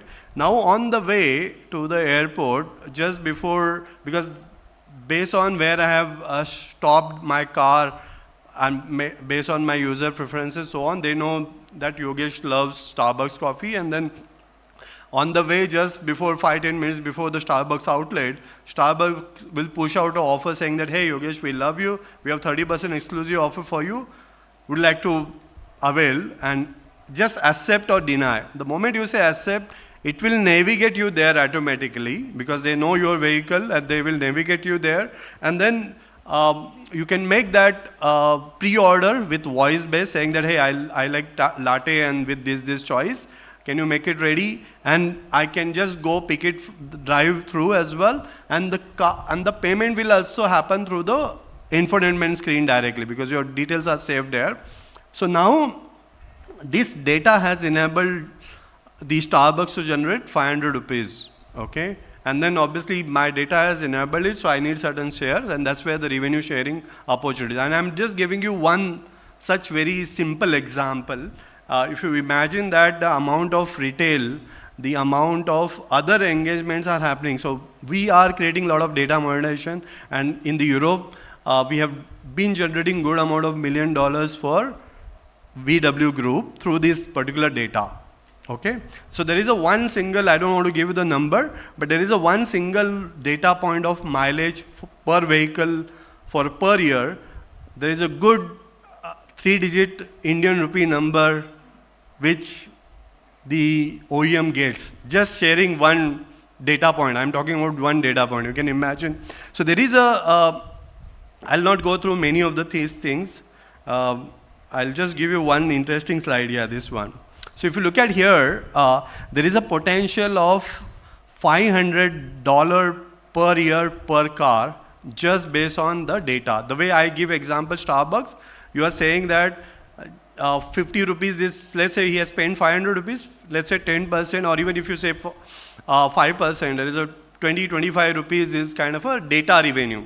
And I'm talking about something similar is a 500. So how you are able to get it is even right from the start of your journey of the buying the car, then after point of sale through connected car experiences, there are a lot of subscription-based models are evolving within the car. There is a connected home.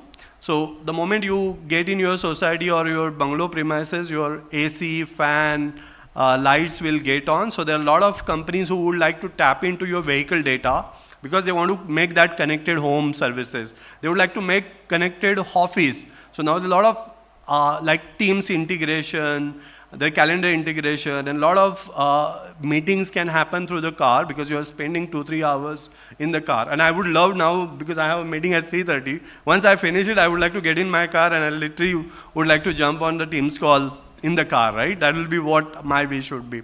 And then connected health. You have a smart watch. The smart watch is pulling your data through the connected vehicle, is connected to the car, and that car is sending the data to the cloud. If your pulse or some kind of anomaly is there with your body, immediately apart from your emergency contact number, it can go to your family, or it can go to a potential 4-5 hospitals or 4-5 clinics who will say, oh, we got a good patient to generate a revenue, right? So, and they're getting qualified customers. So think that. So you don't have to map it out. So that's where the data, and then likewise, there are a lot of things like smart city, connected energy. So it's vehicle to grid. Your battery in the EV can even supply the energy to the grid, and you're generating certain revenue out of that. And there's a lot of aftermarket. The moment your 10,000 kilometer is done, you will have a OEM sending message saying that, hey, your vehicle has got crossed 10,000 kilometer, you need to change oil filter, air filter, and there is a partner who will come on weekend at your house, and with 10% discount, he'll replace it. Would you like to avail, yes or no? And you will probably say, okay, wow, it's a OEM. That means I need to change it, and you will get it done. So there's a lot of such models are evolving, and I'm just giving you some glimpse of this particular thing. So this is what we call it as unleashing the value.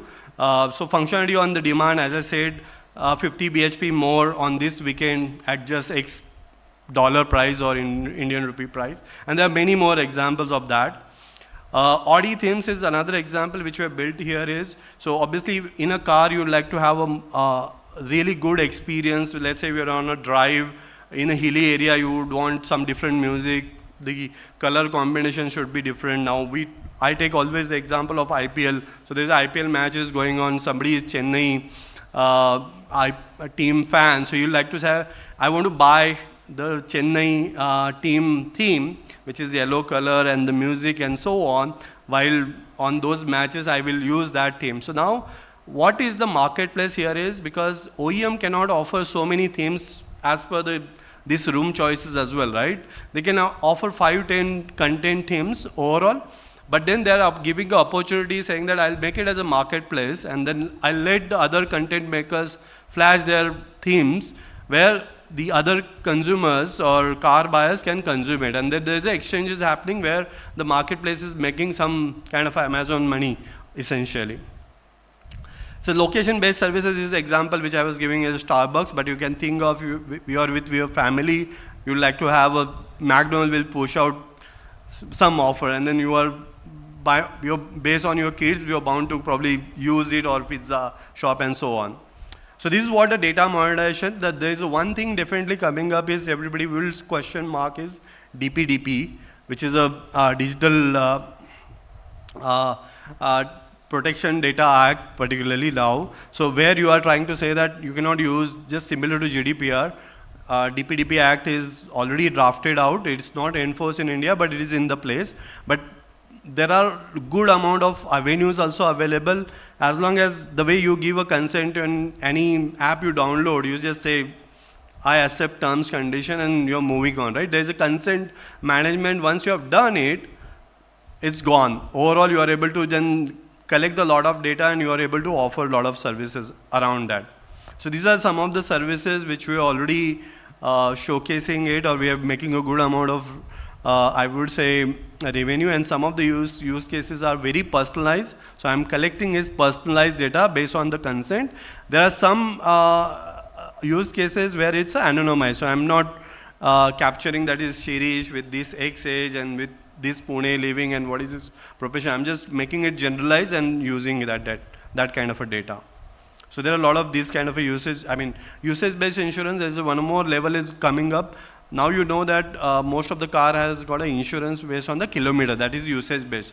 The next level is coming up based on how you are driving it. So based on the sudden acceleration, sudden braking, or sudden turn changes you are making, or how much time you are using mobile phone while driving, that will define your score, and that score will define your insurance premium as well. So it's pay how you drive kind of a concept for insurance. Obviously, the battery pass, car pass, vehicle pass, these are now getting more and more common in even India, thought process-wise.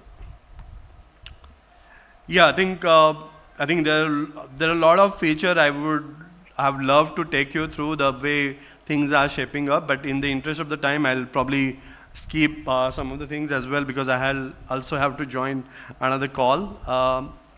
But yeah, I think the intelligent charging, intelligent route planner basically is on the way to, let's say, Mumbai. I can define whether I want to make my journey greener with EV, faster, or even cheaper, because then it will show you the chargers which are kind of already having a power from renewable, which is making my journey real greener, or cheaper where unit kilowatt or unit charging price is less as well. Or you can have a fast journey which will show only the fast chargers on the route overall. So a lot of such things are enabled. Obviously battery as a pass, I think more or so what is the key thing, what I'm trying to say here is the data is enabling a lot of opportunity for the OEM, and the key challenge why they are looking at it is data, because if you look at the number of services and then the kind of investment OEM have made to make those cars connected with hardware, with software, but in India or across, honestly, the renewal of this connectivity, the return on investment from the OEM is very minimal. So after the first period, free period of 1, 2, 3 years, the renewal happening are less than 10% on an average, which means I give always this example that OEM have built a house for the customer, which is he was expecting that after 2, 3 years, he'll start paying the rent, but then most of the consumers saying, oh, I don't want this connectivity feature, I'm vacating this house. But there is a recurring cost is there already with a cloud overall, because there is a SIM and there is a certain cost is for MNO, certain cost for a cloud is increasing exponentially and it is becoming unsustainable for them. So the only byproduct there is from that connectivity is the data. And that's where this lot of revenue opportunities or data monetization opportunities are coming up, because I call it as three things. It's not just a take, it's not just a customer experience. Now a lot of business models are evolving. So a lot of people come to us and connect and say that, hey, we want to connect with you. And then I say, boss, you are alien to the literally automotive world. What is that you want to do here with me? And the kind of a business model they have based on the XYZ data which they want to get from the vehicle or vehicle buyer. And it's huge potential. So yeah, I would say these are the personalization or hyper-personalization, a lot of data revenue opportunities and a lot of connected ecosystem is really what shaping the future of the mobility or connected mobility, that's how we say. So you can see that this vehicle is nothing but the ecosystem of connected, and you can see all the logos here which you'll be able to connect, saying that, okay, I have not imagined, but this is how it is for the OEM and across. And India is becoming really one of the key pioneers, because in India, the consumer is open to share the data. They're not really like Japanese or Korean or some of the Europe. Finance person? Answer is no. That is the job of the accounts person. So I had my question, financial information is not finance. Folks, my thinking is finance management is merely the ability on the part of every individual in the organization. Doesn't matter what you do. You could be the salesperson, you could be the HR person, you could be the production man. The ability on the part of every first of all, none of you are non-finance, every individual in the organization to understand the financial implication of whatever you are doing. And what do I mean by financial implication? The ability to understand the impact on the organization's bottom line of every action of yours is what finance management is. And why should everybody understand how their actions impact the bottom line? So that as far as possible, every individual does those things by which the bottom line becomes stronger and avoids doing things that hurt the bottom line. And folks, if this is what finance management is, then I think every individual in the organization whose actions have the power to affect the bottom line is a finance person. Now, once again, if I ask all of you, how many of your actions affect your company's bottom line? This time, I hope all hands will go up. Then when people like you say, I'm a non-finance person, I kind of interpret that answer to be, you are saying, I don't care how my actions will affect my company's bottom line. But that's ridiculous. You should be doing nothing without first ensuring, are you strengthening that number or are you hurting that number? Do everything that strengthens it, do nothing that hurts it. Let's take a simple example. Let's say there's a salesperson out on the field, selling whatever, selling laptops. This salesperson bumps into a potential customer. Customer asks him, how much is your laptop for? For argument's sake, he says, 100,000 rupees. This customer says, but I am starting a new IT services company. I require 1,000 pieces of this kind of a laptop. But my budget is not 100,000. I cannot go, put any number. I cannot go beyond 80,000. What offer is being made to the salesperson? If you are willing to accept my offer of 80,000, I'll be happy to give you an order of 1,000 pieces of laptop. Tell me, such offers must be coming the way of salespeople all the while. Standing in the field, this person is expected to say yes or no to this offer. Tell me, the moment he says yes or no, has he taken a sales decision or has he taken a financial decision? He will call it a sales decision, but I'm saying this is finance management in action. Guys, you understand, if this salesperson's company could afford 80,000, this fellow has just now committed a crime against his company if he said no to the customer. And if his company could not afford 80,000, he has probably committed a bigger crime against the company if he said yes to the customer. Now, do you see anybody from the finance department in the picture when this decision is being taken? Company's finance management is nothing but a collection of such decisions, the financial results of these. I am trying to tell you, every individual's actions have an impact on the bottom line. When do organizations make a profit? When a larger percentage of people do things by which the bottom line becomes stronger and a lesser percentage are hurting it, end result is profit, vice versa, it's a loss. And when all these so-called non-finance people have finished doing what they are doing, then people like me, the so-called finance professionals, come into the picture. We do a post-mortem and tell you whether you made a profit or not. I am trying to tell you, the people you call as non-finance are the ones whose actions generate profit for the company. The people we call as finance people, they are the ones whose actions calculate profit for the company. Tell me, who should be called the real finance person? The person who generates profit or the person who calculates the profit? How many non-finance people were here? But I do understand when you say you're non-finance, you're actually expressing the knowledge gaps. Maybe this is not a subject you studied when you were, whatever education you were pursuing. And that is the lacuna we try and plug through programs on finance. First of all, this is what message you must all take home. I'm going to give you a closer look at the balance sheet. Title of this session is also Romancing the Balance Sheet. So let's try and see how much we can do in the limited time. You're all aware that this balance sheet always balances. Can somebody tell me why does it balance? Whenever I ask you a question, I don't expect any technical answers. I only expect common sense answers. Why should the total of the liabilities and the total of assets always be the same? They are unconnected items. There's another financial statement called profit loss account. That doesn't balance. That has incomes and expenses. Sometimes incomes happen to be greater than expenses. Sometimes expenses happen to be greater than incomes. So why do balance sheets balance? So the question is, what do liabilities indicate? What are liabilities, folks? Liability means what you owe. Why do you owe that money? Because you must have taken it. If I come to you and I say, can you give me a loan of 100,000 rupees? Only then I will write your name over here that I owe you 100,000 rupees. So guys, liabilities tell you where the money has come from. Liabilities represent sources of money. What are assets? Assets are what you own. And how did you get to own those things? Because you spend this money and acquired those things. So assets tell you what you did with the money. Assets represent uses. Why do balance sheets balance? Balance sheets balance because if you go to all these people And collectively from them, if you borrow 100 rupees or 100 crores of rupees, and then if you spend 100 crores and buy assets worth 100 crores, bound to balance. Let's say you start a new business. What's your name?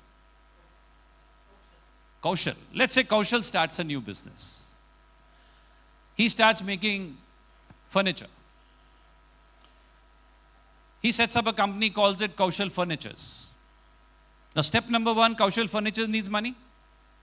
Where will it get money from? First, it will go to Kaushal. Kaushal, give me money. Kaushal Furnitures will be considered as different from Mr. Kaushal. Kaushal says, how much do you want?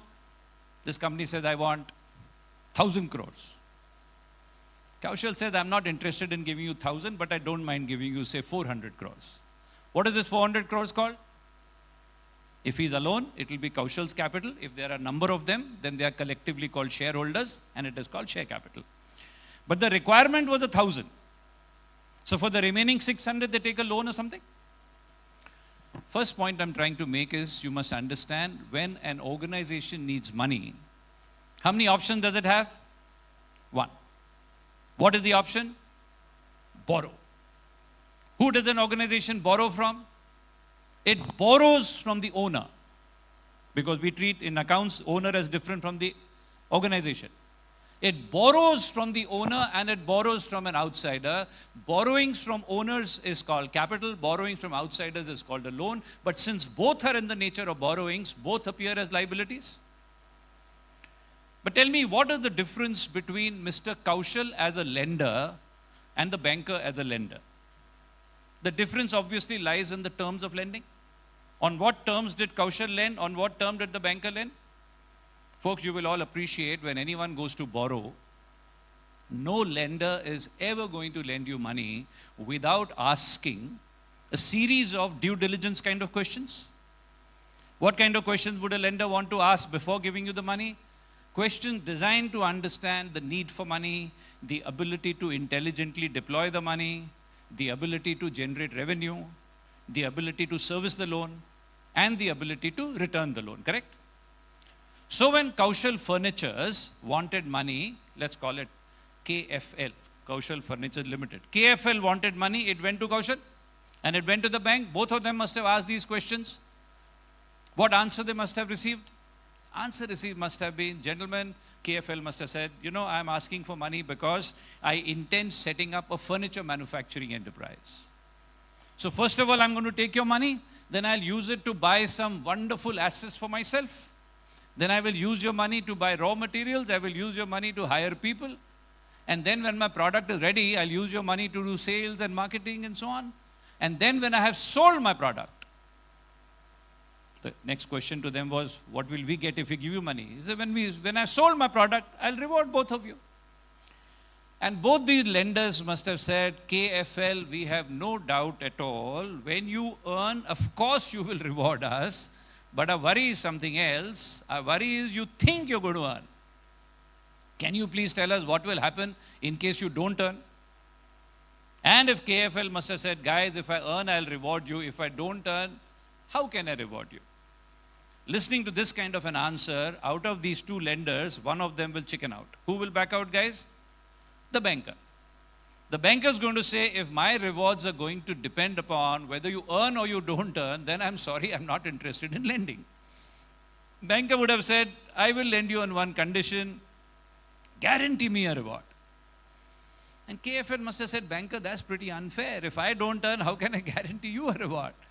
But we all know there are times in life where beggars can't be choosers. You want the banker's money, you'll have to agree to the banker's conditions also.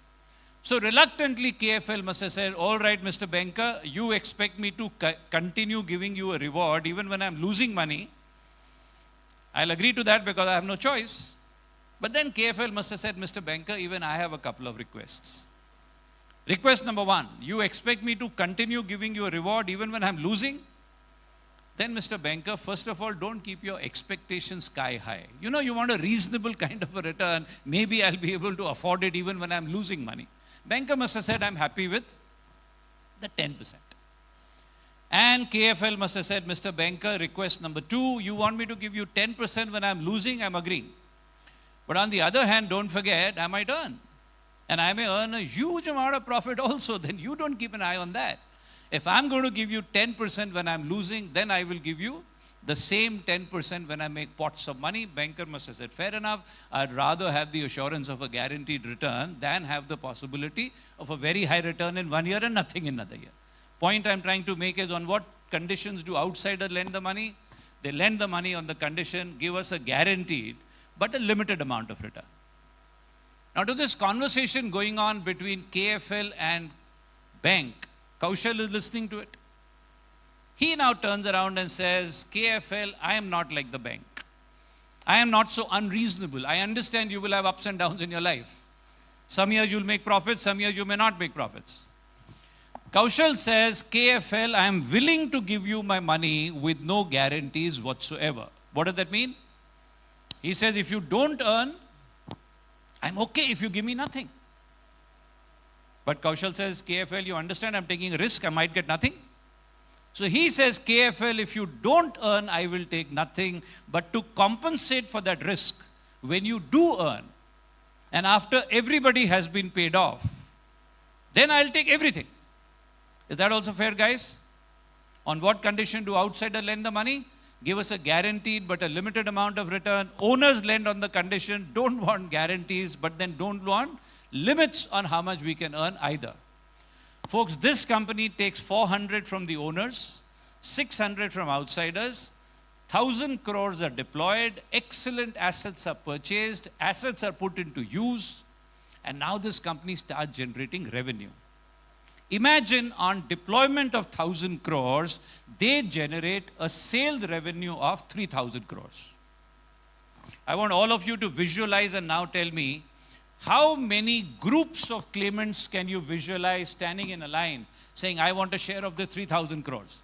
How will the 3,000 be distributed, folks? They still haven't paid salaries to the employees, they haven't paid raw material suppliers, they haven't paid rent to the landlord, they haven't paid the printer, the stationer, the travel company, the water, etc., etc. But these are items, I want groups. So can I say all these items comprise one group called operating expenses? So one group standing in a line, operating expenses. Second group,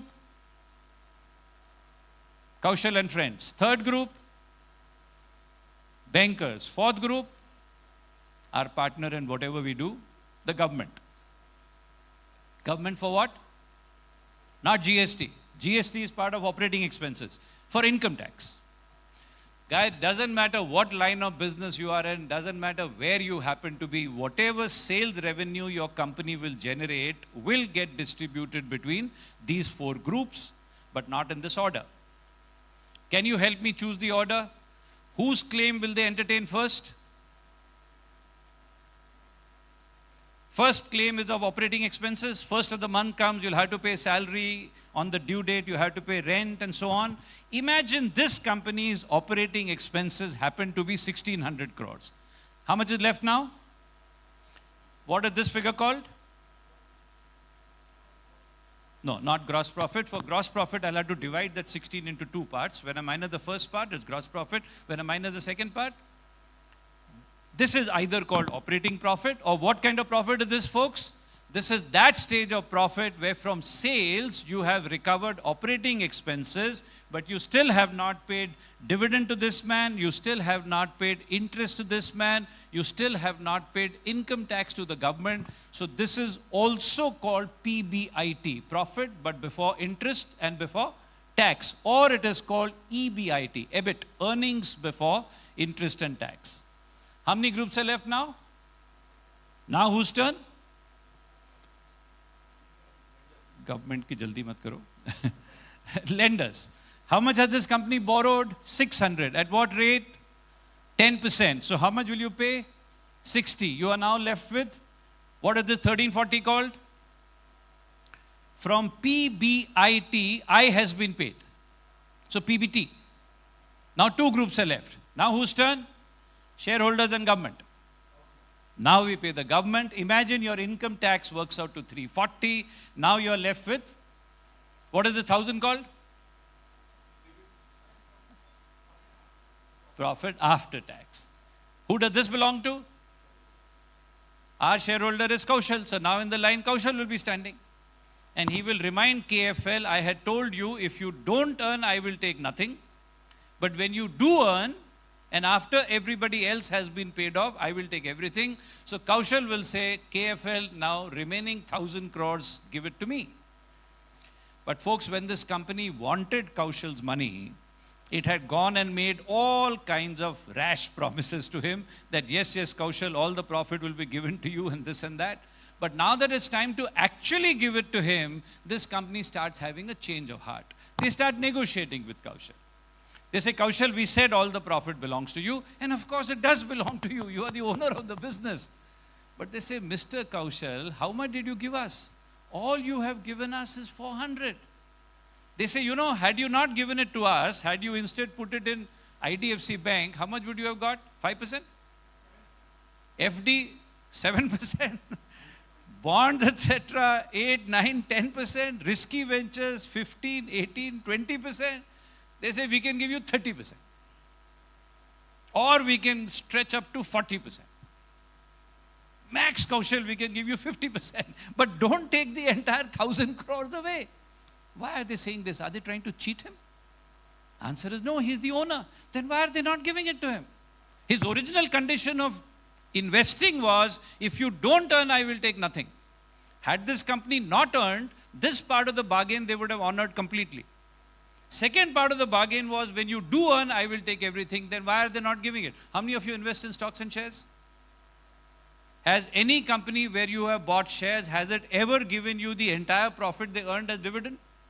Why not? Your condition of joining was that if you don't earn, we will take nothing. But when you do earn, everything is ours. Then why don't companies distribute entire profit to shareholders? Today is not the time to have a brainstorming session, so let me only ask the question, let me only answer. Whenever I ask this question, I get answered like, you know, this company needs money to continue the business, it needs money for growth, it needs money for expansion. After COVID, etc., we realize ऐसी चीजें भी होती हैं, उसके लिए भी थोड़ा रखना चाहिए. And of course, they still haven't returned the loan, and many more reasons.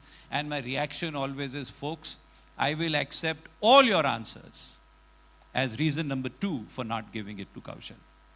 But there is a more important reason number 1. Of course, my fault, I haven't explained it. I jumped straight at this level. This level I should have reached about after 3-4 hours of input. And one of the first things I would have told you, had I done that, and I think the first thing, how many business people are here? Owners? I think every business owner will relate with this. One of the first things a business owner realizes after starting a business is that there is no connection between the profit that your business makes and the bank balance that you have. And in fact, if there is a connection, there appears to be an inverse connection. Higher the profit, lower the bank balance. So what I'm trying to tell you is, this company has made a profit of 1,000 crores. But if they want to give it to Kaushal, they not only need a profit of 1,000 crores, they will require a bank balance of 1,000 crores, which according to me is impossible. A company making a profit of 1,000, which is accompanied by a bank balance of 1,000, is impossible. But a company making a profit of 1,000, which is accompanied by a bank balance of minus 600 crore, absolutely possible. And therefore, the first and the most practical reason why this profit is not being given to Kaushal is, where is the money? This statement comes from the bottom of the heart of most entrepreneurs. Which statement? Where is the money? Accountant बोलता है इतना turnover, इतना profit, bank में तो salary देने को पैसा नहीं है. Assuming on the off chance this company not only had a profit of 1,000 crore, they also had a bank balance of 1,000 crore, they still would not have given it to him. Then those other arguments about growth, expansion, etc., would have come in. End result would be, this company will convince the shareholders that your 400, had you invested anywhere else, you would have earned 5, 10, 15, 20. We can give you 30, 40, 50, but for heaven's sake, don't take the entire 1,000 crores away. And who is Kaushal? He's the owner. He understands, if this is in the interest of the company not to give it to me, and I happen to be the owner of the company, then it is in my interest not to take it away. Kaushal says, no problem. KFL, you can't give me 1,000. How much can you give me? 50%? Give me 50%. How much money did Kaushal invest in this company? 400. How much is 50% of 400? 50% of 400, not 1,000. So give him 200. How much is left now? Who does this belong to? Who does it belong to? Who does it belong to? Does not belong to the company. Continues to belong to Kaushal. When Kaushal agreed to take home 200 out of the promised 1,000, he has not waived his right over the remaining 800. He simply said, KFL, you don't have 1,000 crores to give me, doesn't matter. How much can you give me? 200, give me 200. Use my 800 crores. So tell me, till yesterday, how much money did this company owe Kaushal? 400. Today, how much money does this company owe Kaushal? 1,200. The 400 they still owe, and now they owe him another 800. So the profit that a company makes, which it does not distribute, also appears as a liability under a heading called reserves. Makes sense? A lot of people get confused. How can profit be a liability? And what does this 4 plus 8, 1,200 together called? Share capital is 400. What is 1,200 called?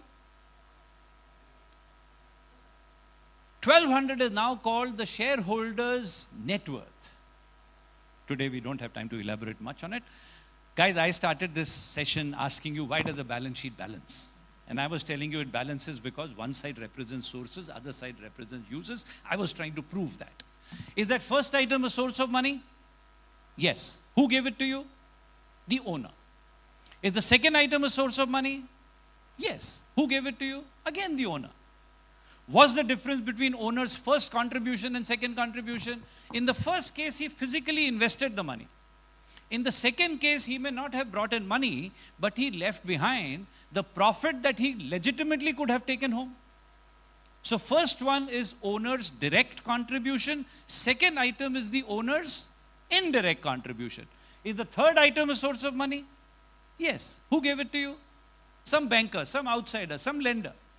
But guys, organizations not only go to banks and others and borrow money, they also go to vendors. And they say, can you supply us goods and services and we'll pay you a month, 2 months, 3 months later? Those items also appear over here. Is that a source of money? Answer is yes. What's the difference between third source and fourth source? This fellow gave you a loan in cash. This one gave you a loan in kind. But it's a loan nevertheless. Do you now recognize, question?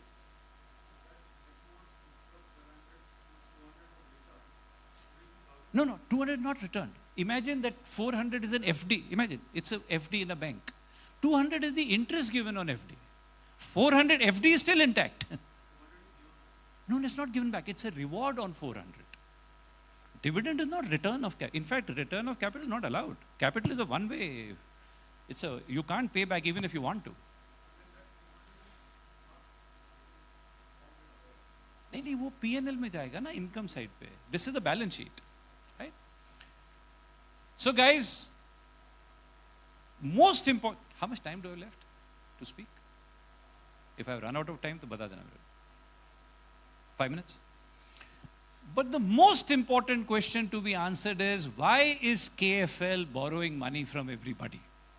It borrows from the owner, it borrows from outsider, it borrows directly, it borrows indirectly. Do you think this is an arbitrary collection of money, or must it be as per a plan? Guy, do you think this is a random collection of sources, or must it be as per design? Answer is, it better be as per a design, but it is not funny how often it is not. And folks, if this money has come in without a specific plan in mind, then in my opinion, this company has sown the seeds of sickness even before it has taken off. Imagine this money had come without a plan. What they did was KFL went to Kaushal, took whatever they could take from Kaushal, they went to a bank, they borrowed whatever they were able to borrow, money came without a specific plan. Now tell me what will happen? Guys, now when they start investing this money, they will discover one out of two things happening. Money has come without a plan. So when Mr. Kaushal starts investing on behalf of KFL, he will either find halfway through acquisition of assets, he will run out of money, Or he will find he was able to buy all the assets that he wanted and there was money left over. Guys, if money comes without a plan, you are either going to run short of money or you are going to have excess money. Tell me which is a happier state of affairs. Should an organization have less money than it needs or should it have more money than it needs? Which is better? दोनों examine करते हैं. Imagine it was less. Guys, the money was less than required. So when he went to buy the land, building, plant, machinery, halfway through he ran out of money. How will he run the furniture manufacturing business? If you have less money than you need, you will get into trouble. If you have more money than you need, I think you'll get into bigger trouble. Guys, I'm now giving you a mantra of good finance management, and that mantra says, please remember, less is bad, more is worse. आज time नहीं है बताने को why more is worse. At least 3-4 hours I require before I can drive home that message. But guys, remember this rule applies across life. All of you are representing manufacturing companies? Because the kind of nature of this. Tell me what kind of installed capacity should you have in your factories? Less than necessary or more than necessary? How much inventory should you hold in your warehouse? Less than necessary or more than necessary? How much credit should you offer your customers? Less or more? How much manpower should you have on your rolls? Less than necessary or more than necessary? अपना body में blood pressure कितना होना चाहिए? Less than. This rule applies across life. Less is bad, more is worse. And therefore what I'm trying to tell you, how much money an organization should raise is a matter of art. Because if you land up raising less money than you need, you'll get into trouble. If you raise more money than you need, you'll get into bigger trouble. And how do you know how much money to raise? That answer will be given to you by the right side of your balance sheet. And therefore, in my opinion, if you're in a position to start a new business, a new enterprise, a new project, the first exercise you must do is to prepare an imaginary balance sheet of the business or project that you intend to start. And which side of the imaginary balance sheet should you make first? Answer is right hand side. Visualize till the last penny possible that if this business of mine has to succeed, if this project of mine has to see the light of day, then how much money do I need? How much do I need for land? How much for building? How much for machine? And no guessing, guys. I'm going to assume every figure you put over there was a result of lot of research, lot of invitation of quotations, getting designs made, etc., etc. Kaushal does that. He prepared the right side, total comes out to 1,000 crores. Step number 2, he's got to look inside. How much do I have? Company to be successful requires 1,000 crores. He says, I have got only 400. So the next exercise you have to do, all right, where's the difference going to come from? Who's going to be willing to give it to me? This is called capital structure planning. And once a blueprint is prepared, this much money is required and this is the way I propose to bring it. Now guys, when you start the real thing, start with the left-hand side. First, he should invest the money he proposes to invest out of pocket. Simultaneously, you start the process of borrowing. And once money comes in, you start investing. Now quickly help me create the right side of this balance sheet. What will Kaushal do with this money? A significant portion he will use to set up the infrastructure. Buy land, building, plant, machinery. These items appear in your balance sheet under a heading called let Kaushal invest sizable proportion of money on the creation of infrastructure, but he better make sure that he does not exhaust his resources in the process of creating infrastructure alone. He has to make sure once infrastructure is set up, there is still money left. Why? He will now require a continuous supply of something known as. Now guys, quickly help me visualize components of working capital. Why does he need working capital? Imagine Kaushal wanted to start the finest furniture manufacturing company in the country. He wanted to be the best. Because his desire was to be the best, he also wanted the best quality infrastructure. So when he went to buy the infrastructure, let's imagine he got carried away and he landed up spending more money on infrastructure than he should have. What is the result? Result is today he has got the finest infrastructure in the country, but no money left for working capital. And let's say next day, what's your name? Next day, Dheeraj lands up over there. And Dheeraj says, Kaushal, I am starting a new IT services company. And in my company, I require 100 crore worth of tables and chairs alone. And looking at your infrastructure, Kaushal, I think you're the best person in the country to give it to me. Will Kaushal be able to execute the order? Answer is no. Why not? No working capital. So tell me, why does he need working capital? Guys, Kaushal is a very lucky fellow who started the factory yesterday. Today, Dheeraj walks in with an order. But Kaushal will have to be far luckier than that for Dheeraj to say, I have not only brought you an order of 100 crores, but it comes along with a check of 100 crores. वो नहीं होने वाला. वो नहीं होने वाला. Unless he's an exceptional kind of a person. Order milna good enough. Now, Kaushal has to realize in 100 crore order, 60 crore is the wood component. Unless he has the financial resources not only to set up the infrastructure, but also to have another 60 crores to buy wood, can he run his business? And as a prudent businessman, he will not wait for the customer to walk in before he buy the wood. He will probably buy and maintain an inventory of wood in anticipation of orders, so that the day the customer comes in, production can commence forthwith. So first component of working capital, you must have the money, first to set up the infrastructure, and then to buy and maintain inventory. Second component of working capital is Dheeraj's order of 100 crores, reasonably large order. He needs 3 months to execute. But guys, next week is the first of the month. And his employees are waiting for salary, landlord is waiting for rent, overheads have to be paid. He can't tell his employees, please bear with me for 3 months, the day Dheeraj pays me, I'll pay you salary. No, sir. Every business person understands expenses are continuous, incomes are sporadic. And therefore, prudence demands that you hold on to sufficient amounts of cash and bank balances so that day-to-day expenses can continue to be met irrespective of inflow from operations. And the third component of working capital is, after 3 months of hard work, Kaushal goes to Dheeraj. Dheeraj, your order is ready. Consignment is ready. Would you like to come, inspect, give me the go-ahead so I can send it to you? Dheeraj comes there, says, great job done. Send the goods to me. And Kaushal says, okay, Dheeraj, what about my check? Dheeraj says, no problem. You can come 60 days later and collect your check. Not only he did not get advance, even on delivery he may not get paid. He now needs further financial muscle power to be able to wait another 60 days. In the meantime, business has to continue, guys. Third component of working capital is debtors. Sorry for the speed at which I went. I knew the time available was short, so I went a little fast, but I hope it was not at the cost of understanding. This is just about rawest thing that you could learn. Now on this you must build. An understanding of this will decide how successful your business will be or whether the business will get into trouble. Thank you so much, Arun. Pleasure to be here. Thanks.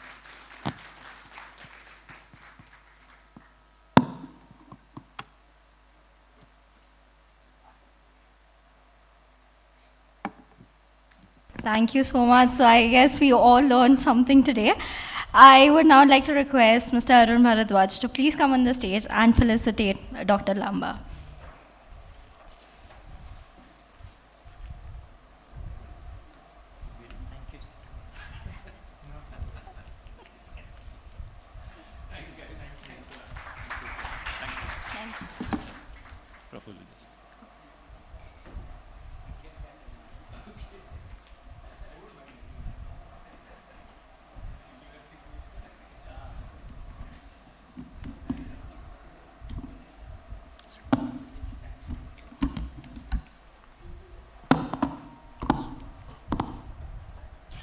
Okay, ladies and gentlemen, moving on to our next presentation session by Mr. Anil Keswani, a visionary digital strategist with close to 2 decades of industry experience.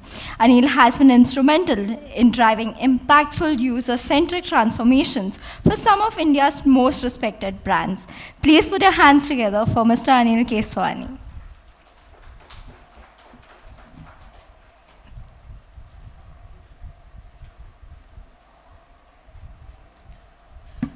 Good afternoon, everybody.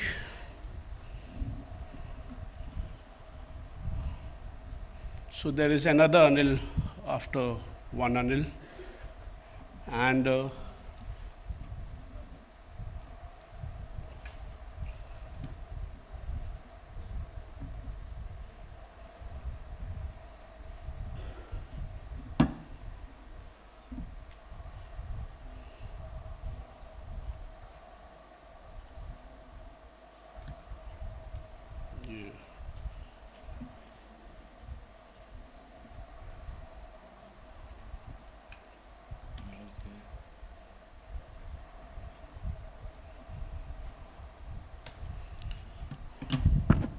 Yeah, hi. So here today I am representing iWorks, taking into consideration the various sessions which we have had throughout the day, where we have learned about various innovations in the manufacturing industry. We have learned about lean, we have learned about productivity management. Here is a technology assistant which can help you, or rather enhance your productivity in a smarter manner. So what is iWorks? iWorks is basically a suite of applications, not one but many, touching many departments and improving productivity. At the same time, it is also giving you data-driven insights where you can take sensible decisions, whether it is productivity, whether it is finance management, whether it is travel planning, whatever. We have always seen that there are a lot of nuisances which we face, including production nuisances, there are delays in our tasks, there are a lot of communications which are untracked, compliance management issues are there, manpower management issues are there, new product development, we don't know which is going on, why it has been delayed, why it's going on for such a long time. Quality control issues are there, incidents are not reported on time. If they are reported on time, they are not being taken care. And then one day we have to submit it to statutory and we realize that there are a lot of hazard incidents which are not yet been submitted. So how do you do that? So you know what, let me, taking all these things into consideration, let us deep dive into various, so what we have done is divided the entire approach into 4 or 5 main departments and seeing how iWorks can help you do that. Let us look at people and communication, who form the base of our company, our factory, our manufacturing unit. So basically what happens is we have developed a lot of apps, right from mails to chats. We have seen with our clients that there are a lot of blueprints which are being forwarded on WhatsApp, which just go out of the company. There are financial elements which are there, which are traveling outside the company. So we have brought it under a secured environment. We have also seen to that there are events and meetings happening and there are tasks being allocated, but nobody is tracking. The next time when they come back, there is a separate minutes of meeting. The person who has taken the minutes of meeting is not there. There is no efficiency calculation, no meeting. People come there and say, sir, kaam ho gaya hai. But when that work was done is also important. Whether that work was done with delay, or it was done on time, or it was before time. Because of this mismanagement, the entire OPEX of mine goes for a toss. At the same time, there is performance management happening. We have attendance issues. I don't know how many contractual workers are there. I don't know how many normal workers are there. What is my today's attendance? How am I going to actually manage my output? Things, separations. A person has left and after 15 days I realized कि अरे उससे तो ये handover लिया ही नहीं था. At the same time, there is a very big issue that whenever a small help is needed, we don't know where to reach out to. You will say you contact your manager, she says contact HR, so on and so forth. So these all are the apps which we have created which would facilitate all these things. After implementing that with one of the clients, we actually saw and calculated there were around 300 hours saved. The recurring meetings which used to go on for 7 weeks, because of proper tracking, we got it done at a much faster pace. A team coordination was improved and all the teams were connected between themselves, which documented evidences. So when a meeting of a particular event has been taken care, I know that this recurring event, this is the status of all the things which were decided, and it took 6 days or 4 days to complete the whole stuff. In operations and work management, we have brought in, so basically I'll just try to tell you that this is like suite. So if you want a lead management system for your sales team, you can just pick it up. There's a travel desk. We often realize that the person has to leave at the last moment, but there are no travel approvals. So there is an entire flow. The tickets are being sent online. The tickets, the plan, the vouchers are being submitted online. They are being passed to the finance team. The finance team approves it. The whole travel and reimbursement workflow is inside it. At many times in factories, there are ad hoc projects which keep coming. There is no track of that. I have to get a concrete thing done. I have to set up a new assembly line. There is aircon to be set up. So there is a process to be set up for that, and I don't know how it's being tracked. And since it is not my core business, it always gets delayed. So there is a module where we can actually start on with process tracking. We can create our own projects. Entire gate, so one of our clients, we had realized that they used to fine them because the trucks used to be standing there without getting loaded for a very long time. 8 hours, 10 hours, the trucks are just standing there empty. And the drivers are just out. So the gate application usually which we have just tells us how many vehicles are in and how many vehicles are out. But for how much long duration they are in, that's not being told to us. So those things were being taken into consideration. Daily work management was taken into consideration, and these apps were being developed. The outcome was very clear. 89.6% of the task was completed before the due date. Policing is always not necessary, but showing a mirror is many a times important for getting your task done. On your dashboard, when you see that your projects are continuously delayed and it shows a red line, हमको भी शर्म आती है. And here, we didn't implement anything top down. Just by the way the things were being displayed to them, the knowledge which was being given to them, the tasks improved.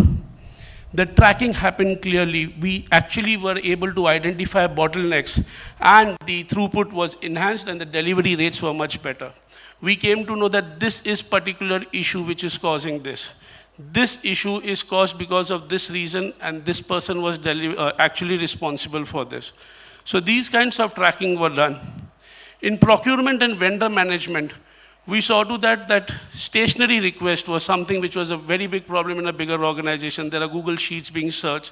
We actually filled it together. It came onto a common center from where the procurement was being done. Procurement for machines, procurement for any assets which was being there. It was a seamless flow which passed through maker, checker, finance, and then it was being, the PO was also being generated from the system. Contracts were being made. The management approvals were all streamlined, taking that into consideration. Having found that, what we realized that from the purchase request to the PO generation, the TAT was reduced just to 5.6 days. The onboarding, the vendor onboarding was reduced just to 2.3 days, and things were efficiently moving on. One important issue we found in all the factories, there is suddenly a government official landing up and asking for a compliance document. We search kidhar gaya, kiske paas hai. We take out the document and we realize that the compliance is gone. We end up paying heavy fines or something really more heavy than that at a regular interval. So we created an entire compliance management system where who's responsible for updating that document, whether it has to be updated weekly, monthly, daily, or yearly. It was being tracked and it was being brought out. We also created a proper incident management system, whether it is an IT incident, a security incident, or a health incident. Everything was being tracked. You actually create a gate pass, the ping actually goes to the ambulance, and at the same time it also goes to the hospital. Of course, change in any system is needed. All the ECNRs which were there were brought into the system, and people can actually put in the change request via the system itself. Case-in, again important. We created the entire mechanism, the approved case-ins, and relating that to the brownie points to the employees who have done that is also done within the system. Also at the same time, we realized, like I told you, that the document expiry notifications were there, so the compliance was maintained really very well. This resulted in zero service disruption. There was a compliance issue which affected the productivity. At the same time, the centralized compliance logged, they actually made us always audit ready. So whoever the compliance officer is to just check one dashboard, and she would get, okay, these documents are there, this is not up to the mark, so I have to get it done. Business intelligence and growth, we connected to everything which the people were doing, whether it is your legacy system which was there, or in certain places, they didn't have any system. There was a tablet being installed right in front of the machine. Kab chalu hui, kab band hua, kya hua, kaise hua. Because when you look at a larger institution, there are larger ERPs and larger SAPs and all there which are in place. But when you look at MSMEs, or if you're looking at small scale organizations, say up to 2,000, 2,500 crores, there is a reason these systems are not there. We got all those things into place with insights, operational KPIs, and financial KPIs. These were the quite a few, these are examples of the dashboard which you will see. Here we actually come to know that how much was the rejected quantity, what was the throughput, and all these dashboards, the data was being pulled real time, either from their existing systems or from the systems which is manual inputting of data. We created maintenance synopsis. What is MTTR? How much time does it take? How many incidents, unplanned breakdowns were there? How many tickets were opened and closed? So this gave a very clear thing to the management that, okay, here we are. You know what we did on top of this? We have the data in the raw format. No MD would actually open the dashboards and see. No matter the day when it has been approved, they will say, हाँ, बहुत अच्छा है. Second time, whenever they need the data, they just pick up the phone and say, उसका क्या हुआ, इसका क्या हुआ. The whole data has been put in bronze format in an AI assistant. The MD can just pick up the phone where the AI assistant there and ask by voice, कितना मेरा travel request है, how many people are traveling today, what is my outcome today, how many breakdowns have happened. And the whole dashboard comes there to them in a voice and at the same time, graph or charts, whatever you need. So these were the few things. And so basically here also, as we said, lead to launch time was reduced. With these processes in place, they are now manufacturing certain NPDs just in 42 days, where there are so many departments involved, right from marketing to R&D to plant, everybody. Performance matrices have definitely increased. Bottom line impact was around 6 to 12% improvement in the process efficiency. And for a company of around 4 to 500 crores, annual cost saving of 1.5 to 4 crores was there. So this is what we can look at just by data-driven decisions and by processing something in the right manner. Hence, we try to not call us an ERP, but a productivity enhancement application. Of course, at the same time, any company who wishes to take this, it can be completely white labeled, so it looks like your application. It is applicable, it is available on the mobile. So if there is a travel request or the approver is traveling, she can directly approve it from her mobile.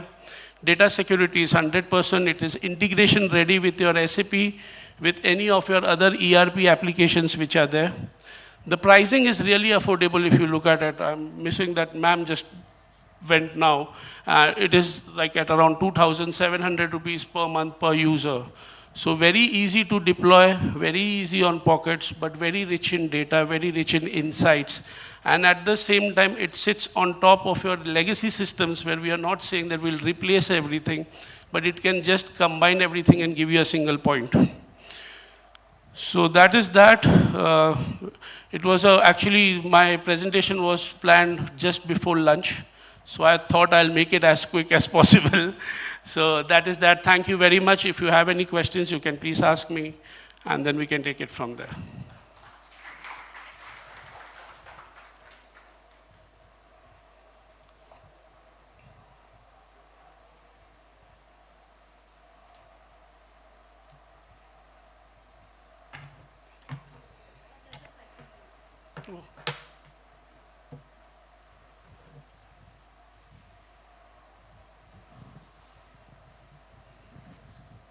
So it's a very interesting number that you have put out, the 2,700 per month.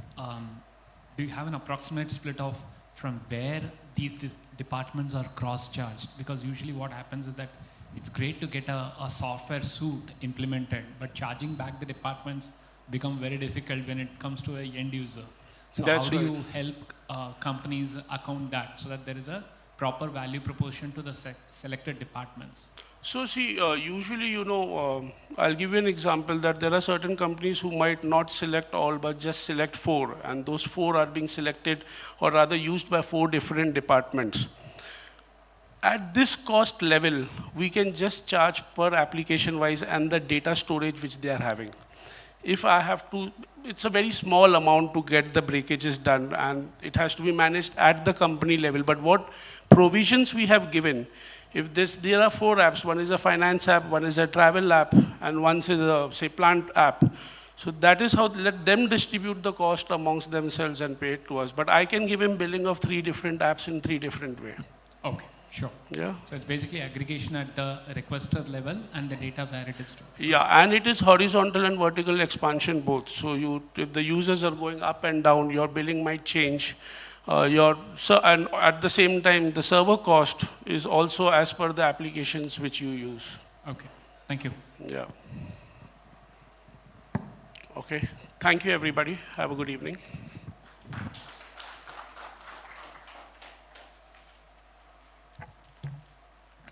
Thank you so much, sir, for that interesting session. I would now like to request Mr. Shirish Kulkarni if he could come out on the stage and felicitate Mr. Keswani.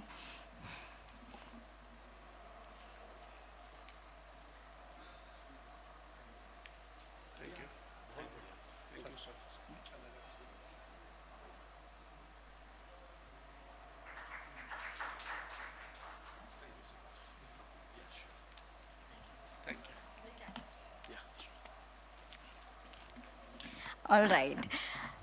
So now we move forward to our next session that highlights the power of simulation-driven product development. Please join me in welcoming Mr. Dheeraj Nahar, Industry Process Expert Director at Dassault Systems. He has over 22 years of experience at Dassault Systems and has played a pivotal role in helping global customers transform their product development journeys using integrated modeling and simulation, commonly known as ModSim. Please give him a round of applause.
Good afternoon. My name is Dheeraj Nahar. First of all, thank you to the EM team for giving us this opportunity to speak here. So I'm going to talk to you about your product journey, product development basically, and how you can really empower that entire journey with something called as modeling and simulation, and particularly unified modeling and simulation, which we refer to as ModSim, and how it can really help you with innovation for your product development. So I'm from Dassault Systems. We will talk a little bit about what is Dassault Systems, what do we do, very briefly.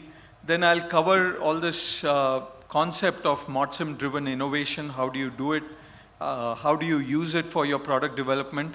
We'll cover some case studies in the Empower Your Product Journey and discuss a few key takeaways. I can also talk to you about use cases in design manufacturing with machine learning and artificial intelligence. But I decided to remove that section because I thought it would be a lot of more time that we would need. But I can take some questions and things like that. So what is Dassault Systems?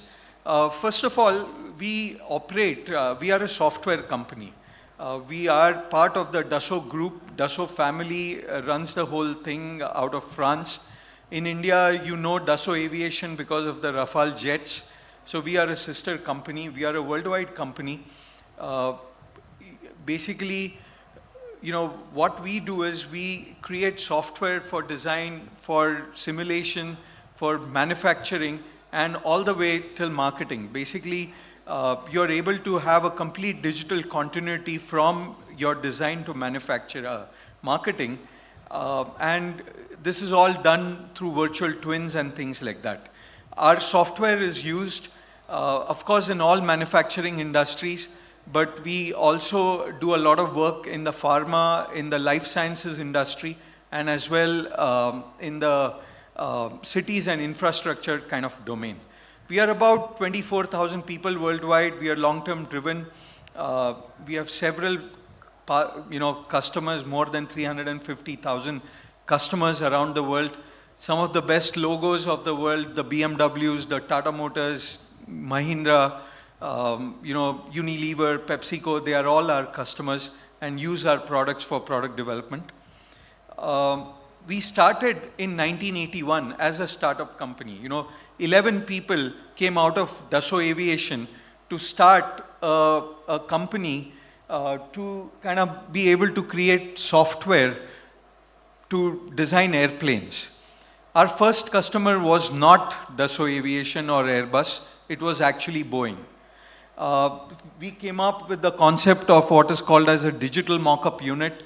From there, we introduced to the market product life cycle management of any aircraft, from the first aircraft that is even conceptualized to the very last aircraft that was manufactured actually gets completely dismantled. It is sometimes a cycle of more than 100 years, and you're collecting all the engineering data during that time, and you need PLM systems to do that.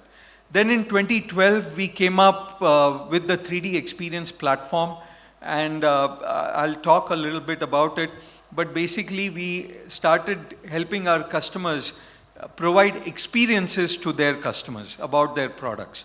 And now our vision is to actually create a virtual twin of the entire human. Okay, and that's what we are really aiming to do. In terms of our product, it's the 3D experience platform, the blue logo that you see here. On the north quadrant are all our social and collaboration apps on this platform.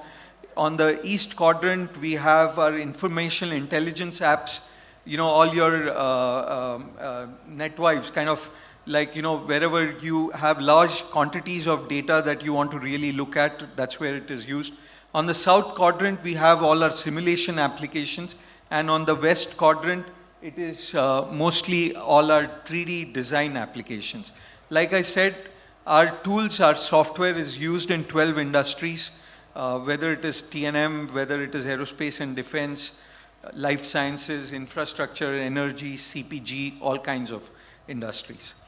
Now, let's get into what would be really interesting for many of you all here from the manufacturing industry. How do you typically, how have you been doing your design process? In a very traditional manner, you start basically with an idea generation, then that's done on the blackboard, whiteboard, or on the paper. You do a lot of trade-off studies there, compare and contrast, and keep doing this, using paper, basically. Then you might actually do some design refinement based on all of that. Then maybe there's some validation of these requirements, but what you would actually do is do some physical tests on it or put it in the market and then get feedback, and whatever feedback you get based on that, improve your design, right? And then go ahead with cost reduction. Now, this is a very serial way of operating. Now, the point is that can you actually replace all your physical tests with simulation? Because design is never something that you get right the first time. Can I?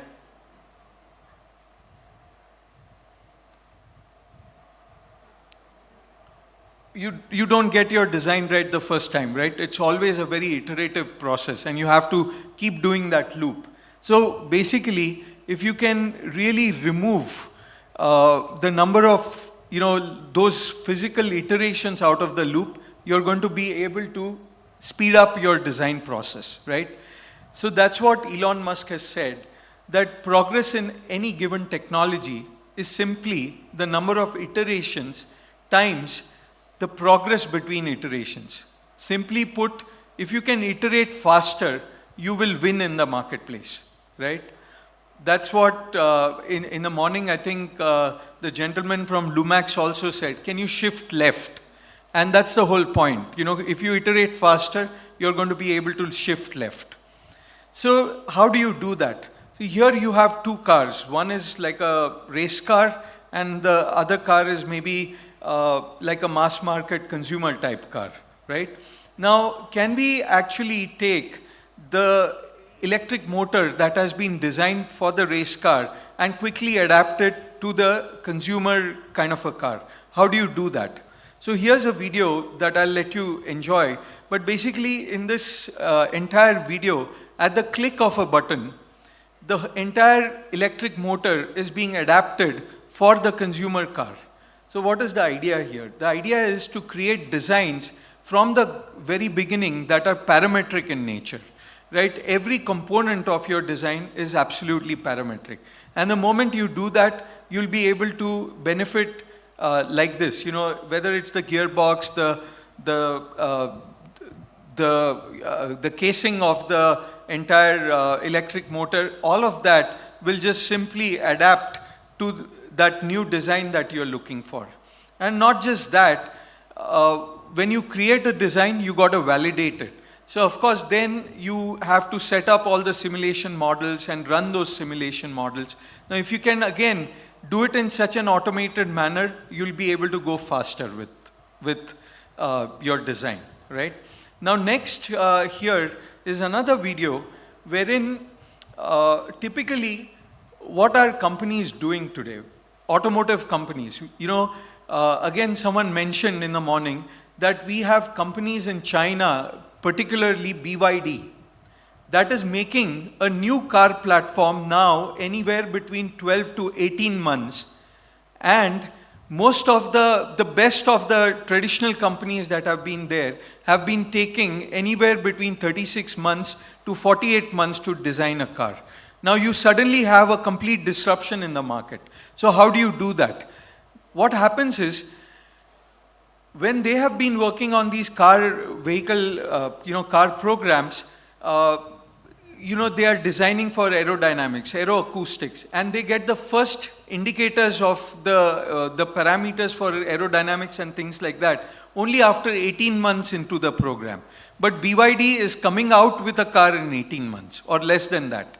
So that's the idea. Here, what I'm showing you is all concept engineering technology. So what concept engineering lets you do is to quickly design things like this battery pack, or the entire, the frame that will hold your battery. And you are able to, again, because of a very good parametric design, quickly make design iterations and get an assessment that, whether this entire structure will be able to withstand any kind of side impact, or, will my battery get damaged within this kind of a battery pack floor and things like that. So that's just showing you how all this concept technology works. Now, here are some solutions, particularly because in Pune we have a lot of two-wheeler manufacturing companies. I thought I'll show you this video where it's about a bike. And in case of a bike, you're looking at so many different kinds of parameters. You are looking at the aerodynamics, the thermal management, the structural mechanics of the bike, the multi-body dynamics, whether the bike will actually, while taking different turns, be able to navigate the road properly, or will it fall, what will happen, so all these things. So can we actually, from a single model of this bike, be able to look at all these different KPIs? That's what is being seen here. This is the thermal management. The heat coming out of it, how does it affect the rider of the bike? Can you make changes quickly on that so that the heat dissipation happens better? The external flow simulations, the aeroacoustics, understand the airflow turbulence, the airflow temperatures, any vortices that are coming out of all the different gases. Then the structural mechanics of the frame itself, can I make the frame such that it is able to withstand, have the right strength and stiffness, but it is lightweight in terms of the weight, because then you're going to reduce the material required to make this kind of a frame, and that's where you're going to achieve more of your sustainability objectives. Then this is multi-body dynamics. You'll see that the rider is going to skid off, So the balancing is a problem here, and that is important to give a smooth ride to the rider. So if you can lower the CG of the bike, it will stick better to the ground and give you a better performance, right? So all these kinds of alternatives, design alternatives, can be studied very quickly. So how do you do that, right? So here's a picture that helps you understand how such programs can be done, how you can really do your product development with modeling and simulation together. So in this particular picture, in the dark blue layer, you have modeling and simulation.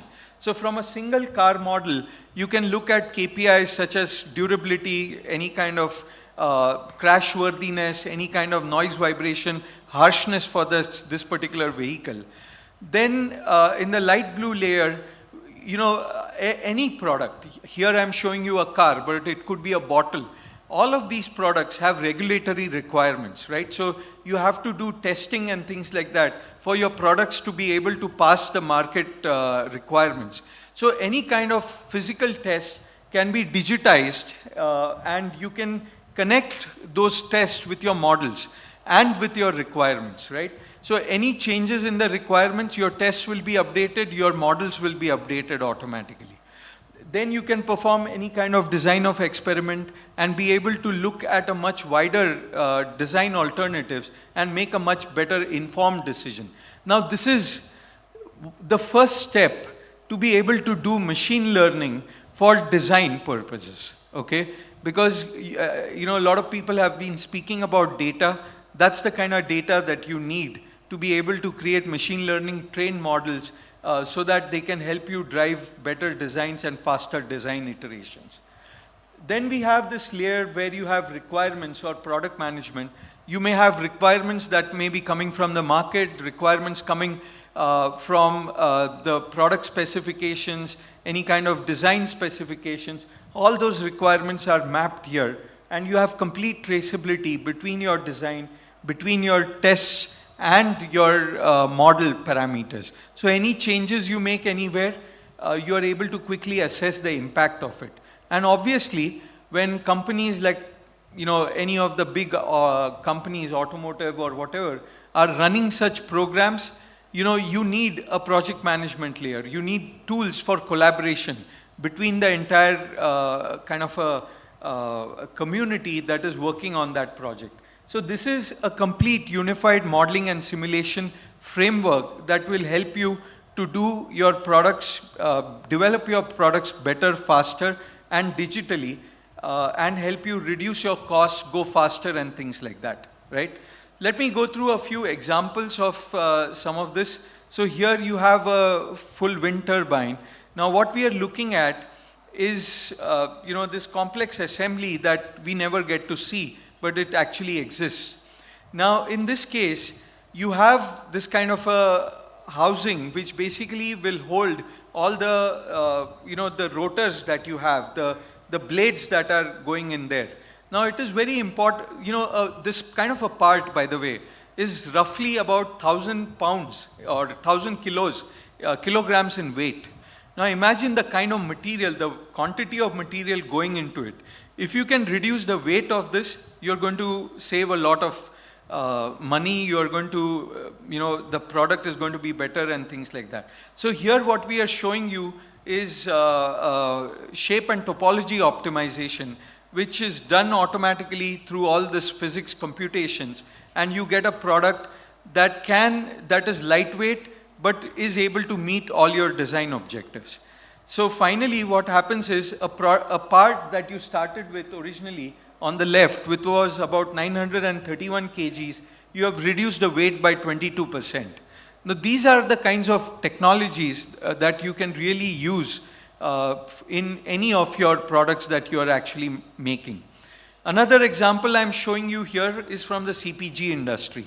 Now, I don't know how much of y'all are familiar with the CPG industry, but any of our bottles, like most of the water bottles that we buy today, they are anywhere between 2 and 3 grams in weight.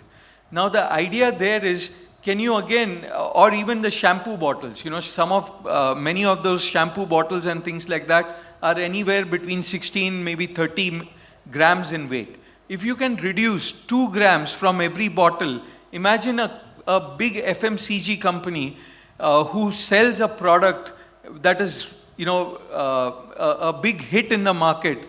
They sell over 1 billion bottles of that kind of a shampoo, So 2 grams weight reduction from one bottle is going to lead to more than 1,000 tons of resin savings. Okay, there itself, that's a huge cost reduction, huge amount of material reduction. That is a big engineering problem. How do you do this? So basically in the CPG industry, right from the material models, what kind of plastic, what kind of, these days we are using a lot of flexible packaging, how the flexible laminations are made, the paper-based pulp material, all that, to the packaging suppliers itself, all the Tetra Paks, all the bottle suppliers. Modeling and simulation plays a big role in all of it. Then finally, you have the packaging system simulations. Now, whenever you buy let's say a Pepsi bottle, right, a Pepsi cola. Now, when you go to the shop and you get a bottle that is all crumpled and things like that, are you going to buy that product? You're not. So the company has to spend or innovate so much to give you a product that is lightweight because it needs to be cheap, but it has to give you a premium feeling. So companies invest a lot in those kinds of system simulations. Any kind of, in their factories, things are moving on the factory floors, on conveyor belts. Then they are going to their warehouses. They got to put these things on pallets, things loaded on top of each other. And in India, we go to another extreme. These products are put into small trucks and people sit on them, right? And those kinds of loads that you have to account for. So that's where all these things play a big role in ensuring that in the end you get a product that will be really good in terms of the consumer experience. So here's a video. Perhaps it has audio. Okay, I'll speak over it. So in this particular case, what we have done is, obviously, when you're working in a CPG company, there are only a few engineers, unlike in an automotive company. So a lot of the design decisions are actually made by product owners who don't really understand engineering. But you need this technology to be provided to them so that they can make those kinds of decisions. Now this is a kind of an AI agent which really helps you to figure out the initial design of my bottle, is it going to be effective? Can I, these bottles are made through manufacturing processes like extrusion blow molding. So how can I reduce the weight along different sections of this bottle? And will it actually sustain my top load conditions or any kind of drop tests that I'm subjecting this bottle to? So these kinds of automations are the kinds of AI agents that you will see in the future in the marketplace that are going to be used heavily by engineers but also non-engineers to help them design products basically. Then I just want to also give you a few glimpses of how this kind of technology is used for companies that are making medical devices and things like that. So, we have been in this journey for a long time. We have been helping companies build, knee implants. We have built the world's first living heart. It's a real heart when you see it. Doctors are using it to virtually plan surgeries. They use it to figure out, how they should put the stent into the, the arteries and things like that. So we are likewise working on other organs. How do we create lifelike virtual organs of human bodies that can play a role for doctors, for various medical companies and things like that. So you see all kinds of applications that we have worked on, and this is just a snippet. And that's where I say that, you know, we are really moving forward towards creating a complete virtual human being. So here's one such device. It's a combination device. Basically, it is going to, at different points in time, inject some kind of a medicine in this person, because, you know, it needs it in that. So you need to obviously figure out how that device should attach to that person's arm. You know, that incision that it makes, whether it is injecting the fluid at the right time. Then this is connected through electromagnet, basically to the let's say the hospital, and providing real-time data that, you know, the health monitoring of all of this. So that's where all this technology is moving. Another final application that I'll show you is aircraft. And right now this is from, you know, we all being from India, this is a moment of pride for us. Why? Because just recently, you may have read in the newspapers that the Reliance group has entered into a partnership to manufacture business jets in India. We have now, because of that, entered a set of only 5 countries around the world that are able to manufacture business jets. You know, I think the next Boeing or Airbus can really come out of India. Whether we do it or not, that's a different business decision, but we have all the know-how to be able to manufacture passenger aircraft. That's a big thing, right? And this is just showing you a fuselage of an aircraft, which is made of lots of skins and stringers. Basically, people, I mean, why I'm saying this, you know, when an aircraft company is set up, you can only imagine the kind of ecosystem of companies that get set up around that. It's huge. And the kind of technologies that get built. Now, to make a fuselage like this is no joke, actually. So it's a very complex system of skin stringers, various kinds of aluminum parts and things like that. So, and a lot of engineering goes into it. So in this particular case, we are just showing you how the kind of window is designed. You know, so how the change management actually takes place. And when a company like Boeing or Airbus is doing it, they absolutely need to do it digitally. They can't do things like this physically. So that's where change management plays a big role. You see here that collaboration platforms like ours are used to make real-time annotations on the 3D design. They share that information with, you know, between the entire project community, and people are spread across the world looking at this, making comments, you know, change that from whatever 30 inches to 28 inches. And it's not just about that change. The moment you trigger a change like that, there are so many other model updates and simulations that you have to run to certify this, to validate it, that this change is going to really work from an engineering perspective. So, you know, that's what we're really talking here. So, yeah, I mean, and again, parametric design and things like that help you to make sure that these models automatically rebuild themselves. So, essentially, you know, I've removed one entire section, but if I had time, and then, you know, I can talk to you for a long time. But basically, what I've tried to show you here is we are all talking machine learning, right? And it's important. Why is it important? Because machine learning, artificial intelligence, will really help us to not just look at a few design alternatives, but it will really help us to look at a big design space, okay? Evaluate many, many design possibilities that we may not even have thought about in earlier. And that is what it will really help us as companions to do our job in terms of design.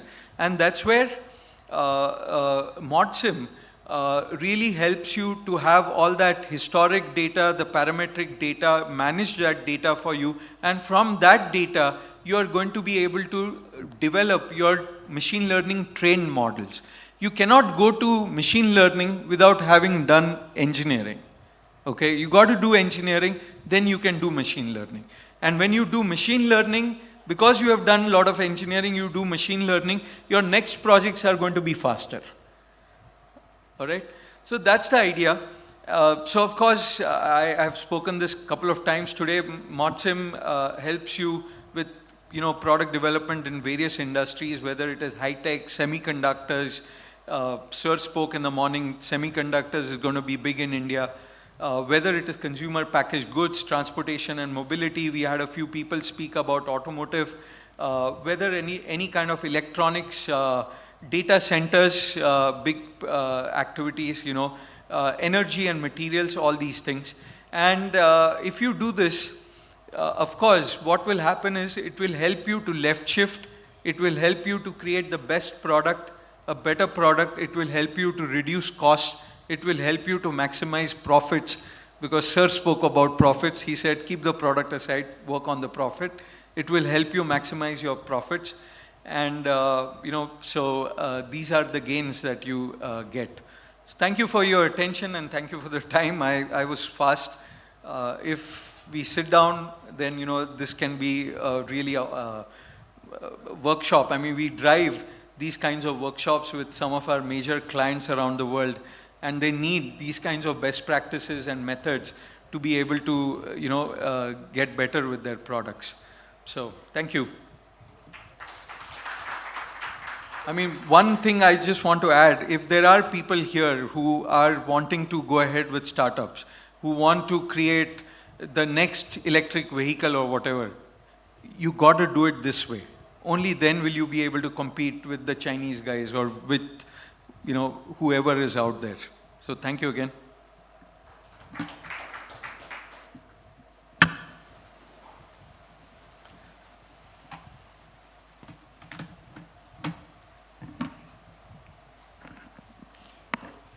Thank you so much, sir.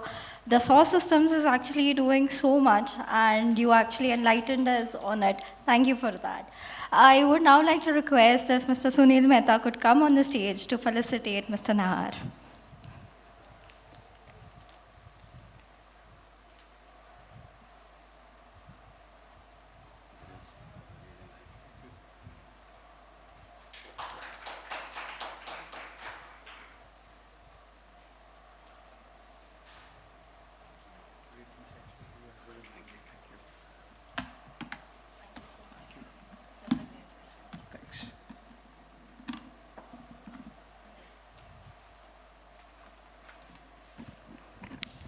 Up next, we are joined by a highly respected industry veteran and transformation strategist, Mr. Shirish Kulkarni, founder and CEO of STROTAA Consultech. He has over 30 years of corporate experience across renowned organizations like KSP Pumps, Tata Motors, TCS, BMC Software, Tata Consulting Engineers, and Geometric Software. He has held several roles in design consultancy, internal IT management, R&D, and end-to-end product development. Over the last decade, he has been focusing on efforts on advertising and enabling the growth in small and medium business segments. He brings a unique blend of operational insights and strategic thinking, having evaluated over 250 businesses and successfully guided major organizational transformations. Please give it up for Mr. Shirish Kulkarni.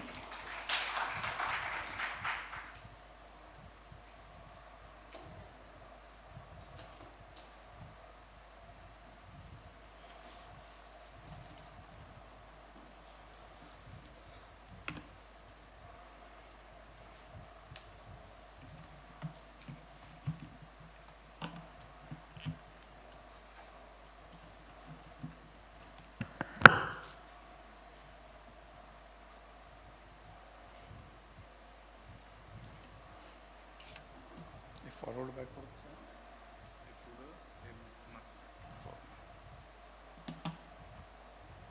Now mic.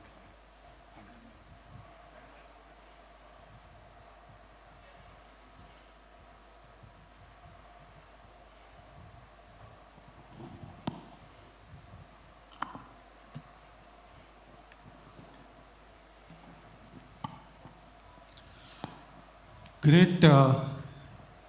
Good afternoon or we are almost good evening, but I'm so happy. I'm honored to be part of this session and to be in front of you. Thanks to all of you to have the patience to stay around. And we are going to ensure that the next 2 sessions are there. We'll stay around for that also, to make sure that, the other speaker also get that respect that they deserve. So it's a core topic about AI and how it actually takes us into. Okay, I'm just trying to learn this technology. Okay, so great to be in front of you. What we will do is basically go through, why AI is required. Briefly, what is AI? How it has got use cases in manufacturing. We'll go a little bit in a layer down of where it hits the data.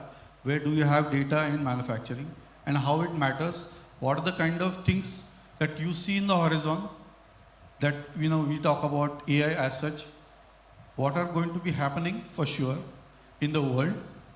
Where are we as Indians or Indian companies as far as MSMEs are concerned, as far as corporates are concerned? We will quickly look at the maturity that we have in that space.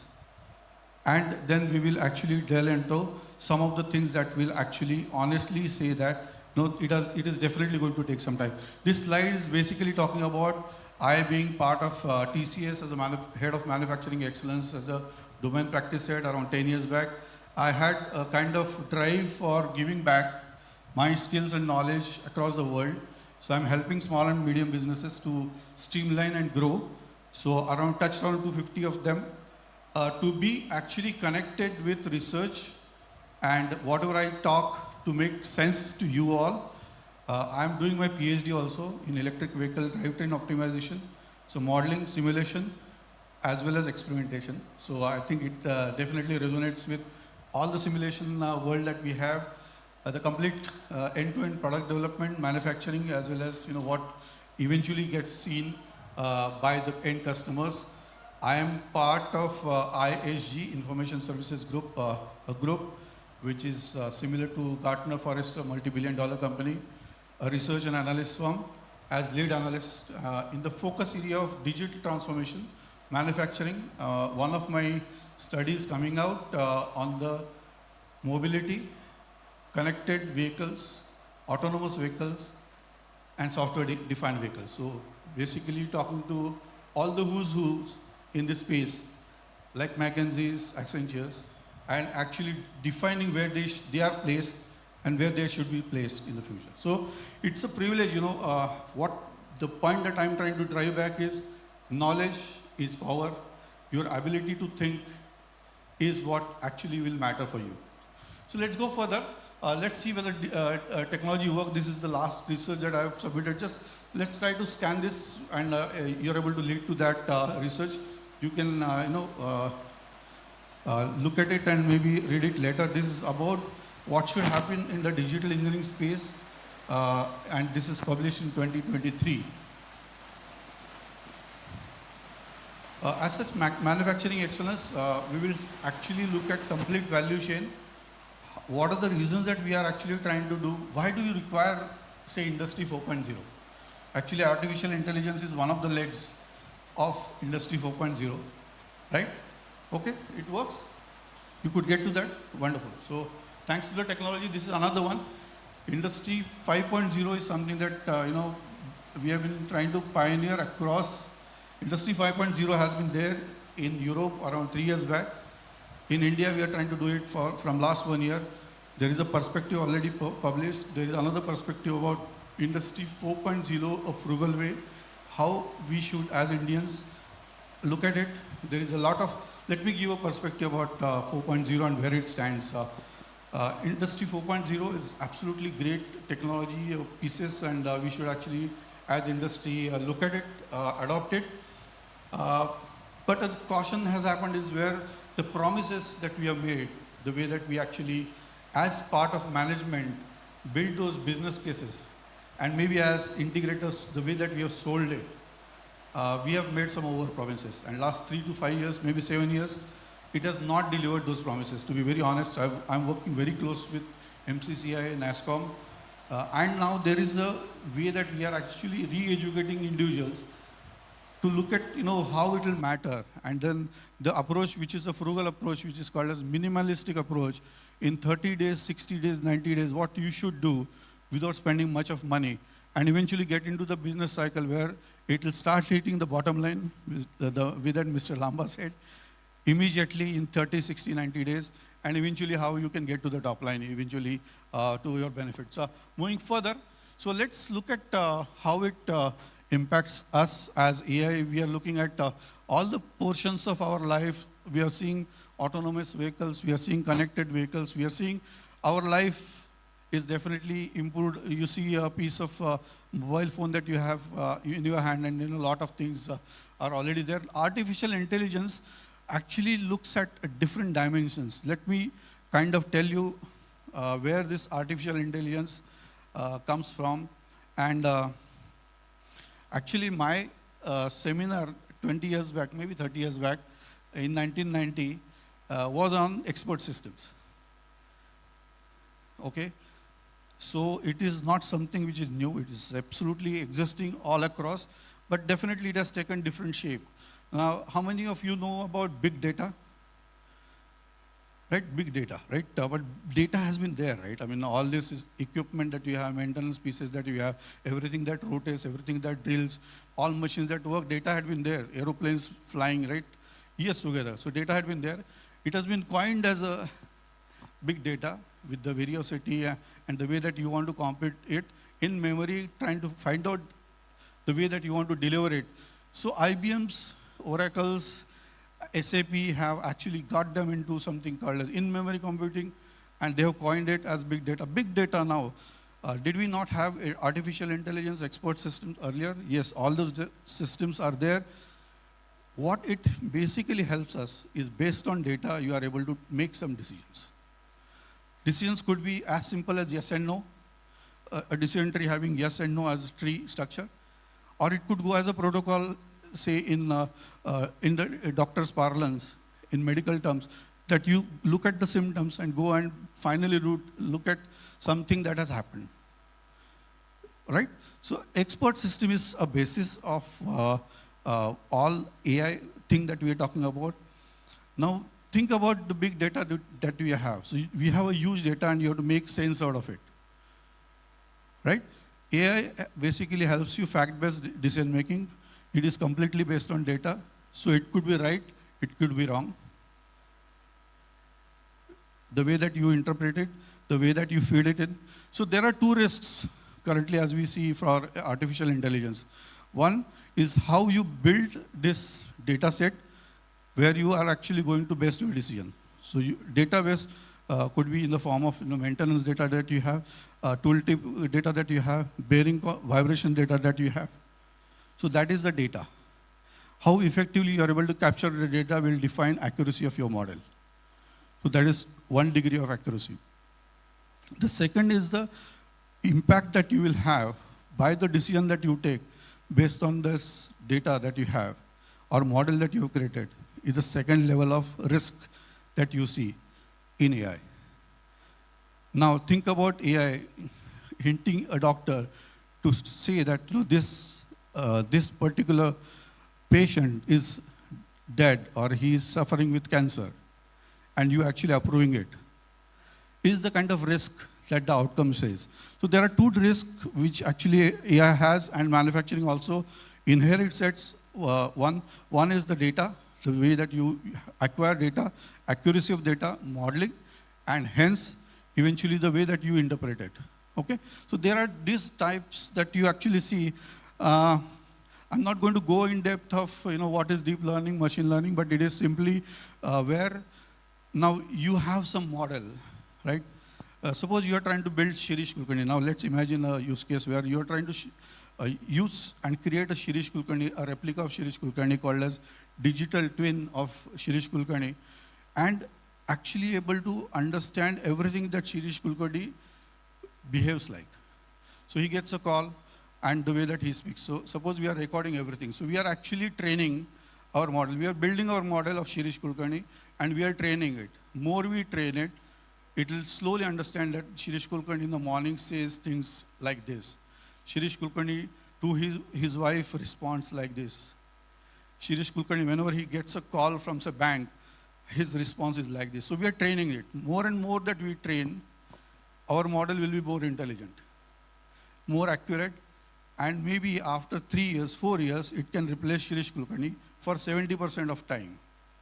You're getting it? So it is as simple as that.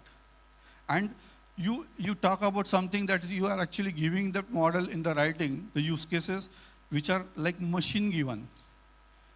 Like any software that we write test cases, right? Okay, you click it like this, do it like this. Those are simple machine learning cases. Whenever you talk about certain fields and senses that you are actually giving that as an input, that is deep learning. Whenever you build insights about things that you want to input and hence deduct, that is deep learning. And AI models are now equipped to go to those levels where I have a slide on all the possible human senses are getting modeled through this. It could be touch, it could be vision, and you will see all those are pillars for us to make manufacturing more human-like and less humanly. So if you see the whole journey of smart manufacturing to make it more intelligent, to move it from Industry 4.0, to make it more human-less, make it more less error-prone, less manual intervention, is where you are trying to replicate all those capabilities that human has and the controls that human has across the value chain, getting replicated by this sets of AI agents, as we can call it. Okay? So let's go further. So this is the way that we are actually looking at all the possible senses getting replicated with AI. Now, why? Right?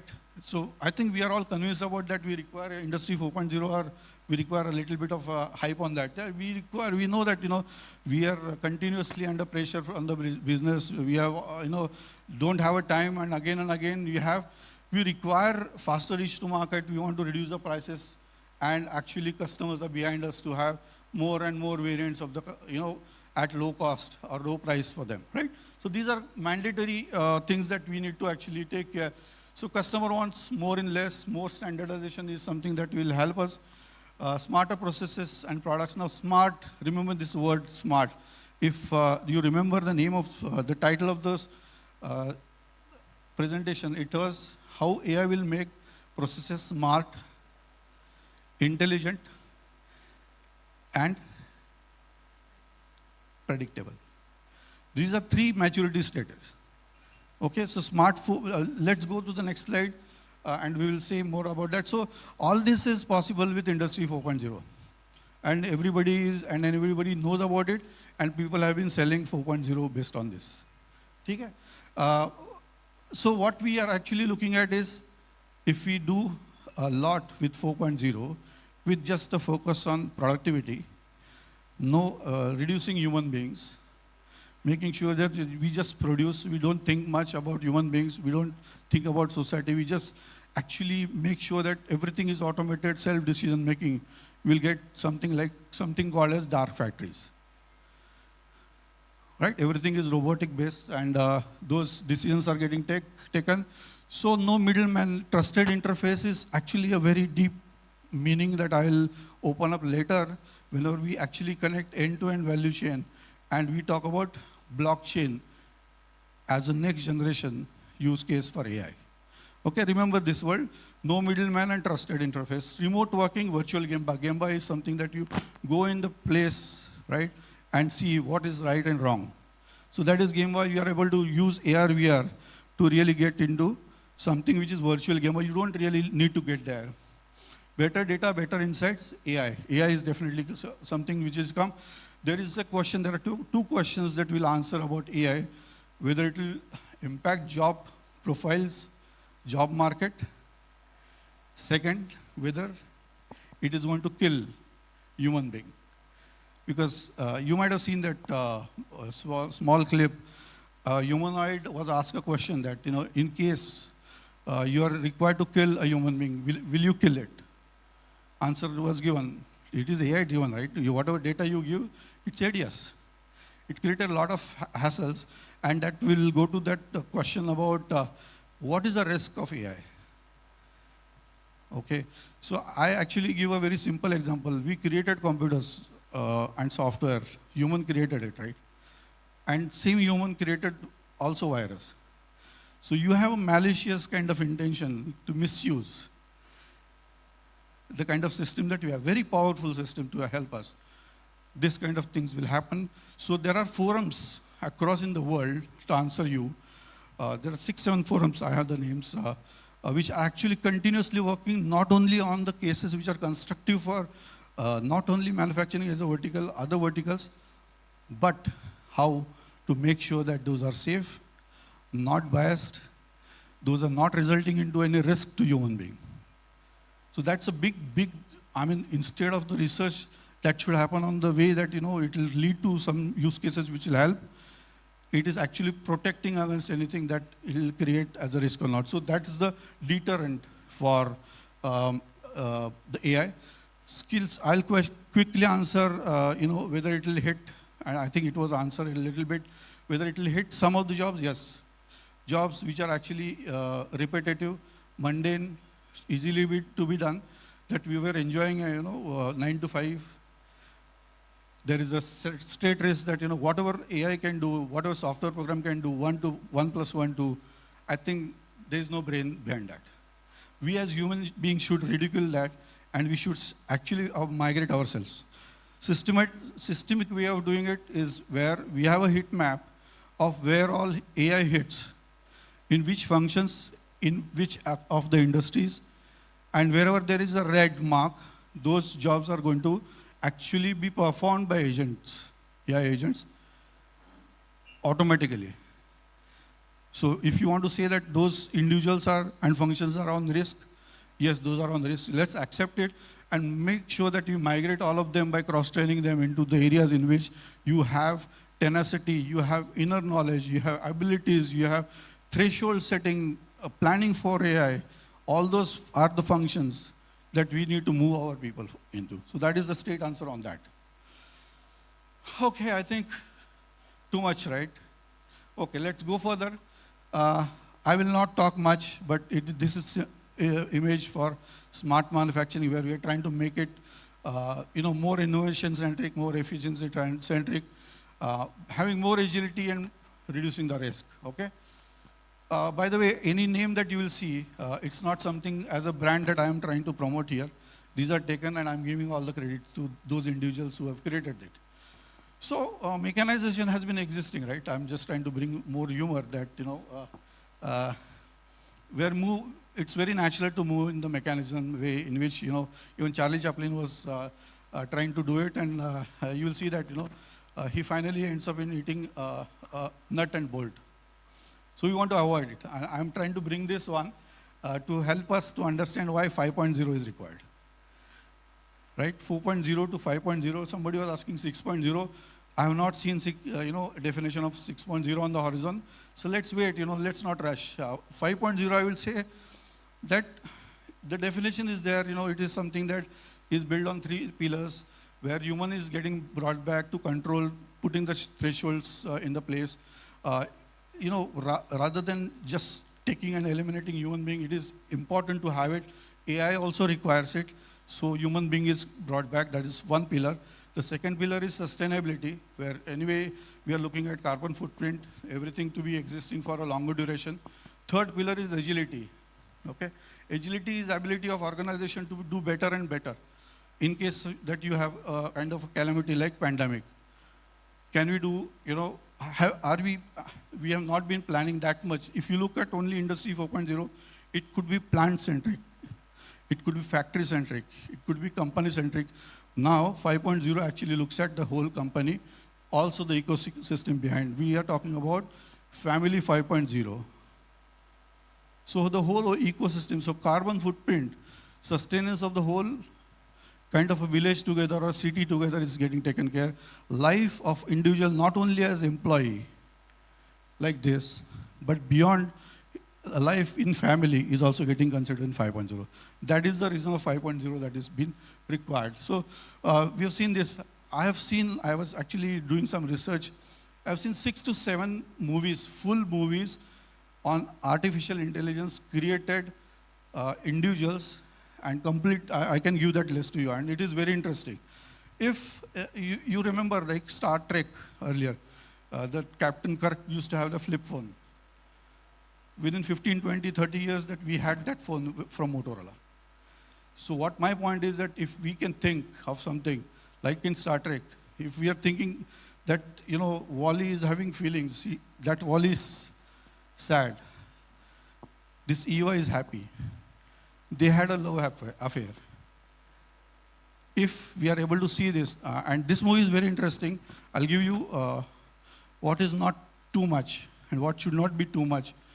Earth is shown to have been full of garbage. Okay? So human race decides that they will not stay here. All this is garbage, so we'll keep Mr. Wally there, small robo only, and we'll go outside in the space. So you go outside, the whole space shuttle is controlled by AI. See how deep-rooted even the movies are. Okay?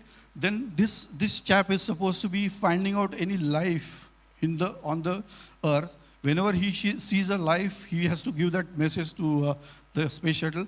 But the space shuttle will come back and, you know, the human race will start back. This guy finds his love, Eva. He also finds a small, you know, a life there, small plant. He sends that, goes back to that shuttle, and then AI decides that we will not go back because that AI will lose the power. And there is a struggle in which, again, the race, human race wins over that AI. That is shown. So imagine that, like similar plot of movies, you will find 5 to 6. And if you want, you know, you can contact me later. Where are we on robotics and humanoid? See this.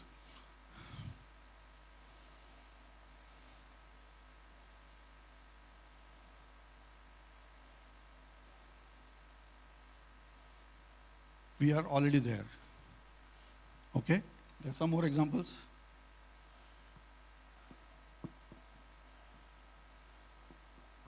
She is the one who said that, you know, I'll kill you as a human being.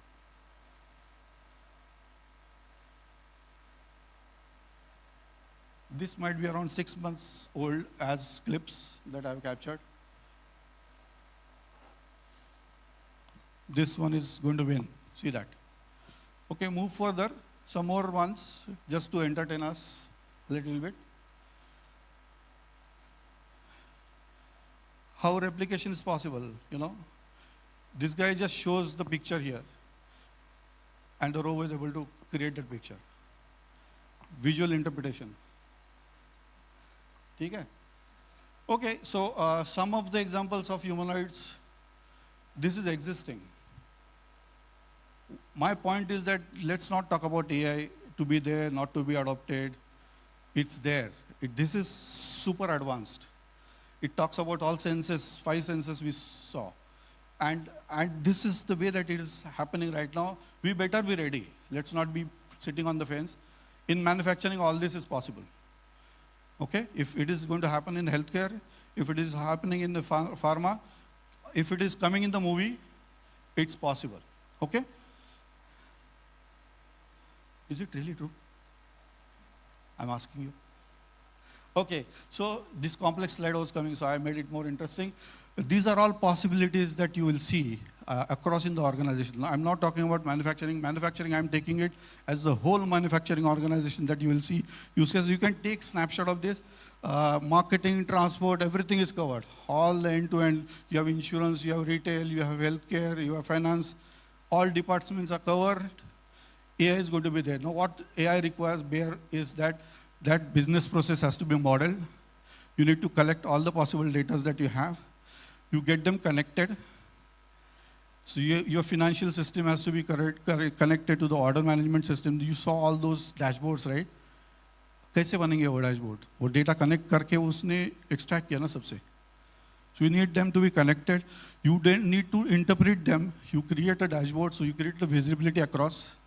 So your top management looks at only that dashboard, looks at also something which is upstream, something that is coming from vendors, something which is downstream, which is supposed to be shipped to the customer and payment to be received. Lamba said that, right? पैसा कितना आना है? सब पैसा है लेकिन bank में नहीं है. So we have to look at the profit. See, let's not get to, and I'm not as blunt as Mr. Lamba was. Let's not get scared away by AI. Let's not go and lure away on the basis of making it agile, visible and all that. Let's talk about profitability. So I basically work on profitability first. Bottom line दिखा दो. पैसा कहाँ पे save होता है? Okay. So let's look at those things. This graph is very interesting.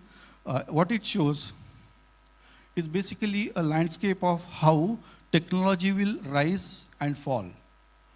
This is a very interesting thing that, see, I have been in the consulting space for more than 10, 15 years, been looking at this. We should all, from corporates, all who are in this space should look at it. Entrepreneurs also should look at it. Startup companies should look at it like, should I look at, atomic system as something that I want to invest in as a research project, say in DESO system? Now, what this means basically is that, this dot that you have would last for 3 to 5 years. I think there is a lesion that is missing. So this one might be 10 years. This might be, taking it for 5 years. Based on that, you actually make that, and you will see that computer vision is sunsetting, gone. Intelligent applications, gone. Knowledge graphs, gone. Every year, Gartner helps us, publishes this outside. So we should base our decisions on this, right? Okay, all agree? थोड़ा heavy हो रहा है ना? चलो ठीक है. Let's go to something more interesting. Where do we stand? I think we are there. Digitally, all will agree that we have ample, and I'm not actually promoting any of this UPI or Nandan Nilekani kind of thing, but whatever he says, whatever he has done, whatever is transferred in numbers is something getting shown. So digitally we are there. The way that I showed all the humanoids in the world, we are, as India, progressed enough. We have the digital infrastructure. Industry 4.0 might be accepted on the scale of 5, 3.5, maybe 3.6 as a maturity. MSAB might be, as low as 2, but we are not to leave it. Now, the way that I look at 5.0, some people ask, 4.0 नहीं हुआ तो 5.0 कहाँ से बात कर रहे हो आप? We should look at 5.0.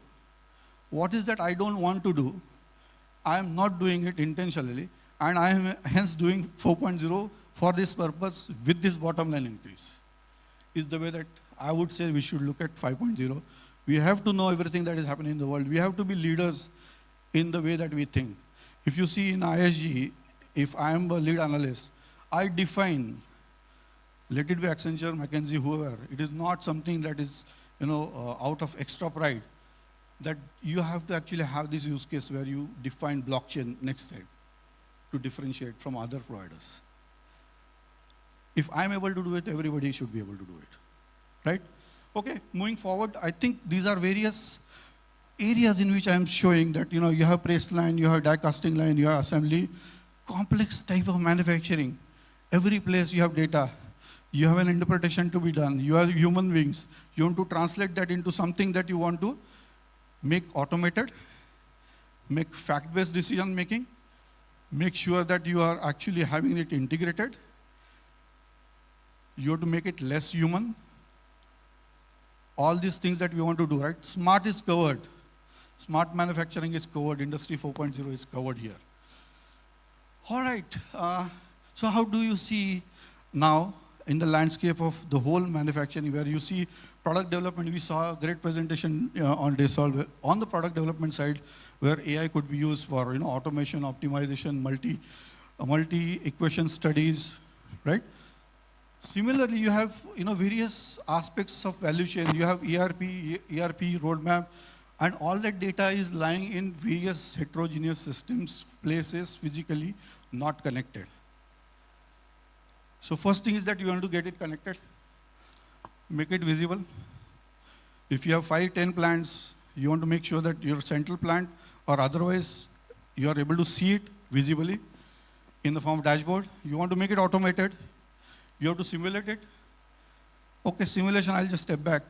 I think he alluded to the fact of digital twin. Abhi digital twin kya hai? I mean, I'm not ridiculing, but digital twin, whatever you model in computer is a digital twin. Itna simple definition hai. Suppose I was creating something in AutoCAD, two-dimensional, was a two-dimensional digital twin. Abhi maine, when I was in Tata Motors, I created the complete engine model, 4-wheel engine. That was a digital twin, but not called as a digital twin. Okay, so digital twins are of two types. One, basically you want to replicate everything that you have in physical to digital.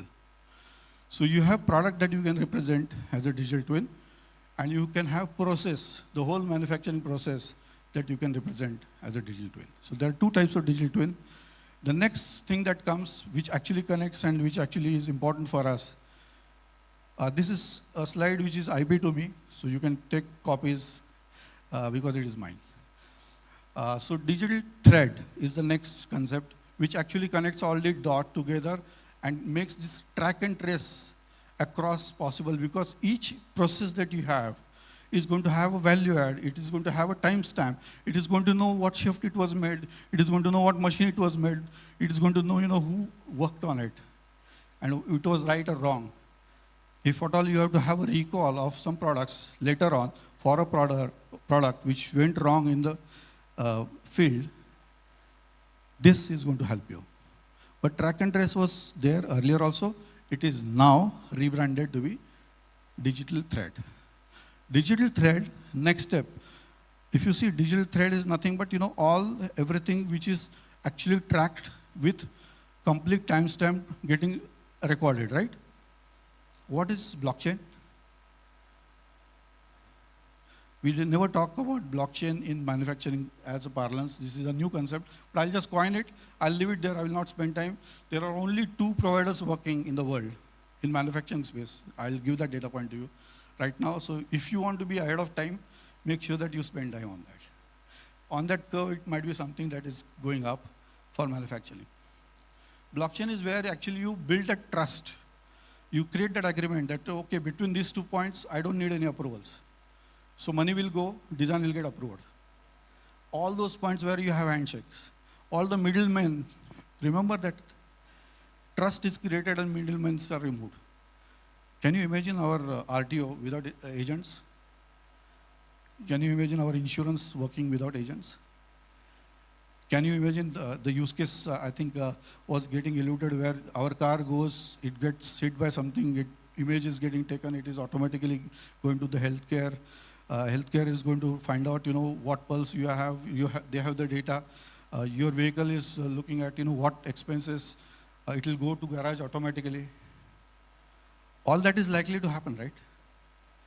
Though, if I'm imagining, it is going to happen, right? Okay. So, looking at that simulated. So, we covered most part of how it is. So, we have to make sure that it is decision making.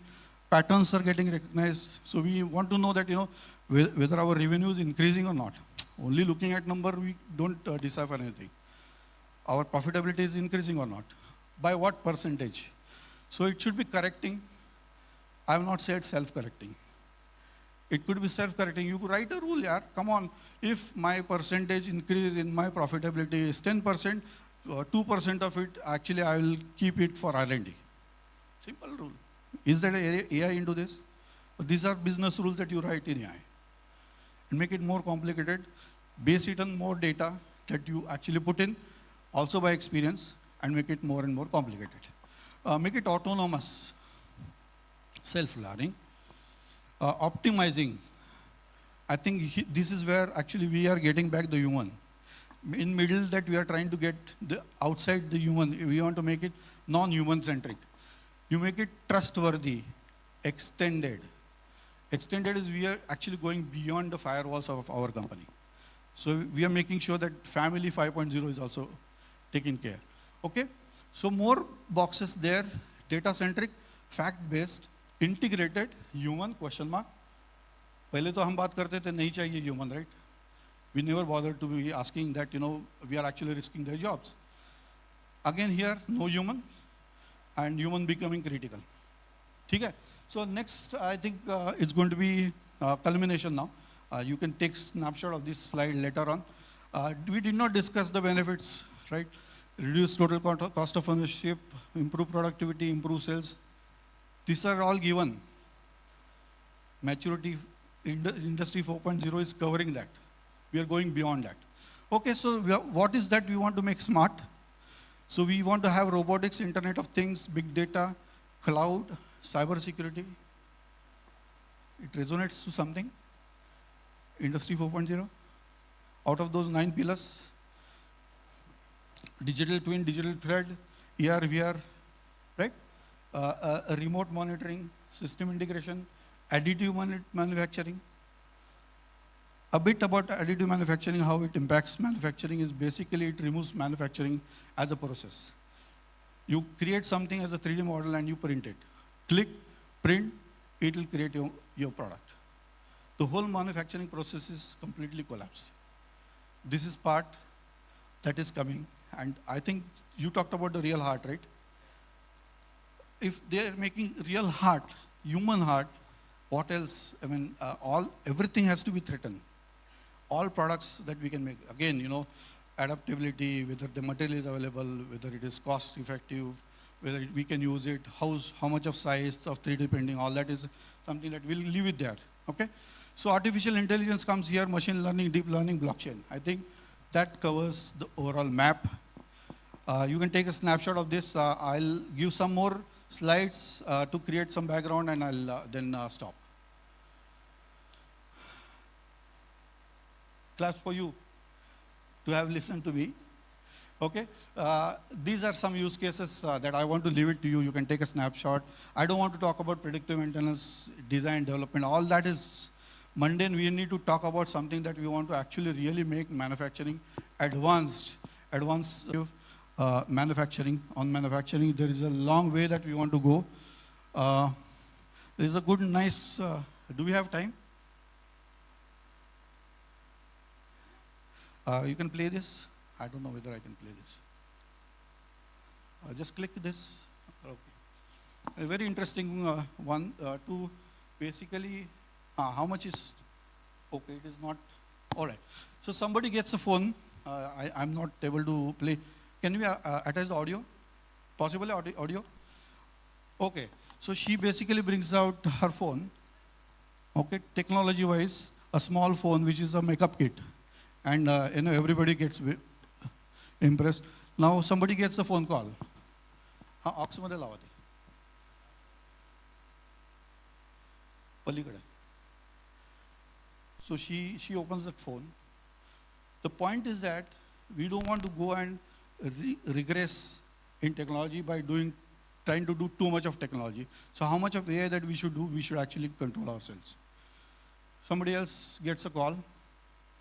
Nobody realizes, oh, she gets that actually from the shoe. Moshi moshi, she says.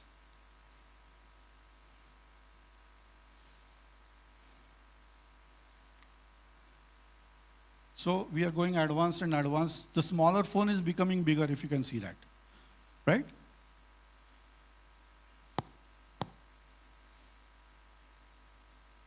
Everybody is surprised, oh, there is a phone in your shoe. Wow, wonderful. Now again, there is a call. And there is a tennis racket now getting used as a phone. Imagine that the size is definitely increasing. It is not mini and small as a smartphone somebody was having.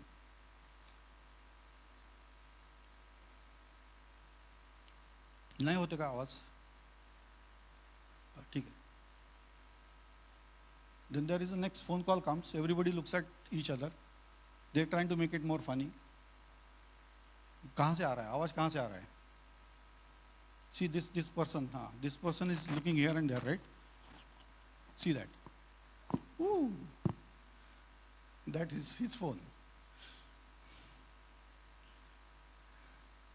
And mostly he gets a call from his wife. Says sorry. Oh, everybody says.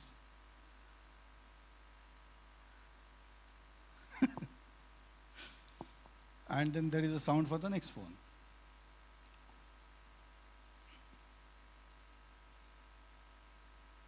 Everybody looks here and there. Look at this.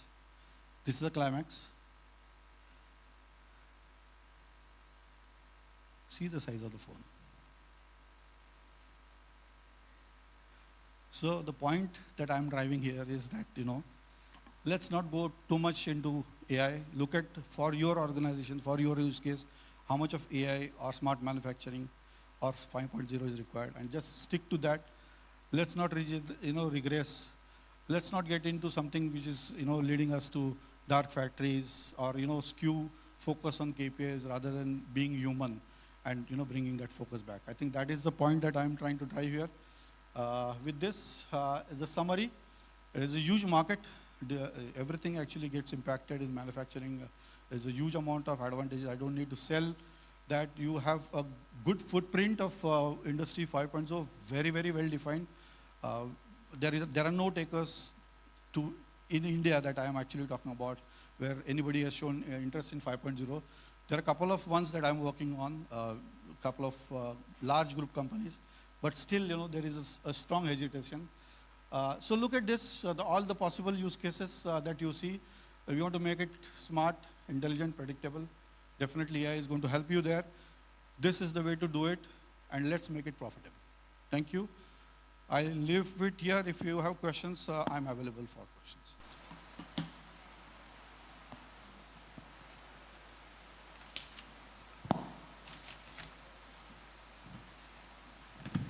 So the names of companies which are actually working on the risk is OpenAI, DeepMind, Entropy, Center for AI, CSET, CHAI. You can take a photograph of this later. These are the people working on the risk for AI. Yeah. Somebody mentioned about expandable AI and discrete AI. The definition for expandable and discrete AI has got specific defined inputs that you give, while explainable AI does not have it. Okay, so there is a difference between the way model is created. I'll stop here.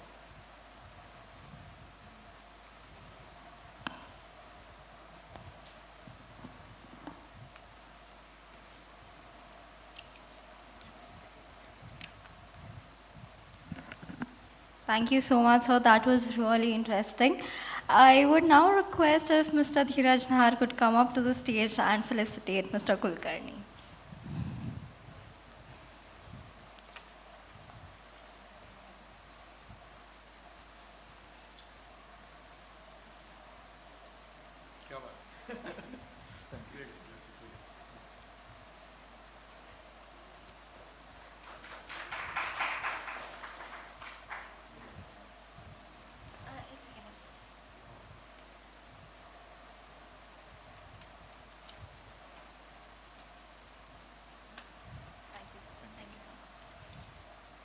Yeah.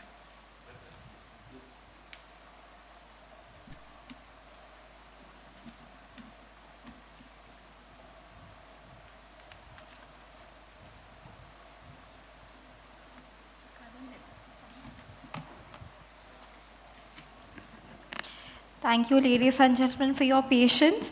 But for our next session, please join me in welcoming Mr. Kunal Kulkarni, Director, Digital Solutions at Tata Technologies. He's a global digital practice leader with over 18 years of experience across delivery, global PLM, PMO, and digital practice leadership. With a deep customer-centric mindset, he has worked closely with stakeholders at all levels to deliver impactful transformation strategies across the automotive, aerospace, and industrial machinery sectors. Please join me in welcoming Mr. Kunal Kulkarni.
Hello. Good evening, everyone. Thank you so much for staying back. I understand you still have the Pune traffic to cross until you reach home. But between that and this, you have two more speakers. I promise I'll make it very short and crisp in the interest of time. And if there are any questions, feel free to connect on LinkedIn, and obviously we can discuss. So I'll give a brief introduction about myself. So what I've done is I'm a part of the PLM practice team in Tata Technologies, and what I do is, as a part of digital solutions, we also work in the sustainability space, which means we are defining the sustainability services for our customers in automotive, aerospace, and heavy machinery, right? Today, what I'm going to do is talk about the intersection between three topics. One is AI, which now I'm sure we all are experts. Second is sustainability, and third is manufacturing. So how do these three topics correlate with each other? Now, we do live in interesting time, right? Today is 4th of July, and you know the significance of 4th of July for a country like US. The one big beautiful bill has been passed, and some of the clauses in that bill is to take back the tax credits on the renewable energy source, right? So we started the session in which it was told that you got to be aware of the market conditions in which you operate, and this is the world in which we are living. So let's be very much cognizant of this fact of what may happen to your sustainability targets, right? The second thing is, not sure how many of you have seen, there was Apple WWDC, Worldwide Developer Conference as they say, which happened last month. And because there was no significant mention of AI, the stock price came down by 2%, right? So this is what is really going to impact the way you are doing business. That's AI for you. And third is manufacturing. And in the world of manufacturing, as many of you, as you have seen since morning, if you are not on that path of digital transformation using data, AI, and other priorities, you will lose out to competition. That's the key message for you to understand, right? What is going around you, what may impact, and what you need to do, right? If you look at sustainability trends in manufacturing, we are looking at key priorities in the areas of energy saving, which means your machineries, your equipments, your entire setup. How are you going to transition from a non-renewable to a renewable energy input, right? So what are your investments? We are also focusing on reducing the waste and water, because the future wars will not just be on the ammunitions, it will be also driven by water. And we have all seen, what happened few months back, right? So water is an absolutely important part of your overall sustainability goals, as well as the need to conserve it, right? We are also looking at integrating AI in manufacturing, because now we know the benefits of AI. It is only for your interest that you harness the capabilities of AI and then make sure that the desired goals can be achieved in the shortest possible time. Now, how is manufacturing and sustainability related? I'm sure you know, but for a layman, you have a raw material, you do a production process, and you have an end result, right? It's very simple. You can manufacture literally anything. But what you are doing is, in the race to create faster, better, and cheaper, you are imposing a cost on the planet and the society. And that's what we need to be all careful about, what we are really doing. Now, these impacts are going to happen either during production of your product, during the use of the product, or after it is completely used, and then you'll have to either recycle it or end into landfill, whatever is the product, right? So all of that is going to be responsible to emit certain gases or contribute to the environment in which it is going to operate, right? So you see CO2, you have CH4, hydrofluorocarbons, and other gases. Now what we in Tata Technologies do, we have consciously looked at the sustainability requirements of our customers in automotive, aerospace, and industrial machinery. And we have something like NPI, New Product Introduction Timeline. And what it does is, engineering, manufacturing, and aftermarket is the cornerstone of what needs to be done for the products that you are going to sell, right? And because we are going to talk about manufacturing sustainability, I will double click on the middle swim lane. And what it really means is, some of these 6 characteristics. Now, if somebody wants to ensure that they want to embark on the path of manufacturing sustainability, this is the lens through which you can possibly evaluate. The first is a production digital twin. I think a lot has been spoken about digital twin, but a key facet of a twin is it should be a twin, which means there is a real world avatar and there is a virtual avatar. Without that, a twin will not have much significance, right? So how are you going to do it? You need to have a virtual twin in place so that you don't have to launch your product actually at the shop floor. You don't need to have to manufacture it, but a lot of those activities can be done even before you start your manufacturing operations. So how can you do it? By harnessing the power of virtual twin. And we heard, what tools like Dassault can do in this regards. The next is monitoring the energy usage. As they say, you can only control and improve what you can measure, right? So you got to start putting those meters, those IoTs, those sensors, those gateways, those edge receivers, everything, so that you actually know how much are you spending and what is your net energy consumption, what are the sources, and then create a plan. Let's say you want to become net zero by 2040, how are you going to do it, right? So you got to start measuring, and that's the first step. You are looking at an intelligent supply chain. What it really means is, if there is a transport bundle, if there is an input raw material that you are getting from different countries or different locations, how you can optimize it better so that the net environmental impact is minimized, right? So you want to relook at those orders, you need to relook at those shipments and then optimize them, which are very easy things to do. You're also looking at automating the production workflows for better efficiencies. And what it means is not just at a production line, but also link it to your ecosystem of the applications. Your actual PLM process, your ERP process, your manufacturing process, your customer order process, where you can improvise, where you can reduce. And that's where technologies like AI can help you. You're looking at automation opportunities, which means how you can eliminate the need of resources, which again translates into adoption of automated guided vehicles, your cobots, your robots, so that a lot of the operations could be done automatically without the need of a human being to intervene, right? Circularity is another important topic where we are looking at waste and the ability to recycle to the maximum extent possible. And the main goal here is not to impose too much of giving back to the community, but in a positive manner, right? Something that will not impact it in terms of the future generation. So the key priority here is to minimize the waste. And to minimize the waste, the first thing is to start measuring where your waste sources are. So at every production step, you will have processes set up which will give you the matrices, and from there you can derive an improvement plan, right?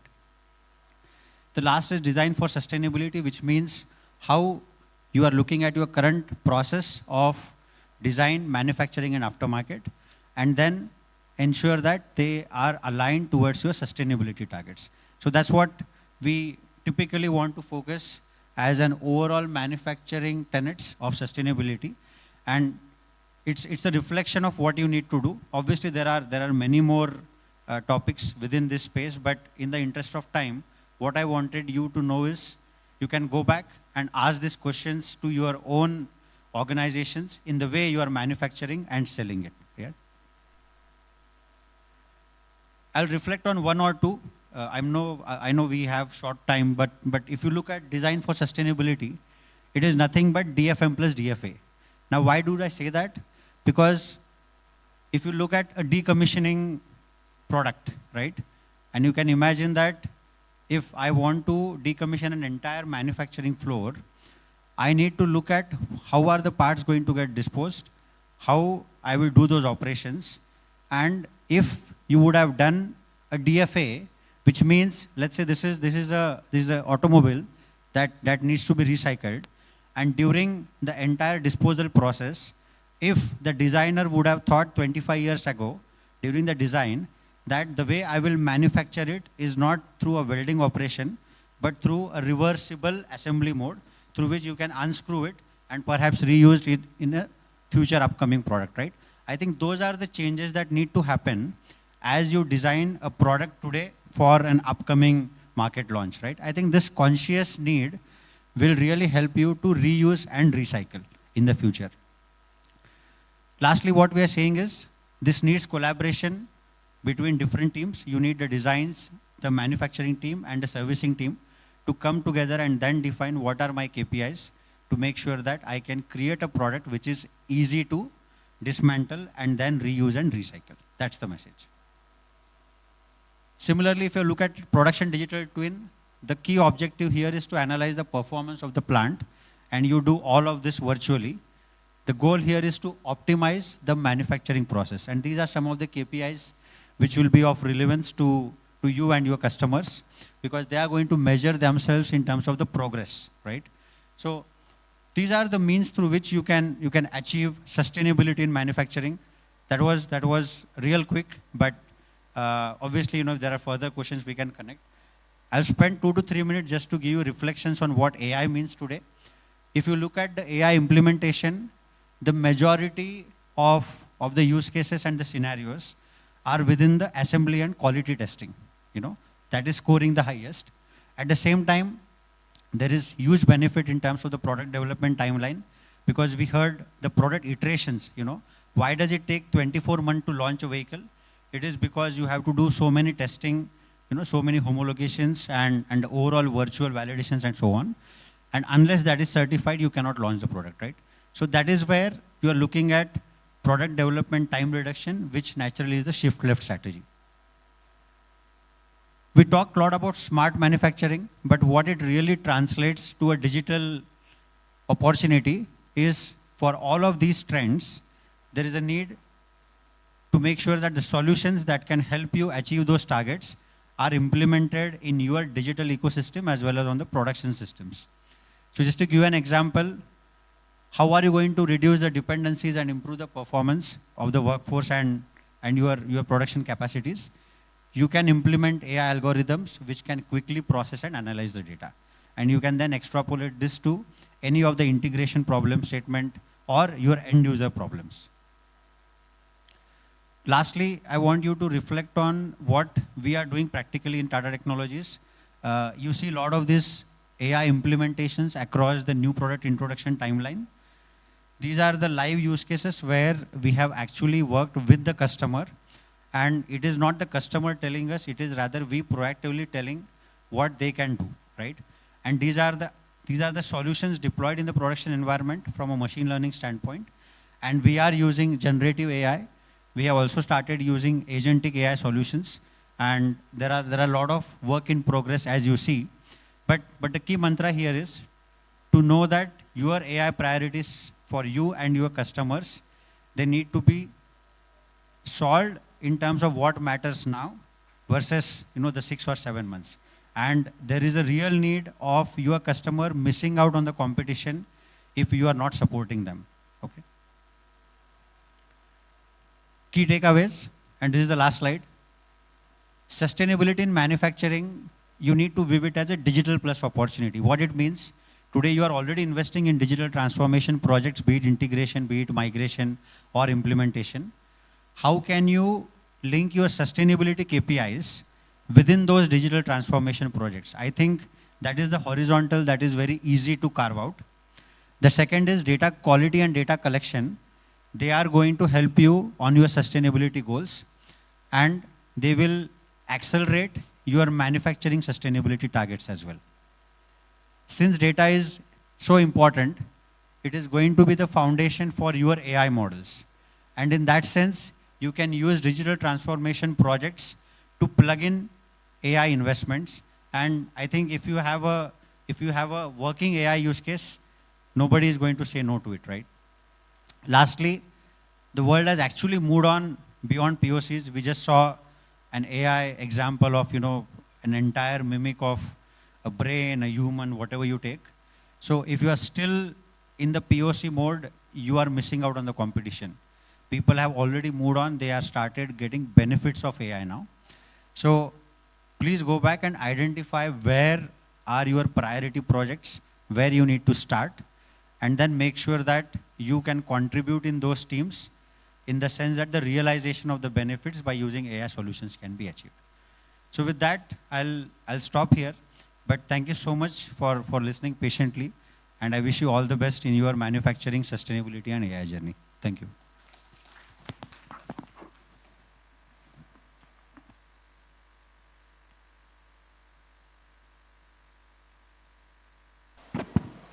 Thank you so much, sir. That was actually quite interesting. I would now like to request if Mr. Dheeraj Bhalerao could come and felicitate Mr. Kulkarni.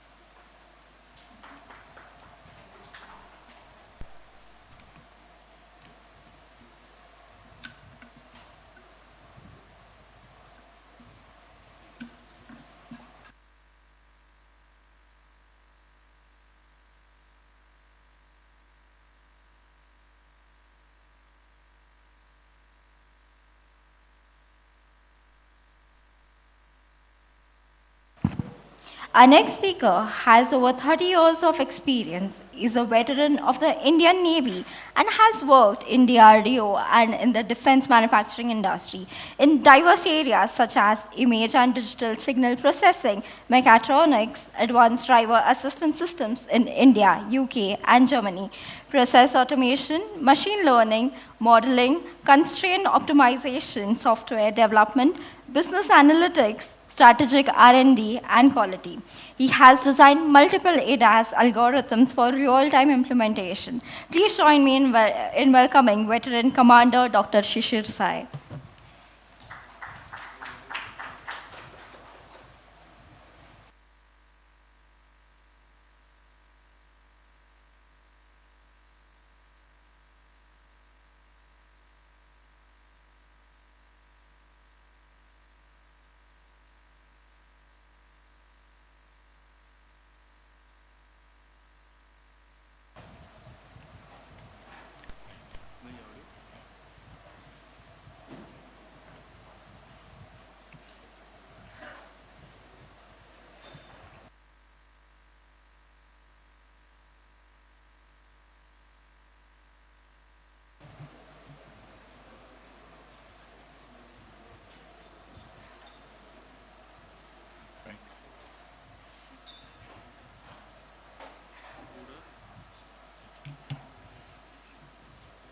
Right, good evening everyone.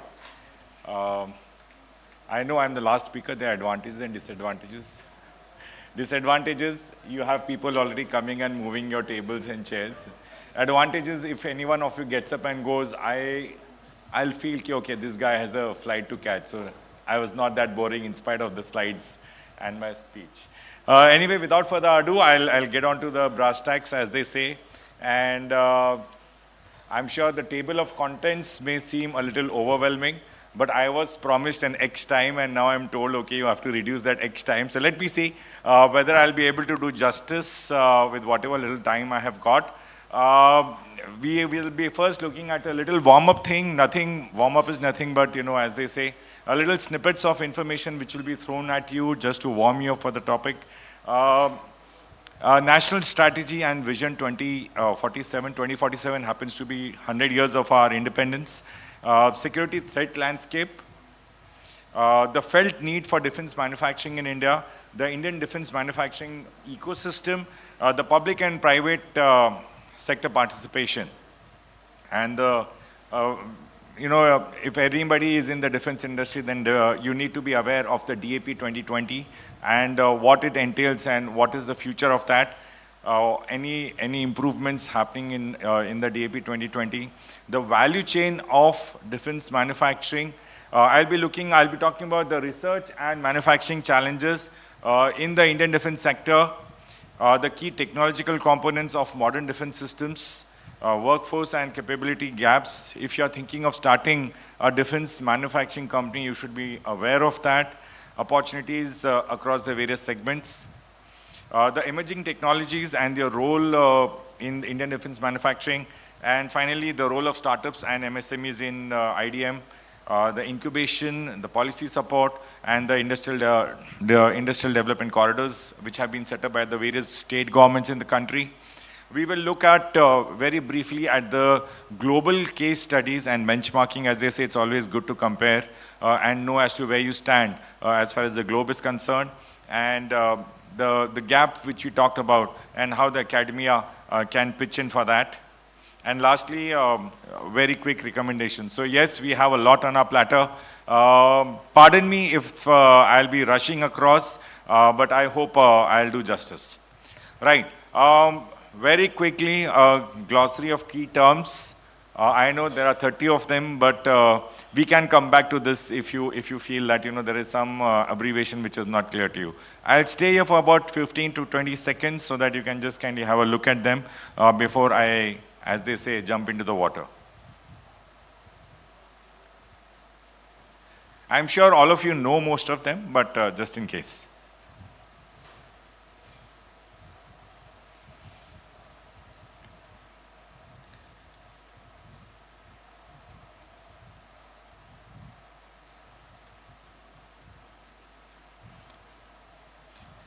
Just by default, it happened. The last one is from the Navy.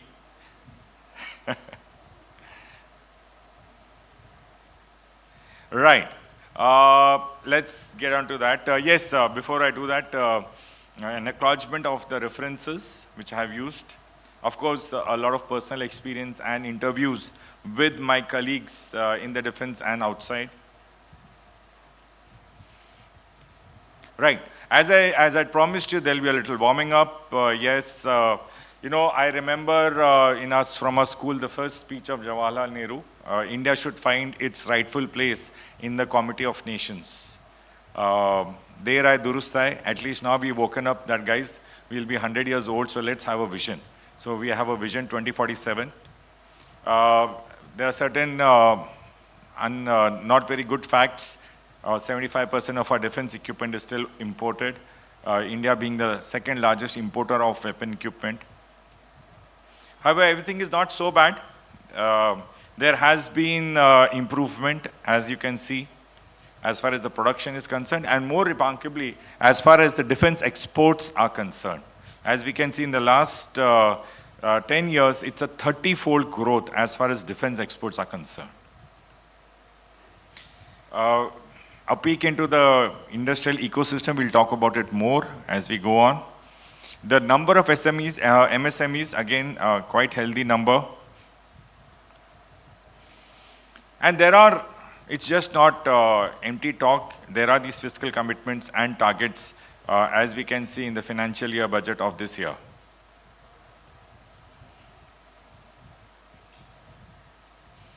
I know I'm flashing information, but at least, I really have a paucity of time.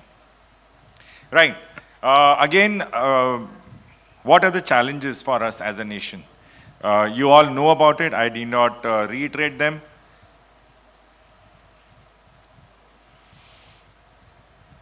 We had the recent operation.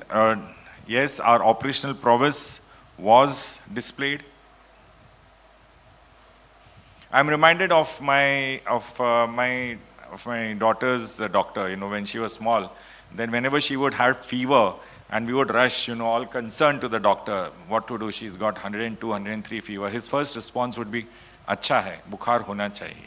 So in a similar vein, I would say, of course, it's not the right thing to say, but maybe in a similar vein, it's good that once in a while these things happen, this operation happens, because then we come to know as to what is lacking and what are the opportunities for improvement. And that's where we are. What are the lessons and opportunities from this operation? We know that there was substantial reliance on foreign systems. They have their own problems. I'm also reminded, of one sentence which one of my seniors from the ND had told me. There are no permanent enemies and friends. There are only permanent interests. Right? And of course, nowadays, those interests are also not permanent. Those interests also keep changing. So the more you rely on others, the more you will realize that you are facing the different winds, which you cannot predict. What is important is the rapid deployment and strike capability. The key words I've underlined. Important again, the projection of deterrence. Nobody wants war, but how can you project deterrence? That is important. We have to start thinking on those lines also, we as industry leaders, that what are the solutions which we as a country have, which we can suggest for this particular important aspect which I'm just showing right now. There is no running away from the fact we have to become good at advanced technologies, which we are not as of now. We'll talk about it as we go along. Space came out as a very important element of the war gaming, of the war, and DSA has realized that, and you must have read the newspapers 3-4 days ago, that they have this plan of launching 52 military satellites in the next couple of years. We've been talking about AI and IT. I would not say that, I'm showing it just because it's become the buzzword to talk about AI and IT. But again, you will realize in this same 4-day operations that how media management and psychological warfare was also conducted. And I'm sure we would have all realized that it has not been possible without the scalability of generative AI. We required distributed and jam-resistant communication systems as well as geolocalization systems. Logistics, cyber threat development frameworks are required for the country. And as far as the AI-based systems, even the previous speakers have spoken about that. I would just take your attention to multimodal data processing. You can imagine a situation that you are in the operation room of a ship and there was a lot of data coming to you, whether from your sensor or whether people giving reports to each other. So how all that can be combined and given as a composite, as we say CIP, composite information plot to the commanding officer of the ship. Again, the man on the ground, he requires all that computing which is modular as well as portable. Imagine you are a soldier and you are going there, and if on your head-up display it is shown that where the enemy elements are, apart from what you are seeing, the trees and the boulders and the other obstacles, and if something can be superimposed on that, imagine the force multiplier effect it can have on the Jawan who's going for an operation. The national strategy and vision. Please remember all the strategies of a nation are driven and then are the drivers, and we create the national strategy. Fortunately, we believe in a spirit of coexistence. We believe that the world is a family. These are the pillars of our Vision 2047. Self-reliance, be a leader, and be unique. The objectives, very clearly defined. Third largest economy in the world in the next years till 2047. And we will have to, create this defense manufacturing behemoth by that time. The recent messaging is in alignment with this mission.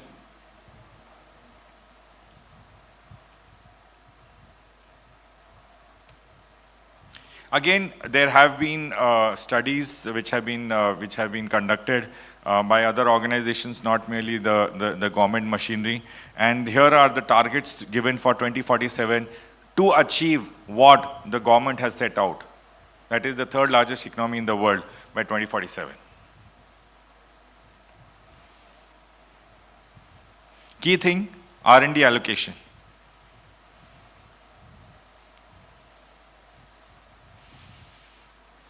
And again, the executive, the parliament, as well as the diplomats have been signaling in the right direction.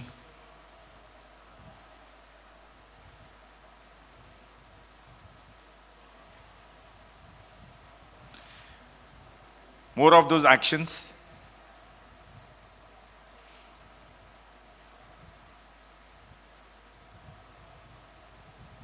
Again, key thing, the last one, wherein the enhanced capital procurement powers have been given to the service chiefs.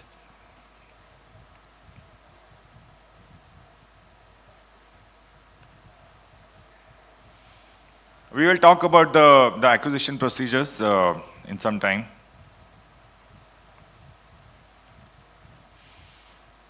A snapshot, a very quick snapshot of the key performance indicators for 2047. Defense R&D as a percentage of GDP, more than 2%. Again, keyword is R&D. And we are talking about the GDP of the country.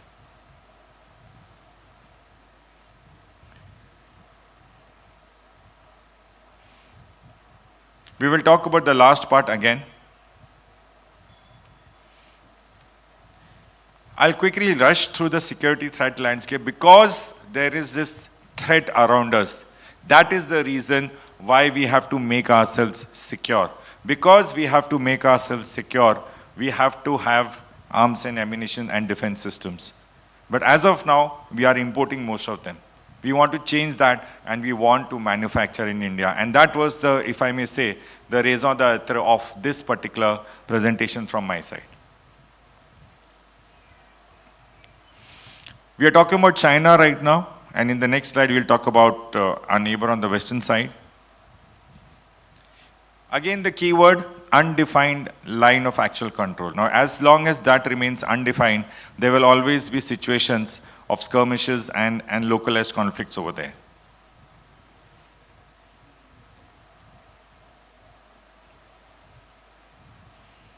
NTRO, as you know, National Technical Research Organization.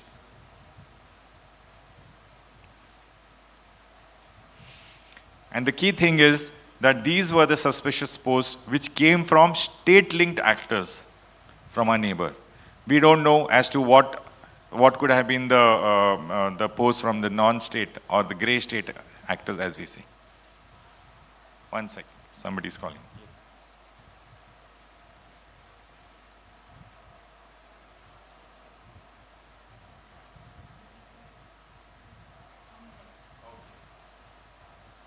Right, so the good news is I just have a minute, so what do I do in a minute? Shall I just take questions? Right. Yeah, definitely. It will be a pleasure to share the... yes. So I'll share the presentation. Definitely it will be a pleasure. But what can I do in a minute?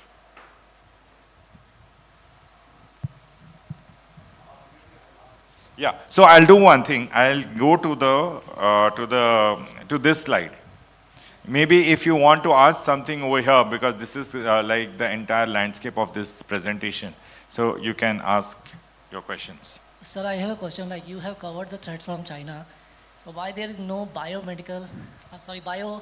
weapons threat that is mentioned over there? No mention of bio weapons. Yes, in fact, which will be covered in the upcoming slide, there is a threat of biological weapons also. So we will be covering. Okay. Yeah, we in fact, nuclear, biological, chemical, all the three tests are there. Yeah. And when I say nuclear, I also mean nuclear weapons in a very, very small form. So maybe, thank you. Yeah, I'll ask this question. See, defense is not known as a manufacturing thing. Certain things will definitely be confidential, right? If you can highlight certain things, like quality management is completely different. Things should just work at whatever cost. Sir. So certain things, so can you highlight such rules or highlight things where manufacturing is completely different? The second part is like how AI or latest of the latest technologies are getting deployed or not, or to certain extent. Right, sir. So I'll address your first question. Absolutely on the mark when you said that quality is paramount, and in fact that is what our QA agencies in the defense, that is their charter.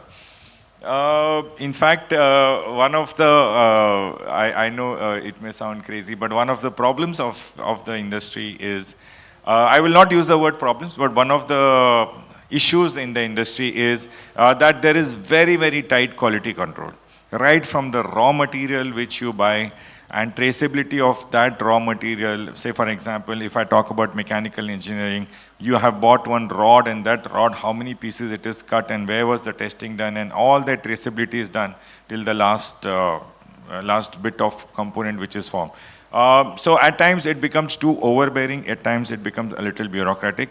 So the QA agencies are cognizant of this, and they, in fact, they have started an initiative which they call it as Quality 4.0.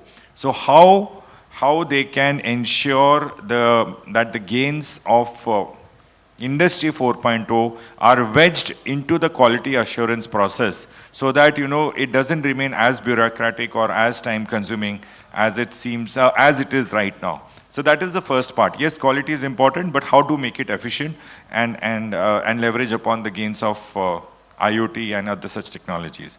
That was number one. Sir, I am missing your second question, sir. Areas like artificial intelligence or AR, VR. Right, sir. So they are getting used, and how? Because you have to have absolute accuracy in yes. predicting. Like drones are definitely getting used. Yes. So like, for example, as I was alluding to an example of augmented reality. Like imagine you are a paracommando going for a mission. Now their stealth is very important. Their knowing the ground situation is very important. So you can imagine a situation wherein you have a head-up display, which is a wearable display on your helmet, and on that a lot of other information is superimposed, so that you can take a better decisions. So this is one example of augmented reality, if I may say. A lot of augmented reality is also used in training, so that you can train your people in a right manner. Say, for example, if you want to practice shooting, so one option is what has been doing. You keep on firing rounds over rounds. But supposing if it can be, and it has already been done. So how shooting practice? I'm talking about plain vanilla shooting, with that 5.56 caliber gun, so on and so forth. So there are many examples. In fact, we can meet, and in fact there are many places where there's a lot of scope which can be done. I think Anushka is already standing here to push me out. But yes, we will definitely speak more about it. Thank you. No worries. Again, I'm really sorry to cut you short, but because we ran out of time, we had to conclude the session for today. I would like to call Mr. Dheeraj Bhalirao to please felicitate the...